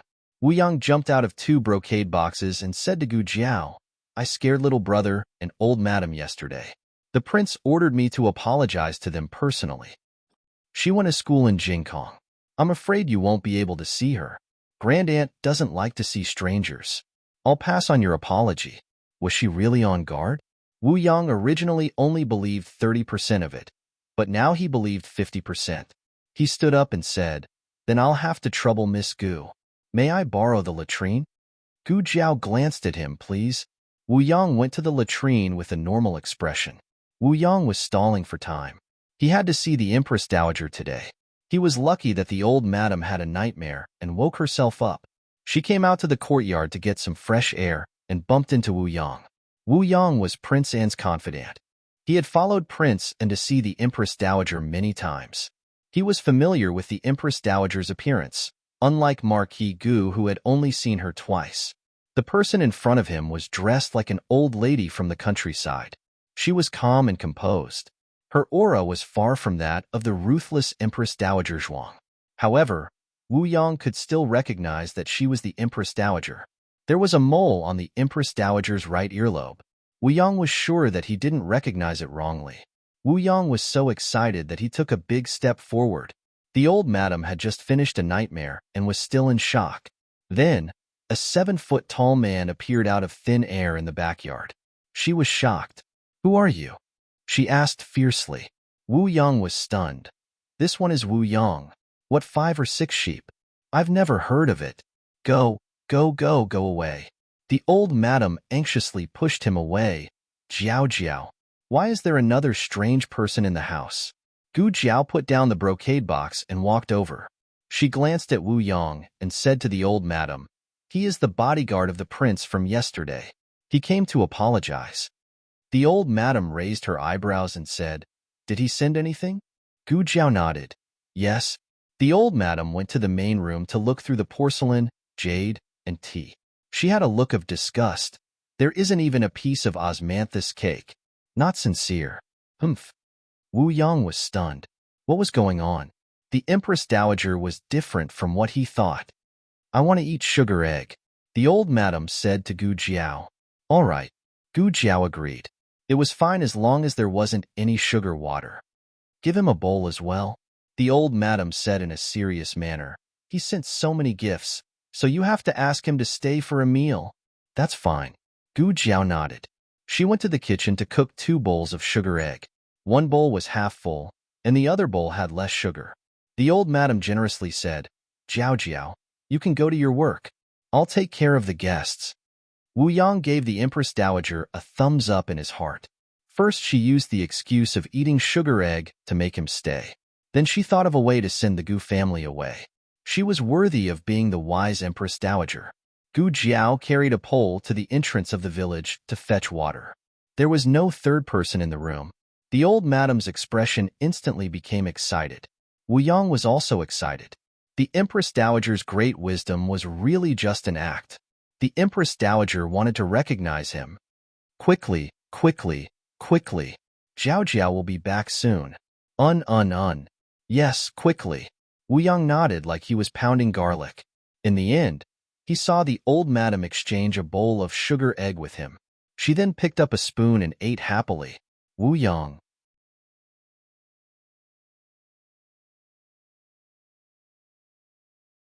Chapter 114.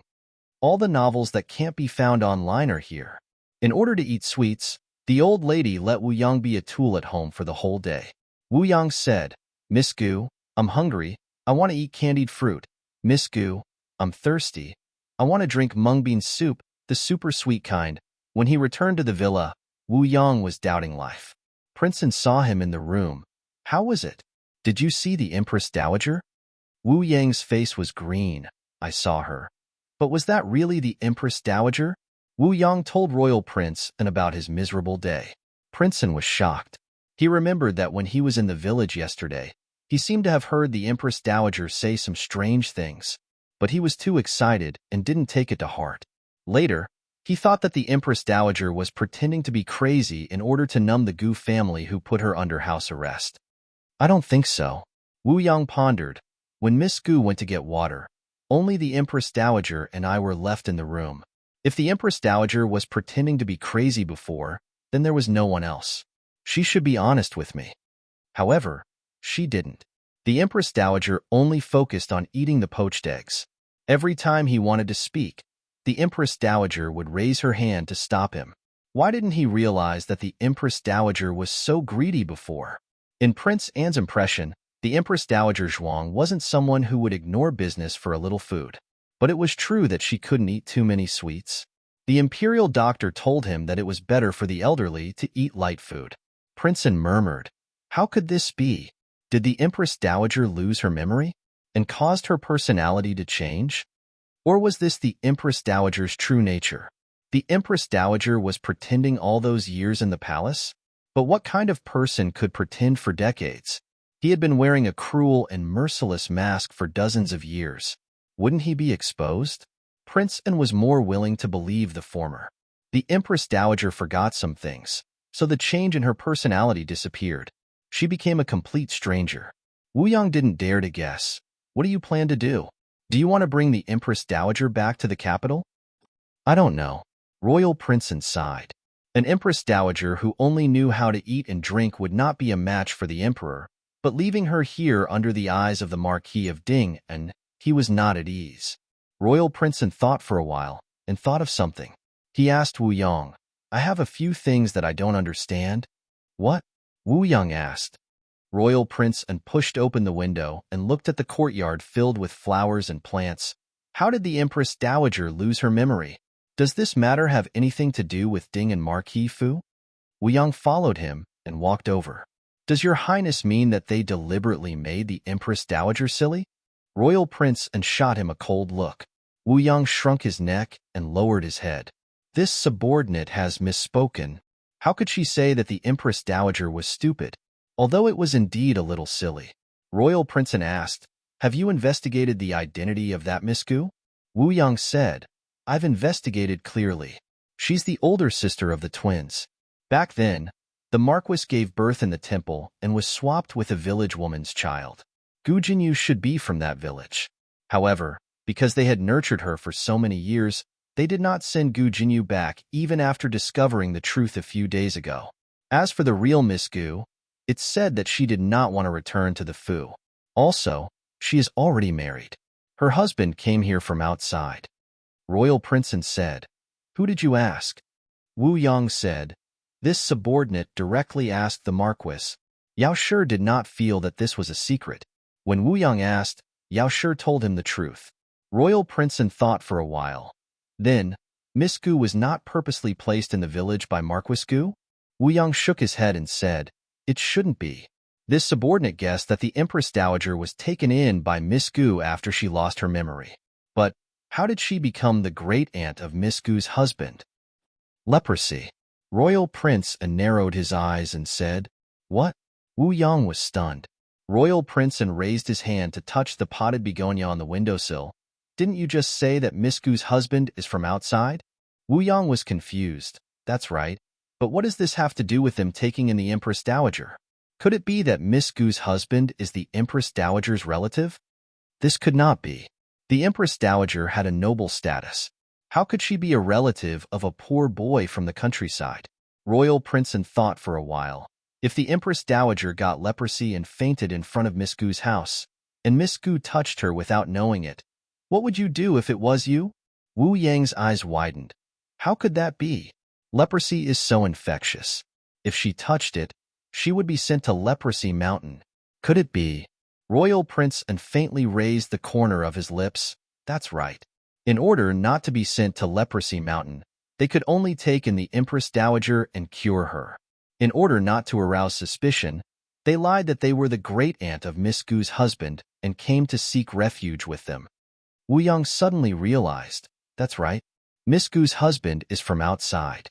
Her husband's great-aunt is also from outside. No one will suspect them. Royal Prince fiddled with a blooming begonia in front of him. What I'm curious about is, how did Miss Gu cure the Empress Dowager's leprosy? Marquis Gu said that she was only a little medicine boy. It seemed that he still did not understand his own daughter. Wu Yang suddenly looked into Royal Prince An's eyes. Royal Prince, if she can cure leprosy, then... Royal Prince An raised a finger and stopped him from continuing. This prince still does not trust her. Wu Yang sighed with a complicated expression. Yes? Then, what does Royal Prince plan to do with the Empress Dowager? Royal Prince An thought for a while. The Empress Dowager has lost her memories. If we really went to meet her, she would not leave with this prince. Moreover, her identity might be exposed. This is not a wise move. Call a few people and steal the Empress Dowager out in the middle of the night. Wu Yang. Steal people? Why did he feel that there was something wrong with this statement? Wu Yang moved very quickly. At night, he brought 7 experts to Clear Spring Village to kidnap people. When he arrived at Miss Gu's house, he found that there were 2 hidden guards hiding nearby. They should be the hidden guards of Marquis Ding and's manor that were secretly protecting the twins. Wu Yang thought that it would be best to lead the 2 away. Otherwise, it would be troublesome if they woke up the Empress Dowager.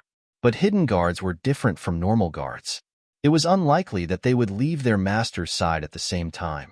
Just as Wu Yang was pondering how to carry out his plan, the 2 hidden guards walked out of the house and fled into the forest. It was unknown where they went. Wu Yang, this was also possible? He did not care that much. Time was precious. He had to move quickly. Wu Yang gestured for them to attack. The 7 black-clothed people soared into the air and flew into the backyard. Wu Yang also planned to fly into the yard. Unfortunately, he had just assumed a posture. Before he could jump, he heard a loud bang. One of the black-clothed people was kicked out like a sandbag. Wu Yang was a little confused. Was the method of entering wrong? Wu Yang jumped onto the wall. At this time, the second black-clothed person flew past his eyes. He drew a beautiful arc in the air and fell heavily onto the empty ground outside the room. Wu Yang was completely dumbfounded. Didn't the hidden guards already leave? Could they have returned so quickly? He looked towards the backyard, but where were the hidden guards? It was clearly the young Miss Gu who had slapped Gu Jinyu and Zhuang Kaidai. That day, he had felt that young Miss Gu had gone too far. She even bullied a weak girl who did not even have the strength to truss up a chicken. Now, it seemed that she had been merciful. Otherwise, with the strength of her hand that could send an expert flying with a single punch, if she really wanted to kill them, wouldn't Gu Jinyu and Zhuang Kaidai's heads be smashed? Although the people that Wu Yang had brought over were not top-class experts, they were still much stronger than the average expert. Even so, they had been beaten up by young Miss Gu to the point of not being able to retaliate. Wu Yang wanted to cry. He finally understood why the 2 hidden guards of Marquis Ding and Fu had suddenly fled into the forest. They were worried. They were afraid that with him here, they would not dare to charge in and ruin this young Miss Mood. Wu Yang calculated in his mind. He was afraid that he was not this young Miss Gu's opponent. Apologies for the offense, young Miss Gu. Wu Yang took out a crossbow from his back and knocked a short arrow. He aimed at Gu Jiao's shoulder and pulled the trigger. But in the blink of an eye, the matriarch's door suddenly opened. She walked out with a yawn. What is it that is so noisy? Wu Yang's hand trembled in shock. The arrow had missed. It had missed in the matriarch's direction. Wu Yang's heart trembled. The speed of a crossbow was several times faster than an arrow. It was already too late for him to grab his arrow back. In the nick of time, he saw Gu Jiao jump up and land in front of the matriarch. She pulled the matriarch to the side. The arrow brushed past the back of her hand and nailed itself to the wall behind the 2 of them. The back of Gu Jiao's hand had been scratched and was covered in blood. She used her other hand to pull out the arrow and fiercely threw it in the direction of Wu Yang in the night. That arrow was too fast. It was so fast that even an expert like Wu Yong could not dodge it. His right shoulder was hit by the arrow. He gave a grunt and said to the black-clothed men on the ground, "Retreat." After the group of people left, the village regained its tranquility. The matriarch saw the blood on the back of Gu Jiao's hand. "Jiao Jiao, you're injured." Gu Jiao did not care. "It's nothing. It's just a scratch." The matriarch scolded. "Our family's life is getting better, but now we're being targeted by thieves." Thieves? The thieves that came the previous few times didn't have such skills and equipment. Gu Jiao looked at the boundless night sky. She felt that these people did not come for the money. They went straight to the small east room. That was her gray tant's room. Wu Yang returned to the villa with an injury. He did not have time to heal himself before he went to the study to see Royal Prince and looked at him in confusion. What happened? He knelt down on one knee and said with shame, "I failed in my duty. I couldn't bring the Empress Dowager back and almost hurt the Empress Dowager." He didn't dare to hide anything and reported everything to Royal Princeton. A trace of surprise flashed through Royal Princeton's eyes. "I didn't expect." Wu Yang agreed. "Yes, I didn't expect that Miss Gu, who grew up in the common people, would have such skills." Royal Princeton pursed his lips. "No, I didn't expect that she would sacrifice herself to save an old lady who has nothing to do with her. She did it to protect herself. Now that she had recovered, she could have sent her away, or at least she did not have to risk her life to save her." According to Wu Yang, if she dodged a little, her heart would have been pierced by the arrow. He really did not understand this Miss Gu more and more. He looked at the bright moon in the sky and whispered, "Miss Gu, how much do I not know about you?" Wu Yang begged, "Royal Prince, I'll tomorrow night." Royal Princeton interrupted him lightly. "No need. Since she protects the Empress Dowager so much, let the Empress Dowager stay by her side." Wu Yang was shocked.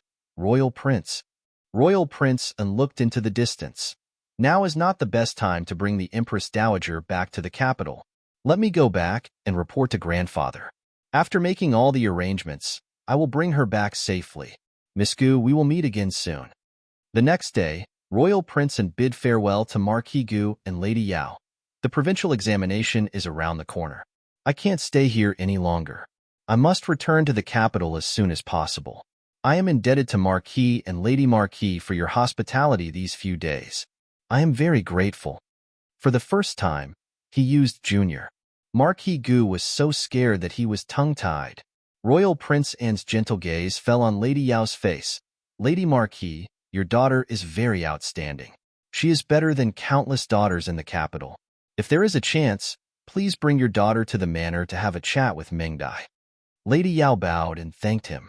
Gu Jinyu, who was behind the two, could not help but blush. Was the royal prince praising her? Zhuang Mengdai also thought that her brother was praising Gu Jinyu. She pursed her lips. She already knew that there was no such thing as triplets. Gu Jinyu was the Gu family's wrong child. That girl was the real daughter. Neither of them were good people. She did not like either of them. The brother and sister set foot on the road back to the capital. The carriage had gone far away, but Gu Jinyu still had not recovered from Royal Prince Anne's praise. There wasn't a single girl who wouldn't like Princess Anne, but most of them were just wishful thinking. But what if Royal Prince Anne was interested in a girl first? From what she knew, Royal Prince Anne had not discussed marriage. His words just now, were he hinting at something to her father and mother? Gu Jinyu secretly glanced at Marquis Gu and Lady Yao. Their expressions were calm. It was obvious that they did not think in this direction. She could not help but feel anxious. Father was a blockhead in this area. She could not count on him. Mother only had her own daughter in her heart. She did not care about her at all. If Mother knew that Royal Prince Anne was interested in a girl from the Marquis's manor, would she let Gu Jiao marry over? In just a moment, Gu Jinyu's mind filled in many possibilities. Her mind was in a mess. On one hand, Royal Prince Anne's praise evoked her unrealistic fantasies. On the other hand, she desperately wanted to return to the capital and find imperial concubine Shu to make a decision. Gu Jiao received the farm tools from the blacksmith shop. There were a lot of farm tools. The worker from Huichun Hall went to get them. Before she left, the old blacksmith called out to her, "Little brother, "What is the surname of your young miss?" The worker said, "You mean Miss Gu? She is not my young miss." The old blacksmith was stunned. Then she is." The worker did not know that Gu Jiao practiced medicine. He said, "She is a friend of our boss." The old blacksmith asked, "Can I trouble little brother to tell me where she lives so that I can go and thank her?" The worker said, "Miss Gu said that if she succeeds, she can be exempted from paying for the farm tools." The old blacksmith, but there were no buts. The worker left with the large carts of farm tools. The old blacksmith looked at the back of the horse carriage as it left. He was in a daze for a long time. Gu Jiao did not touch the empty space halfway up the mountain for the time being. She hired the nearby villagers to cultivate a large medicinal field on the mountain. She also dug a fish pond and a ditch to draw water from the bottom of the waterfall into the fish pond. Gu Yan's secret guards became the coolies in the mountain. They were sent to dig the ditch every day. After a month, the two of them became really tanned. In the blink of an eye, it was autumn. This year's summer was not particularly hot. Instead, it was the return of the hot autumn that made people sweat profusely. Xiao Yolong's group had been in the provincial capital for a period of time. Under the careful arrangements of the Lin family, they stayed in the most advanced and luxurious inn closest to the provincial capital's tribute court. Steward Zhou had asked several times to invite Xiao Lulang to the residence as a guest, but he was rejected by Xiao Lulang every time. Lin Qingye had been tortured by Xiao Lulang for the past few months. When he went to Qingchuan town, he was still a little fatty. When he returned to the provincial capital, he had lost 2 sizes of weight. Every time Xiao Lulang taught him questions, he would feel enlightened. He also did not understand why Xiao Lulang was so knowledgeable. He was more knowledgeable than all the teachers in the residence combined. However, when it was Xiao Yolong's turn to give him questions, he was done for. In any case, he was someone who had experienced the county exam, the capital exam, and the academy exam. Normal questions were not difficult for him. However, were the questions Xiao Lulang gave him questions? They were knives. In fact, even the 4 books and 5 classics had a scope of examination. Some chapters had to be memorized, while others were not. Xiao Lulang did not care about this. He casually gave a set of exam questions, and more than half of them were not important chapters. Lin Qingye's head was about to explode. He had lost weight from Xiao Yolong's examination. Lin Qingye complained to Feng Lin. Feng Lin made an O sound and said, "You misunderstood him. He did not deliberately not test the important chapters. He simply did not know which chapters were important. He had never highlighted the important points. He directly went from head to back to tail, and he even memorized it backwards without missing a word." Even after being tortured by Xiao Lulang, Lin Qingye still did not choose to return to the residence after returning to the provincial capital. He, Xiao Lulang, and Feng Lin stayed together at an inn. The provincial examination had a total of 3 rounds, and each round lasted for 3 days. The first round was on the 8th day of the 8th month, which was tomorrow. The inn was filled with provincial examination examinees, and the entire inn's atmosphere became tense. The only person who could be calm was Xiao Lulang. Feng Lin was also a little nervous, but he had too many things to do, so he did not have the time to be nervous. "Little Lin, come and help." Feng Lin called Lin Qingye to the inn's small kitchen. This small kitchen was rented by the Lin family for a large sum of money, and they had even arranged for a chef to be in charge of it. The provincial examination did not care about the examinees' meals. The chef wanted to cook for them, but was rejected by Feng Lin. Before leaving, Gu Jiao gave him a list of things to take note of and related recipes. The recipes were very detailed. Gu Jiao even took the weather into consideration. If the weather was cold, the first recipe would be used. If the weather was hot, the second recipe would be used. Biscuits, jerky, oranges, pickled vegetables. Feng Lin and Lin Qingye fiddled in the kitchen for an entire afternoon and finally prepared everything they needed. The jerky was roasted by them, and the aroma of the meat filled the air, making all the examinees in the inn hungry. The pickled vegetables had been pickled a few days ago, and now that it was done, Feng Lin filled 3 small jars. The biscuits could not be left for too long, and were made by the chef before dawn. Feng Lin instructed the biscuits to be dry, without any moisture. Every provincial capital's provincial examination had 2 main examiners, appointed by the imperial court. They and the local examiners entered the examination courtyard on the 6th day of the new year and first held a banquet. The inner curtain officials entered the inner curtain area in the back hall, and the examiners closed the curtains. The inner curtain officials were also known as the marking officials. They stayed from the day they entered until the end of the provincial examination and only left after marking all the examination papers. The entire process could take up to half a month. During this time, they were not allowed to interact with the outside world, and even the examiners outside the curtains were not allowed to interact with each other. On the 8th day of the new year, the examinees came to the examination venue early. Although each round had 3 days, the real examination only had 1 day in between. The first day was for the entrance inspection, and the third day was for the exit inspection. Early in the morning, there was a long queue outside the examination courtyard. Xiao Lulang and the other two came neither early nor late, and were in the 100th place. They were not in a hurry, but Steward Zhou was beside them. The provincial examination did not allow people to line up for them. Otherwise, their Lin family would have outsourced the examination courtyard. "Have you brought the water?" Steward Zhou asked Lin Xingye. Lin Xingye nodded, "Yes." Steward Zhou asked again, "Have you brought all the food?" Lin Xingye nodded again, "Yes." He could still say these 2 words without stuttering. Steward Zhou was still worried. Then, "Are your clothes thick enough? I'm afraid you'll catch a cold at night." "It's hot," Lin Xingye said. Steward Zhou sighed. The weather this year was abnormal. It wasn't hot when it should be hot, but it wasn't cold when it should be cold. He heard that the crops in the countryside were not growing well. Steward Zhou wanted to say something more, but Lin Xingye frowned.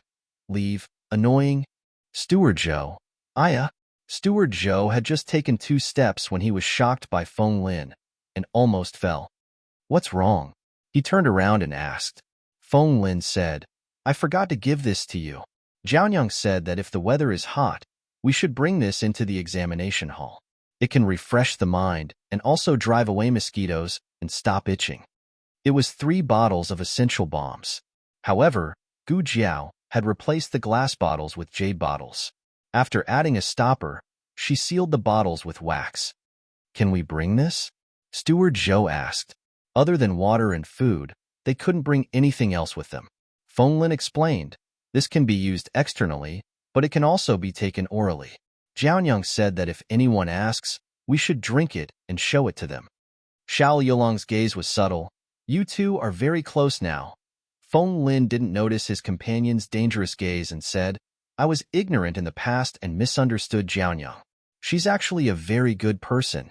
Lulang, really, to be able to get such a wife is a man's good fortune. I also want to." Xiao Yolong's gaze was like a knife, and Feng Lin finally couldn't ignore it. Feng Lin shrunk his neck resentfully. "Okay, I don't want to." Xiao Lulang took the essential bombs. Was it the strange things in the box again? He had seen these words before. That night, most of the things that rolled out of the box had these words on them. However, that night, he didn't see these few bottles of green things. So it wasn't his imagination. That small box was able to produce strange things, and they were always different. Did it have some kind of strange trick or mechanism? Since these bottles were medicine, then could the ones he saw before also be medicine? Was it a small medicine box? Even someone as smart as Xiao Lulang couldn't understand Gu Jiao's small box. Soon, it was his, Feng Lin's, and Lin Xingye's turn to be searched by the guards. Feng Lin indicated that they had brought water. When he opened the bottle and drank a drop, he almost died from the taste. "Oh my God, this is too refreshing." After entering the examination hall, the examinees were assigned to their respective examination sheds. Some people also called them rooms. The rooms were simple and crude. There were only 2 wooden planks. One was used as a table, and the other was used as a chair. They were respectively embedded in the grooves on both sides of the room. At night, the examinees would put the 2 planks together to make a bed and spend the night there. During these 3 days, the examinees weren't allowed to leave their rooms. They had to eat, drink, go to the toilet, and sleep inside. The first test was about memorization and poetry. It was reasonable to say that it would be the Analects of Confucius, the doctrine of the mean, or the great learning, or the Mencius, as well as a 5-character 8-rhyme poem that he had composed himself. However, this year's provincial examination questions were especially abnormal. There was an additional test, the classic of filial piety. Strictly speaking, the classic of filial piety wasn't long. It was less than 2,000 words. However, the problem was, it wasn't tested. If it wasn't tested, who would memorize it, right? When he saw that he had to memorize the classic of filial piety, Lin Xingye's hair stood on end.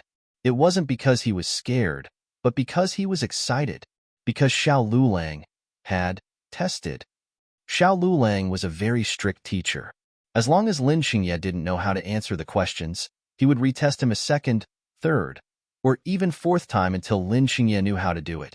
Not only did Lin Xingye lose weight, but he also became bald at a young age. It was all because of Xiao Liulang's torture.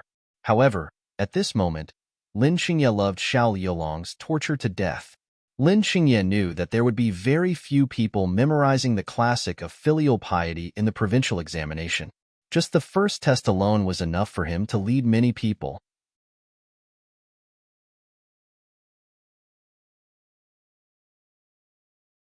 Chapter 115. Novels with content that cannot be found on the internet are all available here. Lin Xingye began to write vigorously. Feng Lin, who was in the back row, could not help but secretly laugh when he received the questions. When Xiao Lulang tutored Lin Xingye, he also listened in. Lin Xingye was afraid of Xiao Lulang, so he would sometimes take the exam papers for himself to look over. When he felt that there were no problems, he would then present it to Xiao Lulang. After a while, he also knew how to recite the book of filial piety. If not for the strict rules of the examination hall, Feng Lin would have wanted to hum a little tune. Just from this examination alone, the examiner's questions were not as difficult as Xiao Liulang's demonic difficulty. The other examinees were not as calm as the three of them. They did not expect that this year's examination questions would exceed their syllabus. It was going to kill them. However, the examinees who were able to enter the provincial examination all had relatively strong mental fortitude. Although they were roaring in their hearts, they still forced themselves to write. This year's heat was very strong. It was very hot when they came in yesterday, but it was not as hot as today. The examination shed was narrow and cramped, and there was no ventilation. Not long after the examination began, the examinees were sweating from the heat. Some daring examinees began to undress. Although it was damaging to their appearance, the examination hall's rules were that as long as you did not cheat, the examiners did not care if you shit or fart. At noon, the sun shone down from the sky and the temperature in the examination shed increased. All the examinees felt that they were being roasted on a metal plate. Finally, an examinee from the provincial capital fainted from heat stroke. This was a young master from a large family. He had not suffered much and was not like the poor students who often worked in the fields. Instead, he was able to withstand the heat. The examiner paid attention to his movements. It was best if he could wake up on his own. Otherwise, once he was carried out of the examination shed, he would not be able to return to the examination hall. After waiting for a while, the examiner still did not respond. The examiner could only call for the guards to carry him out to see a doctor. Just as the guards carried him to the entrance of the examination hall, he woke up. He cried and shouted that he wanted to go back to the examination hall. However, the examination hall's rules would not be broken for anyone, not even a prince. Therefore, the imperial examinations had extremely high requirements for the examinees in all aspects. Not only did the examinees need to have a strong mentality, but their physical fitness must also be good enough. Otherwise, they wouldn't be able to withstand such a high-intensity examination. This small episode also created a huge psychological pressure on the rest of the examinees. Coupled with the fact that the weather was indeed getting hotter, everyone felt that their exam booth had become a huge furnace. At first, the examinees who refused to take off their clothes could no longer care about anything else. Not taking off their underwear was already the last bit of respect they could show to the examination hall. Xiao Lulang also felt the heat. If it was in the past, he would have fainted from the heat. However, for the past 6 months, Gu Jiao had dragged him to do the re-examination every day. Even when he went out for exams, she would ask Feng Lin to keep an eye on him. At first, He thought that everything she did was in vain because he could not get rid of the shadow in his heart. He could not stand up like a normal person. Only now did he realize that her efforts had not been in vain. His body had become much stronger. After another hour, the temperature in the examination shed reached its peak, and another 2 examinees fainted from the heat. All of the examinees were vexed and their minds were dizzy, unable to think properly. Xiao Lulang took off his outer clothes, but it was still not enough. His gaze suddenly landed on the bag by his hand. He opened the bag and took out the little green bottle that Gu Jiao had Feng Lin bring over. He rubbed a few drops on his temples and forehead. Instantly, a cool air spread from his forehead to his entire body. He instantly felt refreshed, and his ears and eyes became sharper. All of the heat in his body subsided at this moment. He calmed his heart and continued to write the questions. The weather was not so hot until the sun set. After the entire day of exams, the examinees were all paralyzed. It was not known whether it was because of the provincial examinations or because of the heat. Xiao Lulang, Feng Lin, and Lin Qingye had it easier than the other examinees because they had Gu Jiao's magical medicine. During the day, everyone did not have much of an appetite. Now that it was cold, they finally remembered to eat. However, what made the examinees collapse was that the weather was too hot. The dry rations they had brought in had all gone bad. There was a faint rancid smell in the exam tent. The invigilators could not help but pinch their noses. But very quickly, a sweet and sour fruity fragrance floated over. It was oranges. Once the skin was peeled, a handful of orange-scented oil would splash out. It was extremely fresh. Rumble, some of the examinees' stomachs grumbled. Immediately after, everyone began to drool. The oranges were too fragrant. They were sour and sweet. Xiao Lulang ate an orange and took out a piece of jerky and a piece of pancake. The pancake and jerky had been baked dry, so they were not spoiled. The pickled vegetables were also not spoiled. He began to eat slowly and carefully. The fragrance of the meat and the pickled vegetables filled the entire exam hall. All of the examinees collapsed. The difficult exam questions and bad weather during the day were already torturous enough. Why did they still have to eat such fragrant food in the exam hall? Were they really here for the exam? Who would bring such a sumptuous meal for the exam? If it was not for the fact that whispering was prohibited in the exam hall, the examinees would have shouted, "Brother, give me a bite of your food. In the future, wherever you go, I will protect you." Misfortune never comes alone. In such hot weather, how could there be fewer mosquitoes at night? Xiao Lulang and the other 2 applied essential ointment and slept comfortably for the entire night. When the examinees, who had been swatting mosquitoes all night, walked out of the exam hall, the dark circles under their eyes were almost unbearable. Fortunately, on the day they left the exam hall, there was a heavy rain in the provincial capital. The weather finally turned cold.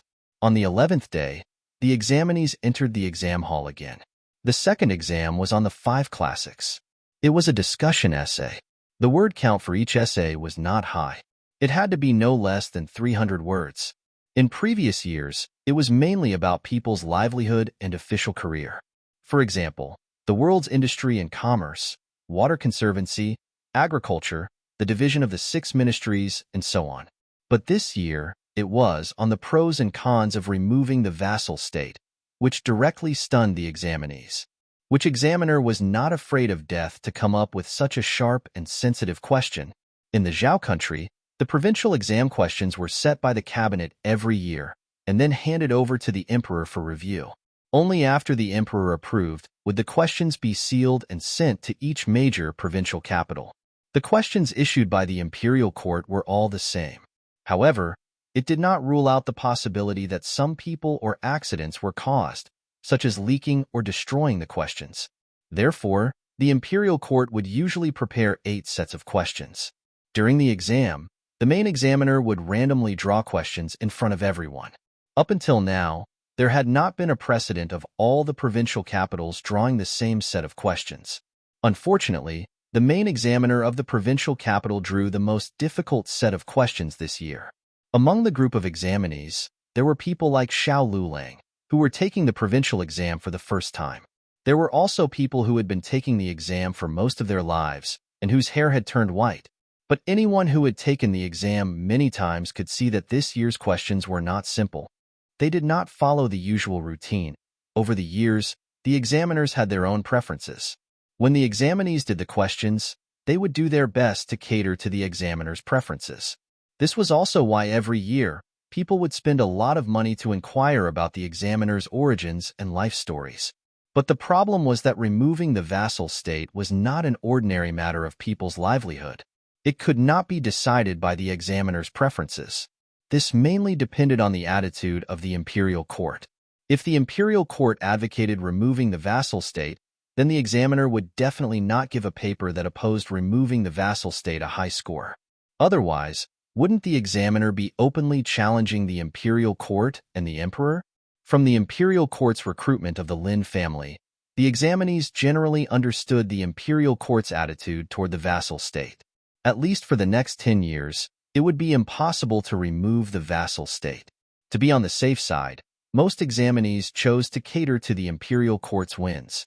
They quoted classics, eloquently described the drawbacks of removing the vassal state, and vigorously advocated the imperial court's current appeasement policy.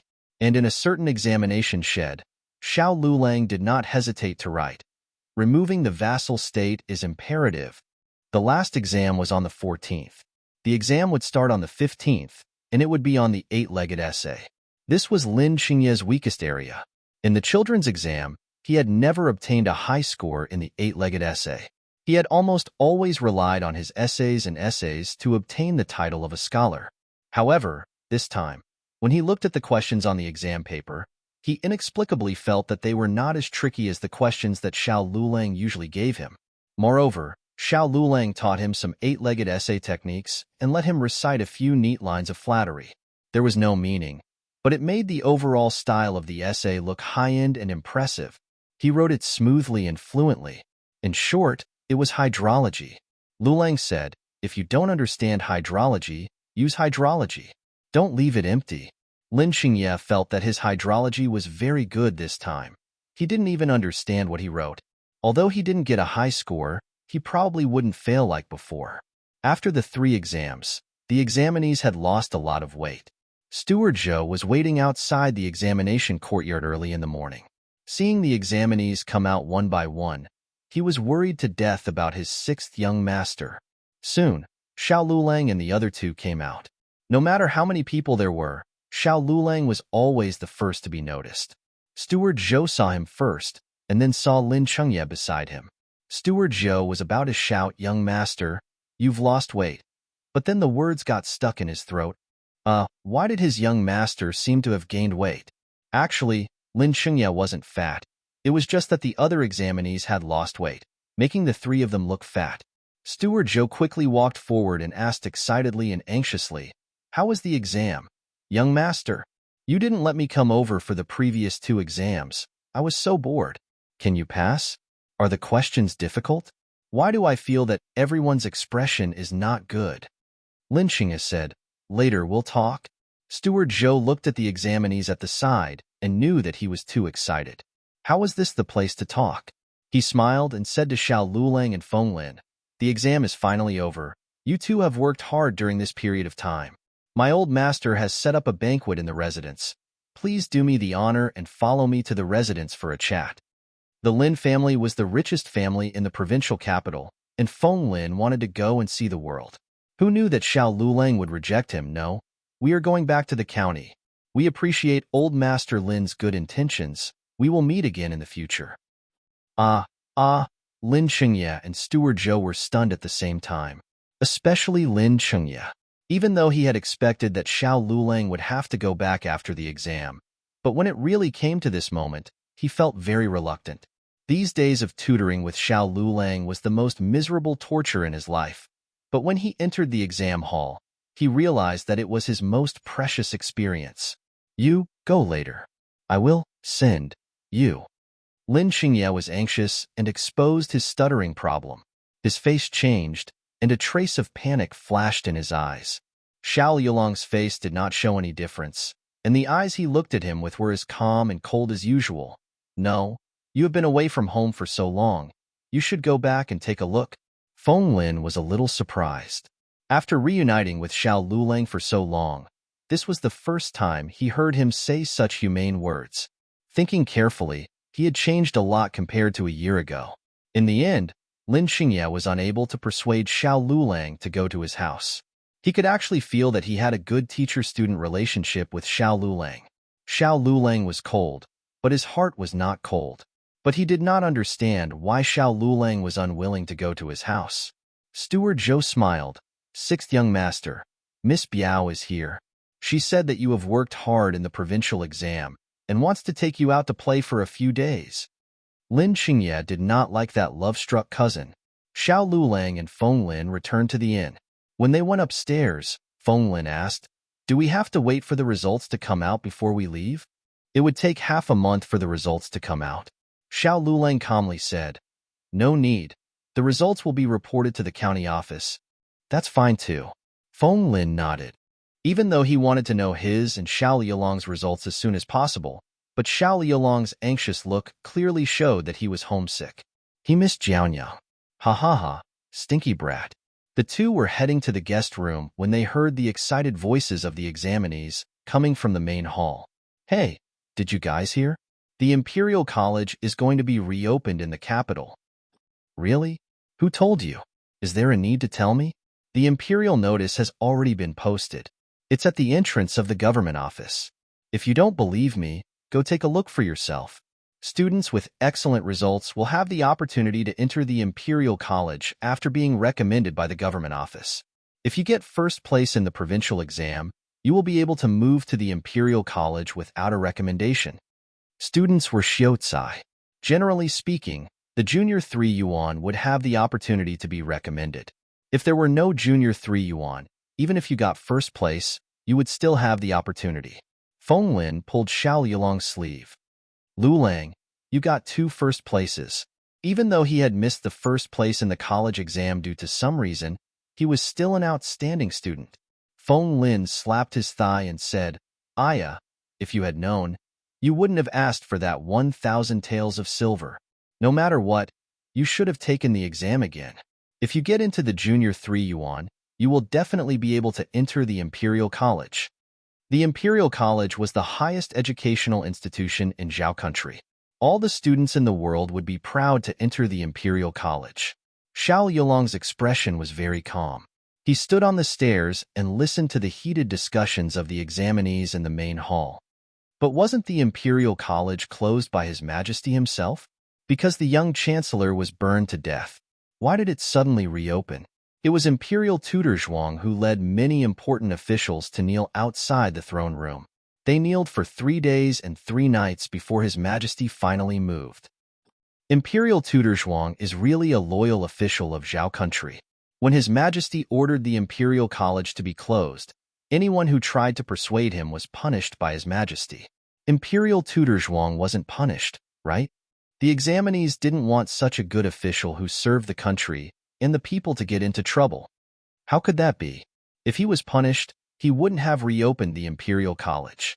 The examinees discussed heatedly with each other. Xiao Lulang revealed a suspicious and thoughtful expression. He quickly lost the mood to listen to the gossip and returned to his room expressionlessly. Lin Xingye's things had already been taken away by Steward Zhou. Xiao Lulang only packed his own things. Steward Zhou had already paid for the inn's food and lodging, so the two of them didn't need to fork out any more money. At night, Feng Lin wanted to eat the famous snacks in the provincial capital. "After coming here for so long, in order to not get a stomachache, I ate all the food made in the small kitchen. I've been holding it in for so long," Feng Lin said, feeling wronged. When he accompanied Xiao Lulang to the prefectural city for the exam, Feng Lin had eaten something on the way and had gotten a stomachache. Although he had Gu Jiao's anti-diarrheal medicine, he had still been frightened. The provincial examination was no small matter. In order to avoid repeating the same mistakes, they had been avoiding certain foods. Xiao Lulang just happened to want to buy something for his family and agreed to Feng Lin's request. The streets of the provincial capital were wide and long. Even if 4 carriages were to drive side by side, it wouldn't be crowded at all. The shops on both sides of the road were lined up in rows and the pedestrians walked shoulder to shoulder. It was truly a bustling scene. Feng Lin looked at the lanterns in the vendor's hand and said enviously, "The provincial capital is really lively. It's much more lively than our county city. Even the prefectural city isn't this lively." Xiao Lulang grunted in acknowledgement, which could be considered a response. Feng Lin said longingly, "What do you think the capital is like? The provincial capital is already so lively. Will the capital be even more lively? Will the streets in the capital be wider and longer?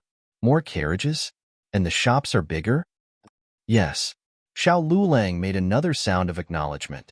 Feng Lin said strangely, "What do you mean by yes? You're making it seem like you've been there before." "Sigh, I really want to go to the capital. I even dream of going there. As long as I can go there once, I can die without regrets." Xiao Lulang said indifferently, "What's so good about the capital? It's just a place of trouble." Feng Lin sighed and shook his head. "You don't have any aspirations. You don't understand. The Imperial College was the holy land for all scholars. If Feng Lin only had a 60% chance of going to the capital in the past, now he had a 100% chance. If he could go to the Imperial College once in his life, he wouldn't have studied hard for more than 10 years in vain. However, he knew his own limitations. With his aptitude, he wouldn't be able to pass the exam and wouldn't be recommended by the prefectural government. The specialties of the provincial capital were sesame sugar and donkey meat. Feng Lin wasn't interested in sugar, but he craved donkey meat. The two of them went to an old donkey meat shop and ordered 2 bowls of donkey meat soup, 2 donkey meat roasts, and a small bowl of braised donkey meat. As the saying goes, donkey meat is fragrant and horse meat stinks. No one would eat donkey meat even if they were beaten to death. As long as the donkey meat was cooked well, its fragrance would fill the entire street. Feng Lin couldn't wait to try the braised donkey meat. Wow, it's delicious. Xiao Lulang was used to Gu Jiao's cooking and sure he felt that the donkey meat was delicious. After eating, the two of them called for the waiter to settle the bill. However, they were told that someone had already paid for them. "Who?" Feng Lin asked. "Could it be Lin Chengya? That can't be right. Didn't that fellow return to the residence? Why did he sneak out so quickly? He even followed them to the donkey meat shop? He didn't eat at the same table as them and only paid the bill in secret?" The waiter smiled and said, "It's a master with the surname Lu." Xiao Yulong's face turned cold. Feng Lin looked at Xiao Lulang. "Do you know him?" Xiao Lulang said calmly, "I don't know him."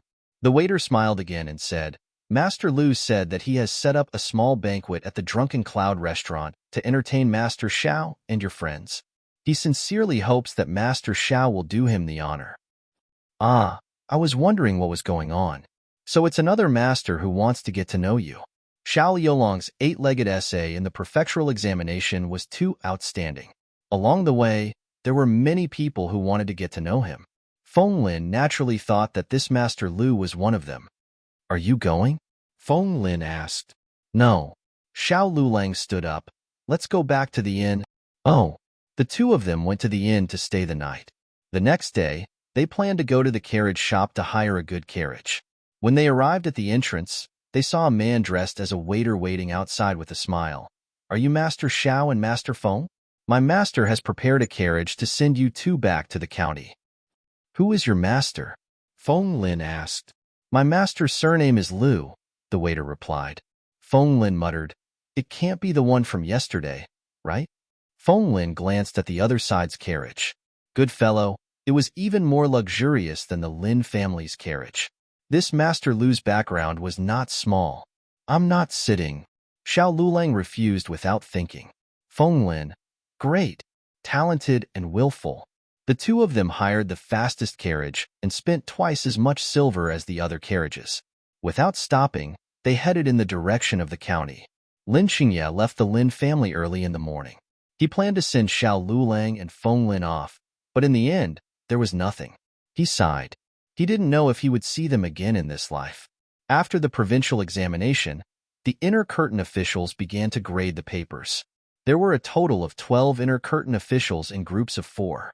Each paper was graded by 4 inner curtain officials. If there was not much difference in opinion, the total score would be calculated. If there was too much controversy, it would be presented to the chief examiner and the deputy chief examiner for them to decide again. The first test was the 3 classics and the 5 characters and 8 rhymed poems. The chief examiner was the correct rate and handwriting. In previous years, there were either high correct rates but poor handwriting, or excellent handwriting but not as good as another examinee. This year's situation was a bit special. There was an examinee who turned in a perfect answer sheet.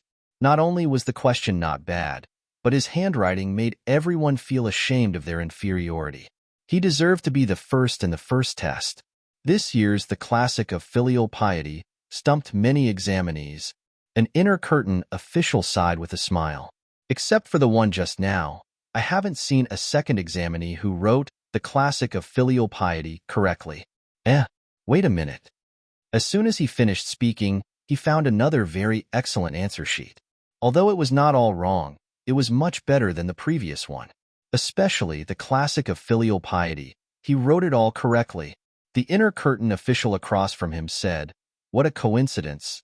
I also have someone who wrote The Classic of Filial Piety correctly." The two looked at each other and smiled. This year's examinees unexpectedly made people surprised. But when they read the second test, the atmosphere became tense. The vassal kings had always been a big problem for the imperial court. They were either powerful dragons that had once occupied a region and had been given the title of vassal king by the imperial court, or they were feudal princes with royal blood. The former had military power, the latter had royal blood, so they were definitely a big problem. As the saying goes, how could one allow others to sleep beside one's bed? It was just that the imperial court did not have enough power to get rid of these vassal kings. So most of the officials in the imperial court did not advocate removing the vassal kings. Xin Ping Marquis Fu had always been at odds with Grand Tutor Zhuang, but on the matter of removing the vassal kings, the two families' opinions were surprisingly consistent. No one knew that this time's test questions had been set by the emperor himself. The emperor had wanted to listen to the voices of the people and see what kind of foresight and temperament the students of the Zhao country under his rule had. The result was a lot of flattery. But in this pile of flattery, there was one with outstanding literary talent. Although he did not advocate removing the vassal kings, he was not pandering to the winds of the imperial court. Instead, he analyzed the possible consequences of removing the vassal kings in the short term from the current situation of the entire Zhao country and how to obtain a win-win situation from the economy and agriculture under the pacification policy. This was an article that stunned all the inner curtain officials. If there were no accidents, the first place of the second test would be this article. But very quickly, an examiner found another article that advocated removing the vassal kings. The words used were so sharp that the inner curtain officials' faces turned white. Why didn't this guy just go to the throne room and scold the emperor and the civil and military officials? But, although he scolded fiercely, the reasoning behind his analysis could not be found wrong at all. Originally, when they had read that article, they had felt that it was a win-win situation or a new way out for both sides. But after reading this article that advocated removing the vassal kings, they instantly felt that they were asking a tiger for its skin. If the vassal kings were not removed, the Zhao country would be finished. The deputy head examiner wiped the cold sweat from his forehead. He suddenly felt that the Zhao country was surrounded by danger. Was the Zhao country really in danger right now? Not really. It was just that this might not be the case in a few decades. This examinee had contained all the dangers in a few decades into a small discussion of the Tao, letting everyone personally feel the consequences and fear of not removing the vassal kings. This person's skill could be seen at a glance. In terms of literary attainment and writing skills, this examinee had one. The problem was, did they dare to give this kind of alarmist and even rebellious article the title of first place? If this was exposed to the emperor, who could bear the anger of the Son of Heaven? The emperor only wanted to see the thoughts of the examinees. He didn't really want to hear anyone scold him. The inner curtain officials hesitated. First put it to one side, the head examiner said. Once it was put to one side, it was put to one side for a long time. Even after the 8-part essay for the third test had been edited, they still hadn't decided which of the two articles would be first.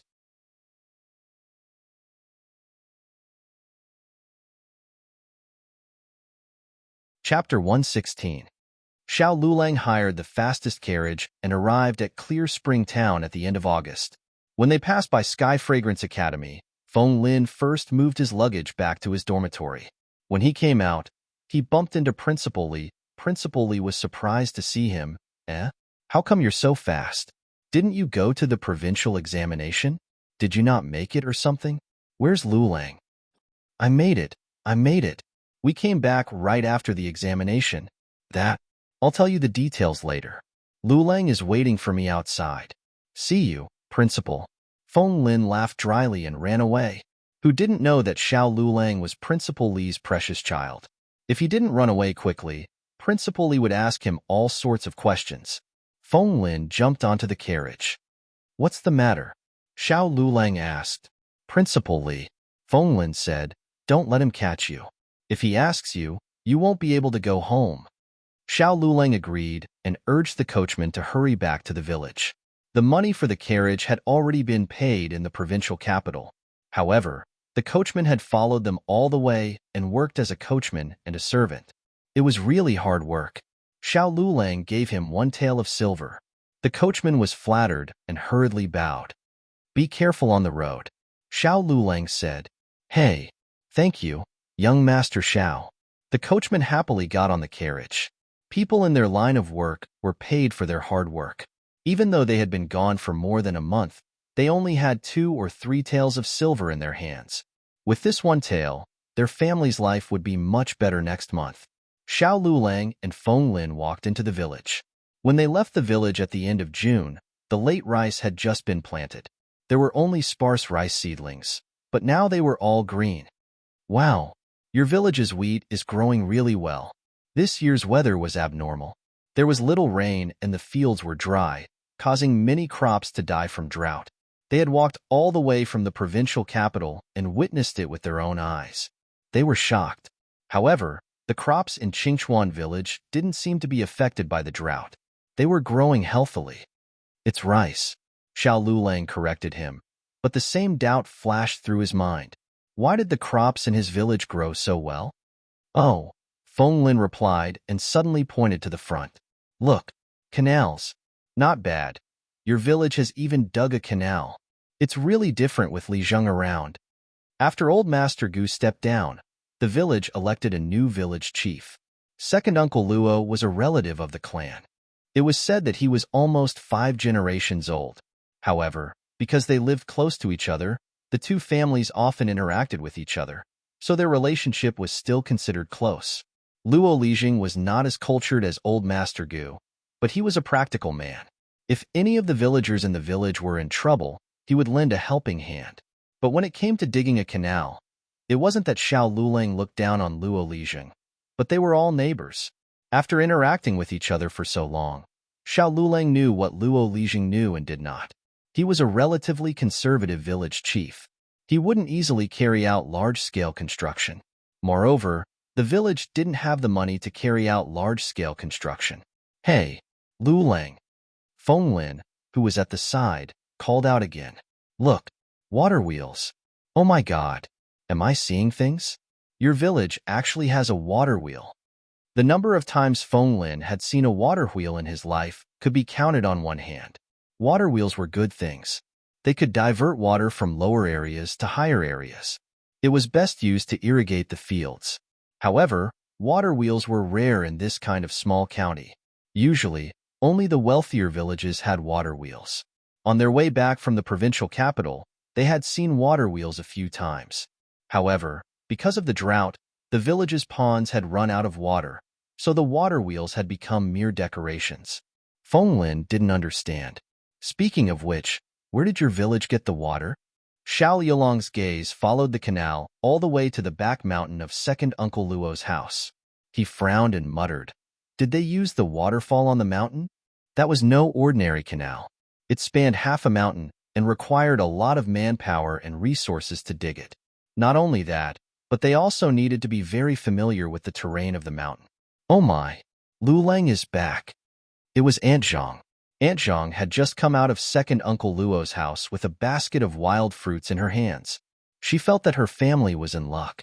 Every time Xiao returned from his exams, the first person he saw was her. Aunt Zhang. Xiao Lulang greeted her. Aunt Zhang. Feng Lin also greeted her with a smile. Aunt Zhang already recognized Chief Feng Lin when he came to the village. She smiled and said, "You're finally back. This time you were gone longer than last time. The provincial capital is very far away." People in the countryside didn't know the date of the exams and the release of the results. They didn't know that Xiao Lulang was actually the first one to return home. They only thought that he had been away for a month longer than last time. Xiao Lulang didn't explain anything and said, "Yes, the provincial capital is farther than the prefectural capital. I walked for half a month longer than last time." I knew it. Aunt Zhang had an "I'm very smart" look on her face. "Okay, you've been away for so many days. You must be thinking about Jiaonyang. Hurry back, she's here." Today was Tianxiang Academy's holiday, but the private school wasn't. Gu Xiaoshun went to town to take care of the two babies. Gu Jiao was working at home. Xiao Lulang and Feng Lin entered the house. The first person they saw wasn't Gu Jiao, but a man dressed like a farmer. The two of them were stunned. The man heard movement at the door and turned around. His eyes lit up. "Lulang? This is Scholar Feng, right?" Feng Lin stared blankly. I am. You are?" Luo Lijing. Xiao Lulang greeted him. Luo Lijing scratched his head and smiled. Feng Lin suddenly realized, "You're the newly appointed Li Zheng? You're really amazing. You dug the canal and made the water wheel. All the crops in the village have been revived by you." Luo Lijing stared blankly at first, then smiled honestly. "Scholar Feng, you're mistaken. The one who dug the canal wasn't me, and the one who made the water wheel wasn't me." Feng Lin's face was full of surprise. If it wasn't you, then who was it? Xiao Lulang had a vague guess in his heart. He subconsciously looked towards the back door of the central room. Coincidentally, Gu Jiao entered the central room while wiping her hands. When she saw Xiao Lulang, her steps paused. She knew when the provincial examination would end and when the results would be released. She estimated that Xiao Lulang would only return after the results were released.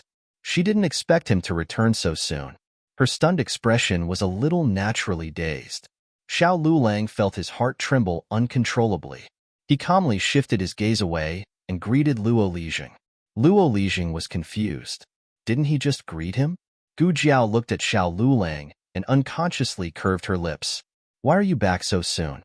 Why didn't you stay in the provincial capital to play for a few more days?"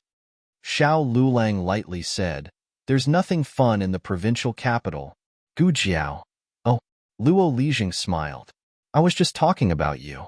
Feng Xiaocai asked me if I dug the canal and made the water wheel. Haha, how could I have such ability?" As he spoke, he said to Feng Lin, "It's Jiaonyang." Ah. Feng Lin was dumbfounded. Gu Jiao opened up the mountain to plant herbs and even dug a fish pond. When the water from the waterfall entered the fish pond, she also dug a canal to the village. The weather was dry and the waterfall on the mountain was much smaller, but it was still enough to irrigate the farmland in the village. Xiao Lulang looked deeply at Gu Jiao. "It can't be? You've only been gone for 2 months, and you even dug a fish pond?" Feng Lin knew about Gu Jiao buying a mountain, but he didn't expect Gu Jiao to be so swift and decisive. Luo Lijing said to Gu Jiao, "That's right. I went to the village's carpenters to make the wooden cart for threshing and transporting the grains that you told us about last time. But they couldn't make it so quickly. They told me to ask you, what kind of wood is better?" Gu Jiao thought for a moment and said, "Red pine, poplar, sandalwood, or basswood are all good. They are hard and not easy to deform." "Okay, then I'll go first," Luo Lijing said and turned to congratulate Xiao Lulang and Feng Lin in advance, wishing them good results in the provincial examination. "What's a cart for threshing and transporting the grains?" Feng Lin asked curiously. Gu Jiao explained, "It's a cart that can separate the grains from the ears of the rice, as well as a cart that can filter out the grains that aren't full enough, leaving only the normal grains." "There's such a thing?" Feng Lin expressed his doubt. Although he couldn't distinguish wheat fields from rice fields, he still knew how to remove the grains. It was to grab a bundle of rice and smash it on the ground with brute force. Not to mention the trouble of smashing, one might not even be able to remove all the grains. The grains that were not removed had to be carefully plucked by hand. When he was young, He had picked grains for others for half a copper coin a day. As for separating the grains from the good grains, it was usually done by drying the grains under the sun and picking a windy day to raise the grains. The good grains were heavier and would fall to the ground. The grains were lighter and would be blown to the side by the wind. After pounding the rice, they would also use the method of raising the grains to separate the rice from the husks. The grain-raising cart that Gu Jiao asked people to make was the same as the grain-raising cart. It could separate the grains from the bad grains and could also separate the rice from the husks. The only difference was that the grain-raising cart was more efficient, less laborious, and more thorough. Originally, Luo Lijing didn't believe that there was such a useful thing. But after seeing Gu Jiao dig the canals and make the water wheel for the villagers, Luo Lijing believed in her ability and character without any doubt. In the evening, Gu Yin and his two brothers arrived home. Little Jing Kong's eyelids had been twitching since noon. When he entered the house and saw his bad brother-in-law, he finally understood why his eyelids had been twitching for the whole afternoon. He walked into the house and looked at his bad brother-in-law with a serious face. Well, he didn't lose weight. He didn't need to worry about Jiao Jiao.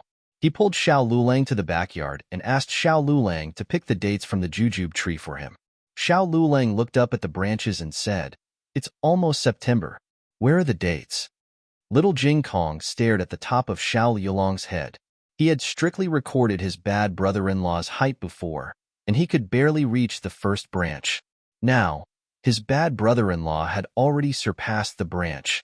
His bad brother-in-law had grown taller.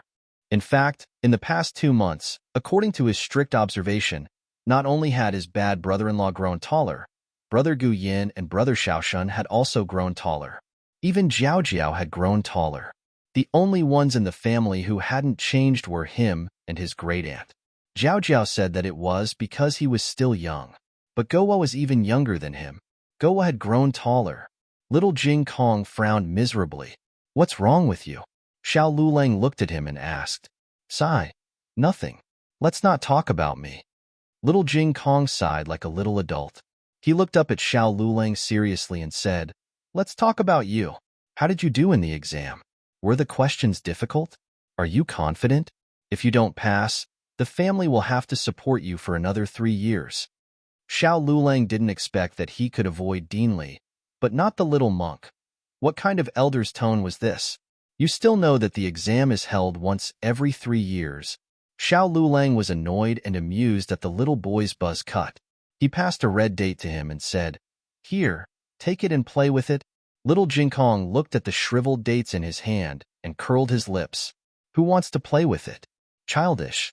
Xiao Yulong's family brought gifts. The old lady's gift was sesame candy and soybean pudding. The old lady was very happy. Gu Jiao confiscated the sesame candy. She could only eat 1 piece of soybean pudding a day. The old lady was not happy.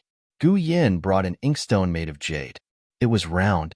He liked things that were round, especially those made of jade. Gu Yin said, "Thank you, brother-in-law." Little Jing Kong received a set of 9 rings. Little Jing Kong took it with a proud face. He said, "What? Childish." Then he turned around and hid in the room. He started to open the 9 rings secretly. Gu Xiaoshun received a few pieces of high-quality wood for carving. He didn't lack tools now, but he lacked good wood for carving. "Brother-in-law, what kind of wood is this? I've never seen it before." Gu Xiaoshun weighed a piece of black wood in his hand and asked. "Ebony," Xiao Lulang said. Ebony was not from the Zhao kingdom. It was shipped from the Qing kingdom. They were lucky to meet a caravan on the way. They were very satisfied with their gifts. Finally, it was Gu Jiao's turn. Gu Jiao thought that he couldn't give her a writing brush this time. In the end, Xiao Lulang did not give her a writing brush. Instead, he gave her a stack of paper. Gu Jiao was speechless. This was not the coarse paper sold in the market. It was a very expensive water pattern paper. When it was exposed to light, curtain patterns, bamboo patterns, or other patterns would appear. Therefore, it was also called pattern paper. Pattern paper was complicated and expensive. It was not even sold in the prefectural city. It could only be found in the provincial capital. In the Zhao kingdom, giving pattern paper was equivalent to giving flowers. Under the moonlight, a beautiful woman would add fragrance to the flowers. However, Gu Jiao's smile froze on her face. The old lady, whose sesame candy was confiscated, laughed until she was convulsing. There was a kind of romance that Lu Lang thought was very romantic. Feng Lin also brought some things. There were a few pieces of smoked donkey meat and a bottle of Shaodaozi wine. The Shaodaozi wine was a gift from the shop. Gu Jiao had never drunk ancient wine. It did not seem too strong. She tasted it twice. She did not have any reaction during dinner. When she was washing the dishes, the wine kicked in. Xiao Lulang first sent Feng Lin to the village entrance. Then, he came back to give little Jing Kong a bath. When he went to the kitchen to find Gu Jiao had already thrown the half-washed dishes into the pot. She was sitting on the doorsill at the back door of the central room. Her back was facing Xiao Lulang. She was motionlessly looking at the starry sky. Xiao Lulang walked over and asked, "What are you looking at?" Gu Jiao slowly turned her head. Her expression was blank and wooden. Her small face was flushed red. Her big eyes were moist and sparkling. Her appearance was different from her usual cold and aloof self. It was as if she had turned into a child in an instant, looking especially innocent. "Looking at the stars," she said. Her voice was soft, with a hint of muddle-headedness. Xiao Lulang took a deep breath and calmed himself down. He said, "Let's go back to the house. It's dark." "I'm not going back." She shook her head and pouted. Well, little Jing Kong was usually like this. She had drunk so much that she looked like she was 3 years old. Gu Jiao continued to look up at the stars. "Lu Lang," she suddenly said.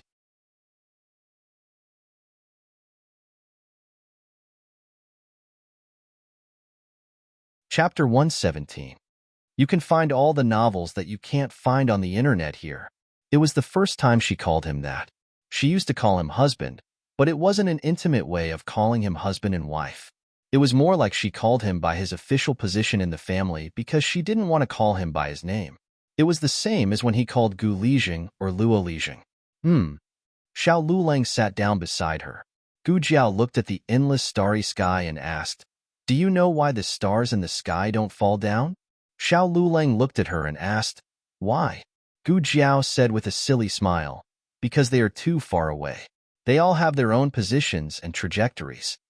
It was the first time Xiao Lulang had heard this, so he asked, "If they are really too far away, why can we see them?" "Because they are big." Gu Jiao raised her hand. She couldn't move her hand because of the alcohol. "They look small, but they are all very, very big. Do you know what kind of star that is?" "Which one?" Xiao Lulang asked. "That one." Gu Jiao pointed at the star to him. In order to let him see it more clearly, she moved her hand in front of his eyes. This movement made her soft body stick to his shoulder. Xiao Lulang froze. "Do you see it?" Gu Jiao asked drunkenly. Xiao Lulang responded absent-mindedly. The fragrance of the young girl penetrated his nose and disturbed his thoughts. Gu Sansui, the initiator, didn't know anything about it. She whispered in his ear, "Do you know what star that is?" "I'll only tell you. You can't tell anyone else? It's Venus. You people here call it Chang'ing star." Her breath carried small circles of heat that landed on his earlobe. He didn't hear a single word she said. He only felt his ears burning. Gu Sansui pinched his earlobe. "Huh? What happened to your ears? So red. Is it hot?" As she spoke, she actually pursed her lips and blew on them for him. Xiao Lulang shuddered when her fingertips were slightly cold. He had thought that this was already torturous enough, but who would have thought that she would make it worse? "Gu Jiao." Xiao Lulang grabbed her hand and forced her to sit up straight. "Stop fooling around. I'm a man. I know." "No, you're not a man yet. You're not even 18 yet. You can't be considered a real man. You're still a child." Gu Jiao groaned and waved her hand. Xiao Lulang looked at her dangerously. "Do you want me to prove to you that I'm not a man?" His words were full of threat, but Gu Sizhui wasn't scared at all. Instead, he stared at him blankly and said seriously, "Lu Lang, you're so handsome." Xiao Lulang took a deep breath and said, "You've drunk too much. Let me help you back to your room." Gu Jiao mumbled, "I haven't washed the dishes yet." Xiao Lulang said, "Let me wash them." Gu Jiao said, "Okay." Xiao Lulang helped Gu Jiao up. With one hand on the crutch and the other on her arm, he helped her back to her room. Lying on the soft bed, she kicked off her shoes and stared at him with wide eyes. Lulang, I really want to go out and have a look.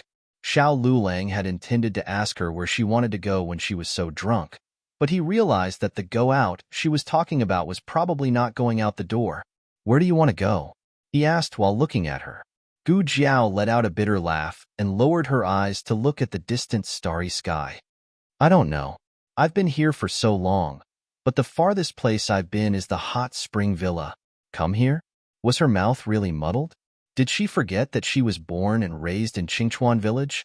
Gu Jiao rested her chin on her hand and asked, What's outside the county? Xiao Lulang thought for a moment and said, The big counties, prefectural cities, and provincial capitals. Also, the capital. Gu Jiao laughed mischievously. Then I want to go to the big counties, prefectural cities, and provincial capitals. You don't want to go to the capital? Xiao Lulang stared at her. At this moment, Gu Jiao still had a trace of reason left. She remembered that he didn't want to set foot in the capital. She smiled drunkenly and waved her hand. I don't want to go. What's so good about the capital? It's enough to go to other places. If I go back one day, I can brag about it to people. Xiao Lulang looked at her strangely, waiting for her to explain these strange words. However, she tilted her head and hugged his hand, snoring softly. The feeling of having a hangover was not good. When Gu Jiao woke up, it was already late in the morning. Her head still hurt. The moment she sat up, she felt that her head was going to explode. In her previous life, she wouldn't get drunk even if she drank 1,000 or 10,000 cups. This body was too weak. One cup was enough to burn a knife. Gu Jiao endured the headache and opened the small medicine box. At the top of the box was a box of hangover medicine. How did you know I was drunk? Gu Jiao weakly took the medicine and patted the small medicine box. This is the most considerate you've ever been. The small medicine box was as quiet as a chicken. Gu Jiao dressed neatly. After the hangover, her body was more than a little sluggish. She picked up her shoes 3 times and dropped them on the ground twice. Knock, knock, knock. There was a knock on the door. Who is it? Gu Jiao asked. Shivering dog, doll. It was Go Wa's voice. Then, it was Xuaningxiang's voice. Sure, don't disturb Jianyang's sleep. Go Wa was taken away by Xuaningxiang. She guessed that she overslept and no one made breakfast. Grandma Bai didn't eat Xiao Yulong's dark cuisine, so she called Xuaningxiang over. After Gu Jiao dressed neatly, she sat on the bed dizzily for a while before she opened the door and walked out. Grandma Bai, Gu Xiaoshun, and Gu Yin sat upright at the table in the central room. When they heard the sound of the door opening, they all looked at her in unison. Great! Gu Jiao greeted. Her gaze fell on Gu Yin and Gu Xiaoshun's faces. Is the private school and the academy on holiday today? Why didn't the two of you go to school? Where are your brother-in-law and little Jing Kong? The two of them didn't speak. They just looked at her with a serious face. Are you okay? Grandma Bai asked suspiciously. I'm fine. What's wrong? Gu Jiao said. The 3 of them exchanged glances with each other. Gu Xiaoshun whispered, Usually, those who say they're not drunk are drunk. Usually, those who say they're fine. Gu Yin said expressionlessly, They're all crazy. Grandma Bai and Gu Xiaoshun nodded in unison. It's so early in the morning. Gu Jiao looked at the 3 of them strangely. Then, she went to the kitchen to find something to eat. Little Jing Kong was squatting under the jujube tree to clean the chicken poop. He didn't see Gu Jiao walking behind him. Gu Jiao went into the kitchen. Xiao Lulang was making hangover soup. It was made with pea sprouts and added a little salt. It was a folk recipe for hangover. Morning, Gu Jiao said. Xiao Lulang looked at her quietly. He added a ladle of water into the pot and said, You're awake? Yes. Gu Jiao rubbed her dizzy temples. She suddenly remembered that she went to see the stars in the middle of washing the dishes last night. She couldn't remember what happened after that. I drank too much yesterday. I didn't do anything strange, did I? She asked casually. Obviously, she had full confidence in her alcohol tolerance. Xiao Lulang looked at her with a complicated expression. In the yard, Jing Kong finished cleaning up the last pile of chicken poop. He carried a bucket to water the pea sprouts that he planted in the vegetable field. He hummed and sang while watering. I have a donkey, I never ride it. One day, I rode it to the market on a whim. Gu Jiao's brain exploded. An unbearable memory flashed through her mind. She was standing on a high bed. Xiao Lulang was standing in front of her with a serious face. She had a pair of shoelaces tied to her head. She was holding a small belt in her hand. She twisted it and sang to Xiao Lulang. I'm holding a small leather whip in my hand, and I'm proud of it. I don't know why I fell down and was covered in mud. Little brother, I fell down. I need a kiss before I can get up. Sitting like a duck, tilting its head to kill. Cute. Gu Jiao staggered. She felt as if there were 10,000 arrows in her heart. Little Jing Kong finished watering the pea sprouts and started watering the soybean sprouts. Then, he changed the song he was singing. I'm the Mount Tai next door. Hold on to the vines of love. Listen to me, ow, ow, ow. In her mind, she lifted Liulong's chin and sang. You're the beautiful Jenny. Hold my hand and wander around the capital, ow, ow, ow, ow. Don't be afraid of my Lulang, ow, ow, ow, ow. Gu Jiao's legs went soft. She supported herself on the stove. She was so drunk, but she still knew how to change the lyrics. Gu Jiao's heart was filled with arrows. Her legs went soft and she supported herself on the stove. That's it, that's it. Gu Jiao waited in fear for little Jing Kong's follow-up song. She waited for a long time, but there was no response. That's it, that's it, that's it. However, little Jing Kong started singing before she could breathe a sigh of relief. He was building up his emotions just now. The next song required him to put in a very sorrowful mood. This was a very difficult task for a 3-year-old child. He held a small bucket in one hand and looked forward solemnly. He raised a small ladle with his other hand. True love is as vast as the grassland, layers upon layers. Wind and rain cannot stop us. There will always be a day when the clouds part, the sun shines on you and me. Gu Jiao's mind was filled with images again. She jumped down from the bed halfway through the song and looked at Xiao Lulang affectionately. Snowflakes fluttering in the north wind, heaven and earth are vast plum blossoms in winter standing proudly in the snow, only for the fragrance of my lover, love my love, without any complaints or regrets. The song was not finished yet. Xiao Lulang turned around and left, but she sat on the ground and hugged his thigh. She started to wail and howl, love even in death. I won't be happy if I don't fully express my feelings. Love even in death. I won't be happy if I don't cry until I smile. The heart of the universe is still there. Gu Jiao was in a bad mood. It was worse than walking 2 streets and only realizing that she forgot to wear her underwear. Xiao Lulang looked at her and said, The hangover soup is ready. Gu Jiao said awkwardly, No, I'm awake. But it was better not to wake up. Gu Jiao did not know how she got back to her room. She opened the medicine box and rummaged through it. Amnesia pills, knock, knock, knock. There was a knock on the door. I'm not in. Gu Jiao stuck her head into the medicine box. Xiao Lulang, who saw this scene through the crack in the door, was speechless. Xiao Lulang cleared his throat and said seriously, I'm going to the county office. The enrollment documents for the Imperial College have been sent out to all the counties. There's a recommendation for each county. I'm going to see if there's any news from the county office. He was the top scorer in the county. If there were no accidents, the recommendation would be his. Gu Jiao pulled her head out of the medicine box.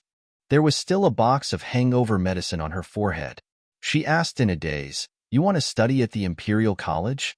The Imperial College in the capital? Xiao Lulang said, Yes, there's only one Imperial College in the country of Zhao. Why are you suddenly? You want to go to the capital?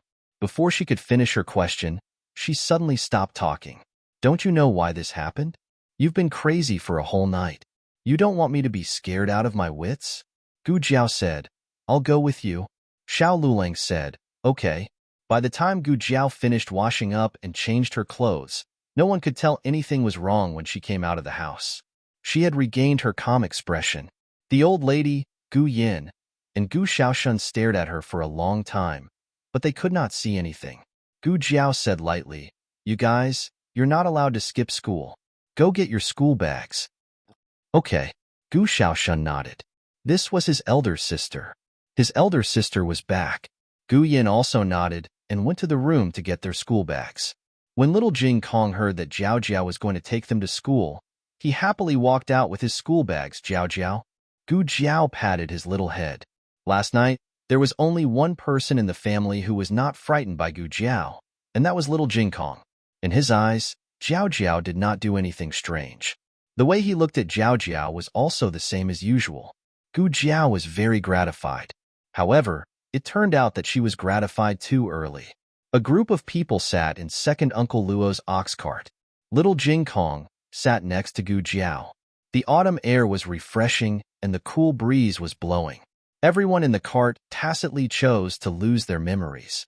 Only little Jing Kong raised his head and looked at Gu Jiao seriously. Jiao Jiao, the song you sang last night was really nice. I learned all of it. He was clearly touching on her sore spot. Gu Jiao, who was poked inside out, was speechless. Little Jing Kong patted his chest and said, I'll sing Jiao Jiao every day from now on. Gu Jiao imagined the horrible scene of being dominated by little Jing Kong's magical singing. Gu Jiao, strike her with lightning.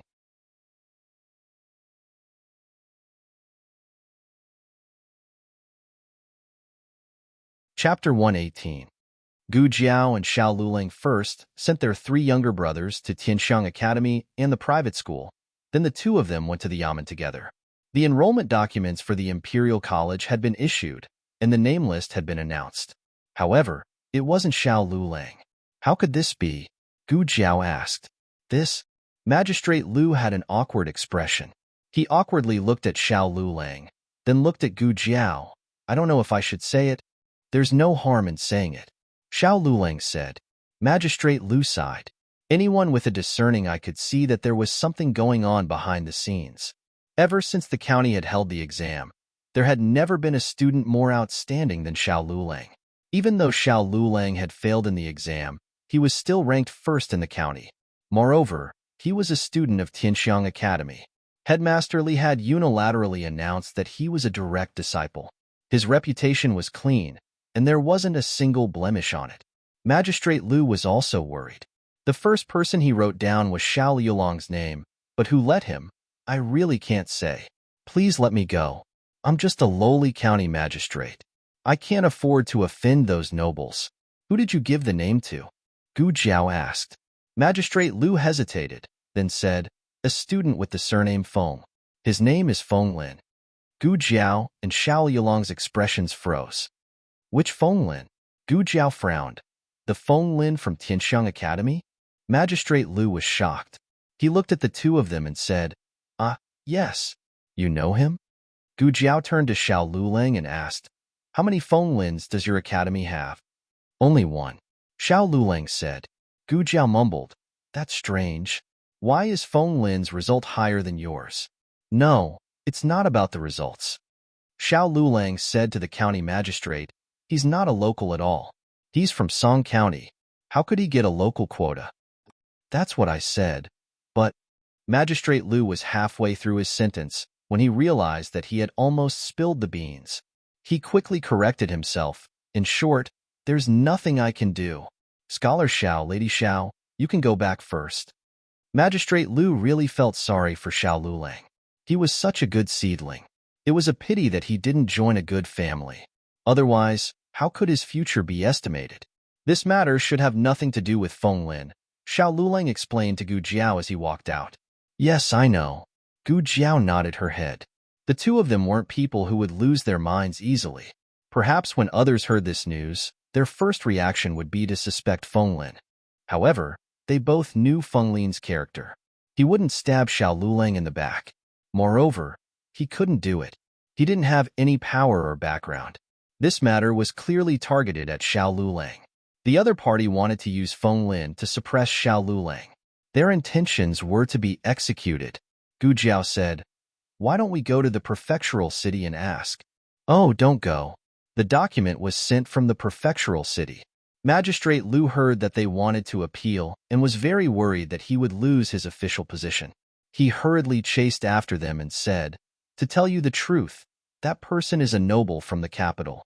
You won't find him even if you go to the prefectural city. What noble from the capital?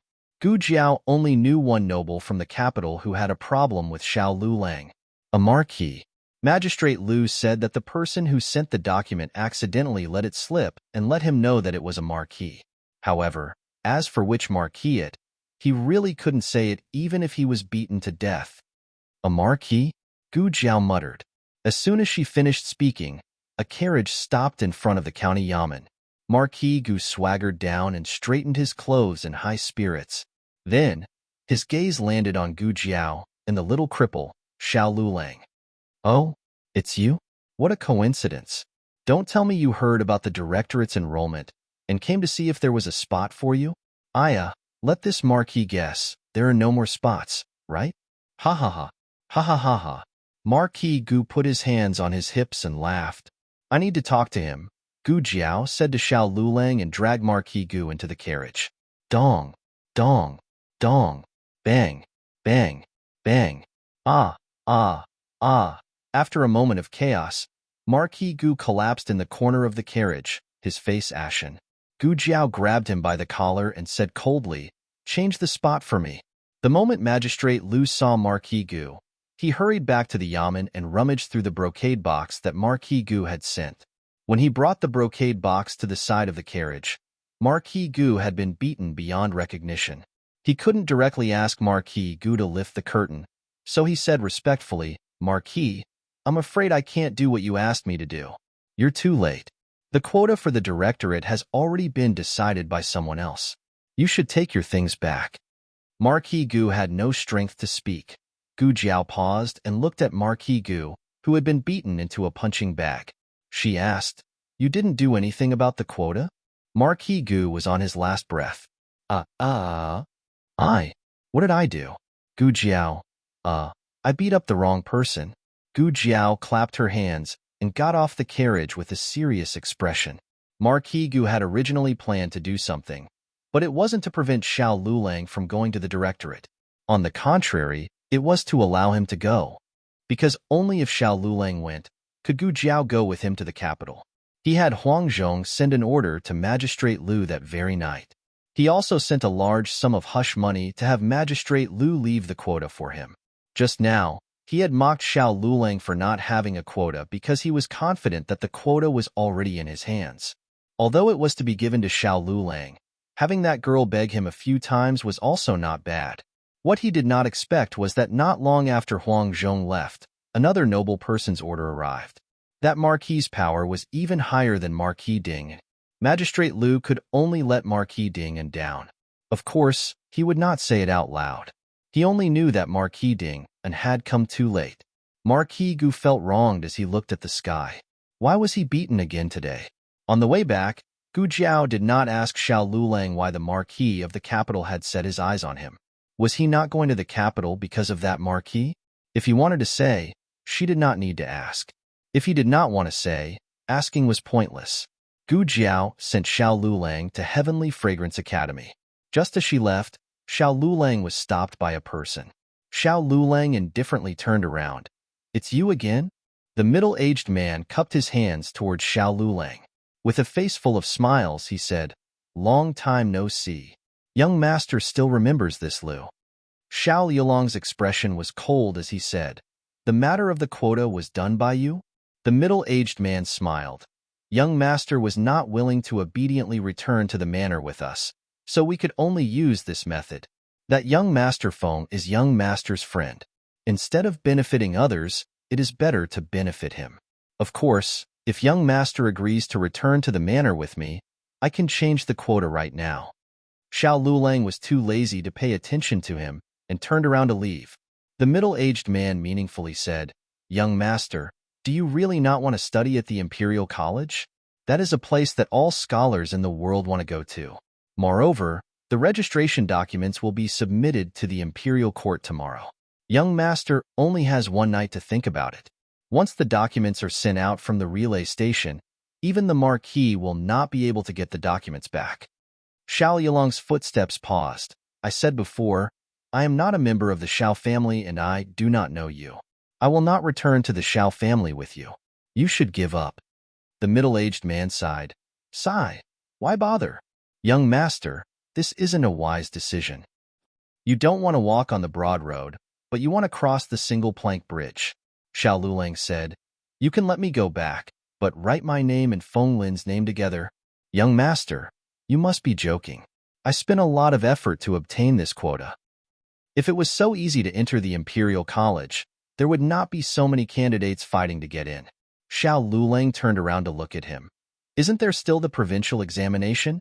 Since you are so powerful, why don't you just change my results to first place? I am a top scorer, so I can enter the Imperial College without any recommendation. Top scorers from all over the country were directly admitted to the Imperial College. This was the rule of Zhao country.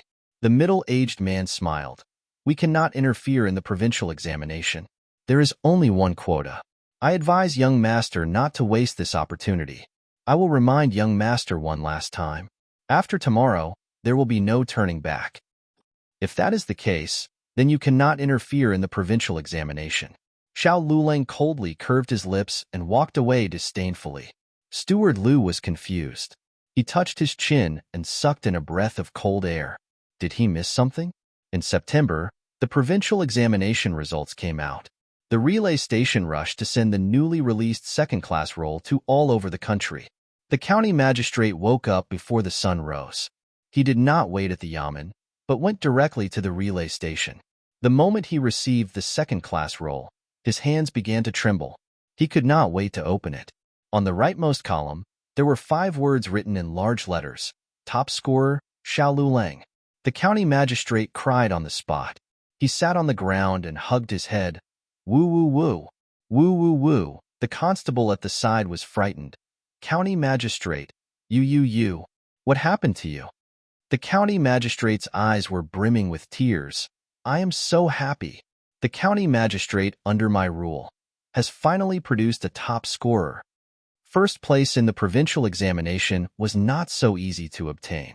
There were many top scorers in the provincial capital. After all, the families and teachers of the provincial capital's candidates were there. The reason why so many people would travel thousands of miles to study at Tianxiang Academy was because Tianxiang Academy had the best teachers outside of the provincial capital. There were a total of 50 top scorers on the second-class roll. 10 of them were from Tianxiang Academy. This was a frightening ratio. However, these 10 top scorers were not all local scholars. Feng Lin and Lin Qingye were also top scorers.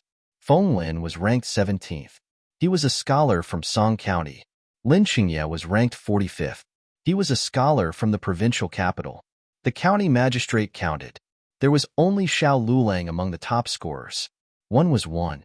He was a top scorer. 1 was worth 10. He would not accept any rebuttals. The constable scratched his head and said, Actually, Scholar Xiao. No, I should call him top scorers now. Top scorer Xiao was registered in our county because he married Miss Gu. Otherwise, he would still be a foreigner. The county magistrate. I don't care. His household register is here. He is the first top scorer in my term. The county magistrate personally went to Xiao Lulang to report the good news. The entire village knew that Xiao Lulang had become a top scorer. Did my Dashun pass? Zhou Shi excitedly ran over to Gu Jiao's house to ask the county magistrate. The county magistrate looked at her indifferently. Gu Dashuan's name is not there? How can it not be? Zhou Shi did not believe him. Xiao Lulang passed. How can my Dashun not pass? The county magistrate said, I don't like what you're saying. Is Xiao Lulang worse than your Dashun? In Zhou Shi's impression, Gu Dasun had always been the best. Xiao Lulang was lame and poor. Even if he went to the academy, he was always the last place. If this kind of person could pass, why couldn't Dashun pass? Did you make a mistake? Zhou Shi turned her head and saw Xiao Lulang coming back from the academy. She quickly went forward and said, Lulang, tell Auntie that Dashun also passed. Xiao Lulang said to Zhou Shi, I didn't see Gu Dasun during the provincial examination. A bolt from the blue. The family sold the dowry of the mother-in-law and daughter-in-law and collected a total of 20 taels of silver. They asked Gu Changhai to bring Gu Dasun to the provincial examination. Who knew that someone would cheat them of all the money on the way? Zhou Shi fainted on the spot and was carried home by the villagers. Little Jing Kong came out of the private school and heard from Gu Xiaoshun that his bad brother-in-law got the first place. He expressed his disbelief and insisted that someone else must have made a mistake. It's true. Gu Xiaoshun scratched his head. The whole academy is in an uproar. Little Jing Kong insisted that seeing was believing. Gu Xiaoshun had to bring him and Gu Yin to the county magistrate's office. He was very small and the list was very high. He looked up for a long time and then said, "I want to see the official document from the magistrate's office." The constables were dumbfounded. "Little kid, you know about the official document?" After knowing that he was Xiao Liulong's younger brother, the magistrate took out the official document and showed it to him. Little Jing Kong read it carefully 3 times. After confirming that it was not forged and that there was no mistake, he nodded with a serious face. He did get the first place. You're tuning in to the Romance Rendezvous YouTube channel. We're so grateful for your support, and don't forget to subscribe to join us on this incredible journey through captivating stories. Your generosity through donations truly makes a world of difference, as it's the primary source of revenue that allows me to expand and enhance this channel for you. Thank you from the bottom of my heart for being a part of this adventure.